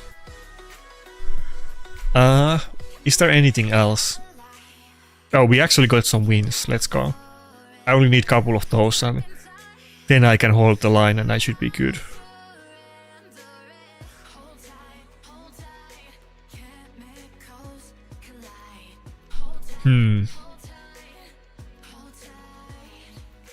I mean, I don't know if you guys are gonna like it if I start whipping out like some weeb stuff, like some old animes. I mean, I don't think they would have like super good synergy with Raid anyway. I mean, I guess, you know, the very basic one, it's gonna be the same as with like He-Man, and I'm sure it will be more popular, but it will probably be kind of similar like with Pokemon and Nintendo, that they're gonna ask way too much money for it. But, you know, maybe Dragon Ball Z could be fun. Okay, let's do, or Dragon Ball. I mean, I like the original Dragon Ball too, it's very different series, but maybe more like Dragon Ball Z. Should I do a poll about it? Let's do a poll. What's your favorite Dragon Ball Z champion character? I'm not gonna say my favorite before we do a poll. But I think Dragon Ball Z collab would be pretty fire. I'm sure most people would agree.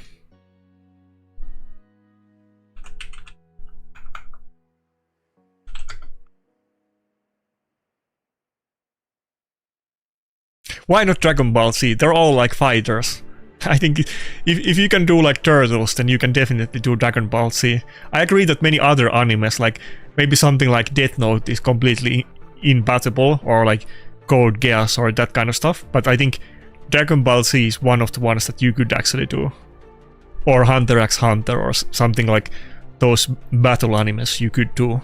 But to be honest, I think maybe Dragon Ball Z wouldn't be out of the realm of possibilities.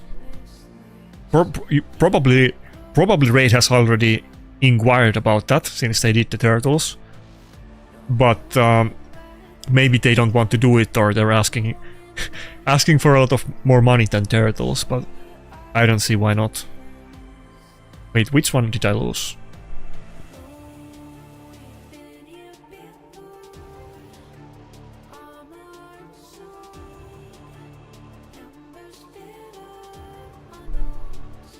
Come on, I can find like one easy battle, surely.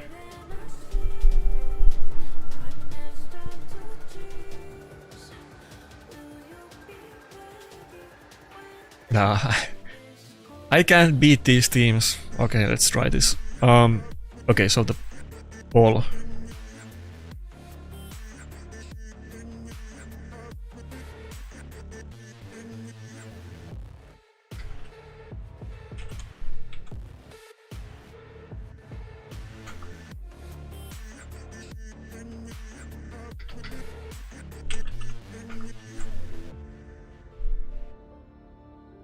By the way, put your which one do you think is my favorite character? This question is which one is your favorite character in DBT, but what do you think is my favorite character?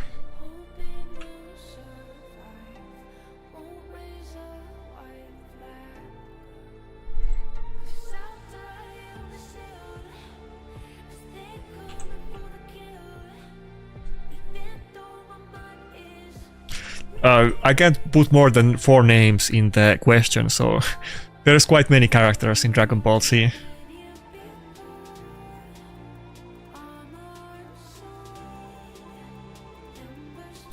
I have like one clear favorite character in DBT.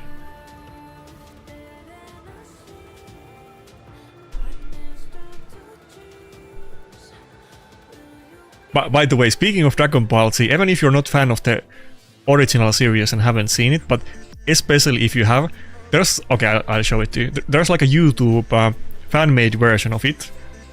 Let me find it. Called Dragon Ball Z Abridged. It's pretty old series at this point. It's not new, it's long time ago made. It's insanely made.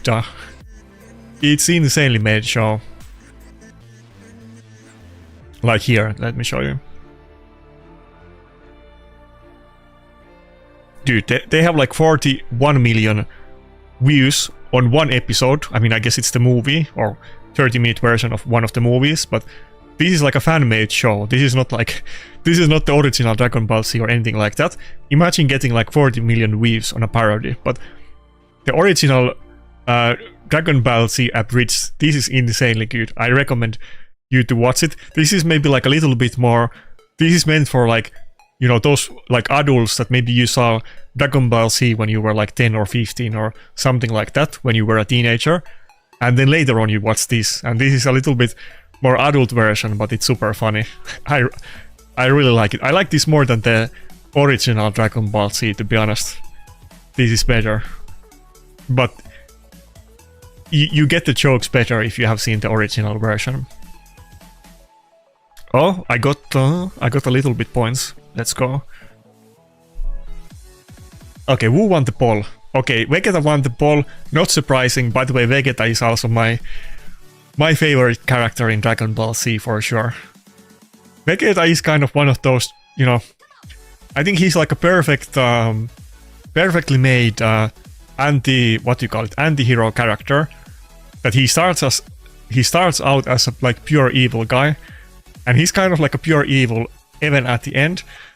But you still kind of want to root for Vegeta anyway, even though he's always trying to kill people and he's super arrogant and that kind of stuff. But you almost respect his not almost, you definitely have to respect Vegeta, even though he keeps failing and he's, you know, super ego, but he does it in like the character was done in very funny way. So I really like Vegeta. Like Goku is, if any of you guys have seen original Dragon Ball, not Dragon Ball Z but Dragon Ball, the show is very different. The original Dragon Ball is like a pure comedy that is done very differently, and there is some fighting, but fighting is like a side quest in that show. And in that show I really like Goku. He's my favorite character there, because he's like, how would I say? He's like a very naive person, and he kind of sets all the jokes in the series because he doesn't understand anything, and it's the type of humor that they would never do in a kid show these days. But it has a lot of, like, let's say, sexual innuendos and that kind of like edgy jokes. Like he fights with like Nazis and then he pokes like some random soldier in the ass and this kind of stuff. It's very different than Dragon Ball Z. But in Dragon Ball Z, Goku is kind of boring to me, honestly. He's like a Japanese version of Superman. He's a blank slate character with really no personal opinions or, you know, character qualities outside of wanting to be stronger and win, which is a very typical, you know, the main characters in these kind of shonen series are usually like that. But for me, Vegeta is way more interesting. they should do like an alternative version of Dragon Ball or Dragon Ball Z, where when Vegeta shows up on the Earth, he will win. He will win against Goku and you know, take over the Earth. I would have wanted to see that version.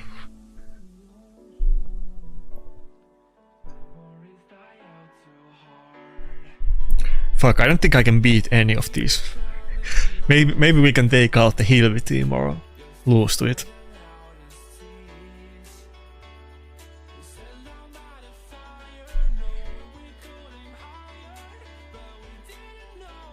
Oh fuck, I closed my my view of the stream.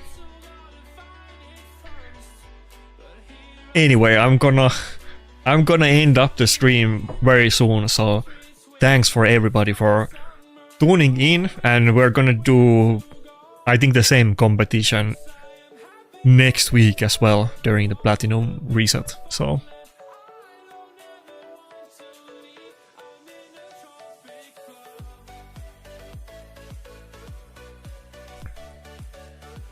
oh yeah, I don't know what Pratkahirät is in English. Okay, let me Google.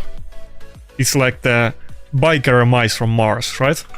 That used to be a big show in Finland.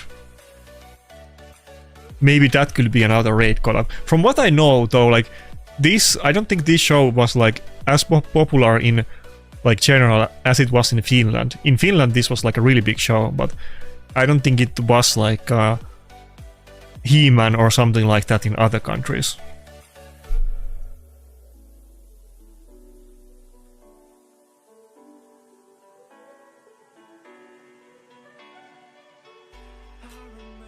Yeah, Hunter x Hunter would probably be too hard to do.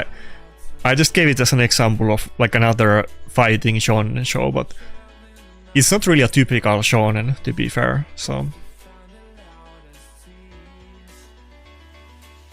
If they do Dragon Ball Z collab, they definitely have to do Master Roshi. I'm sure they would do it. Master Roshi gets 50% increased damage and takes 50% less damage for every female character in the enemy team with with boobies. That could be a good passive for him. Maybe even more than that.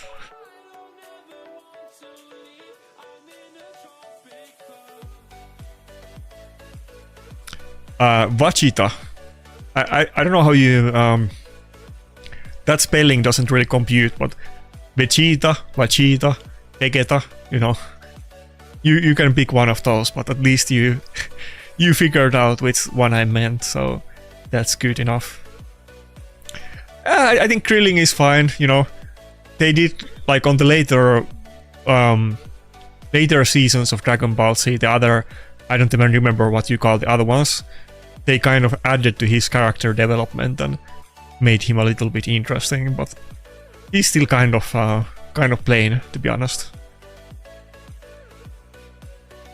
Piccolo was kind of interesting too, because he was like a completely evil character at the start of the show, but they focused a lot more on Vegeta in the long run than they did on Piccolo.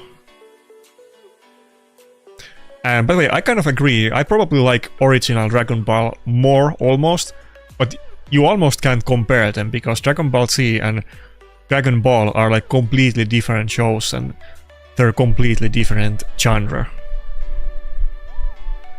No, I haven't seen the dub. Trust me, I've been like an anime purist since I was a kid. I never watched any anime with dub. There's no way.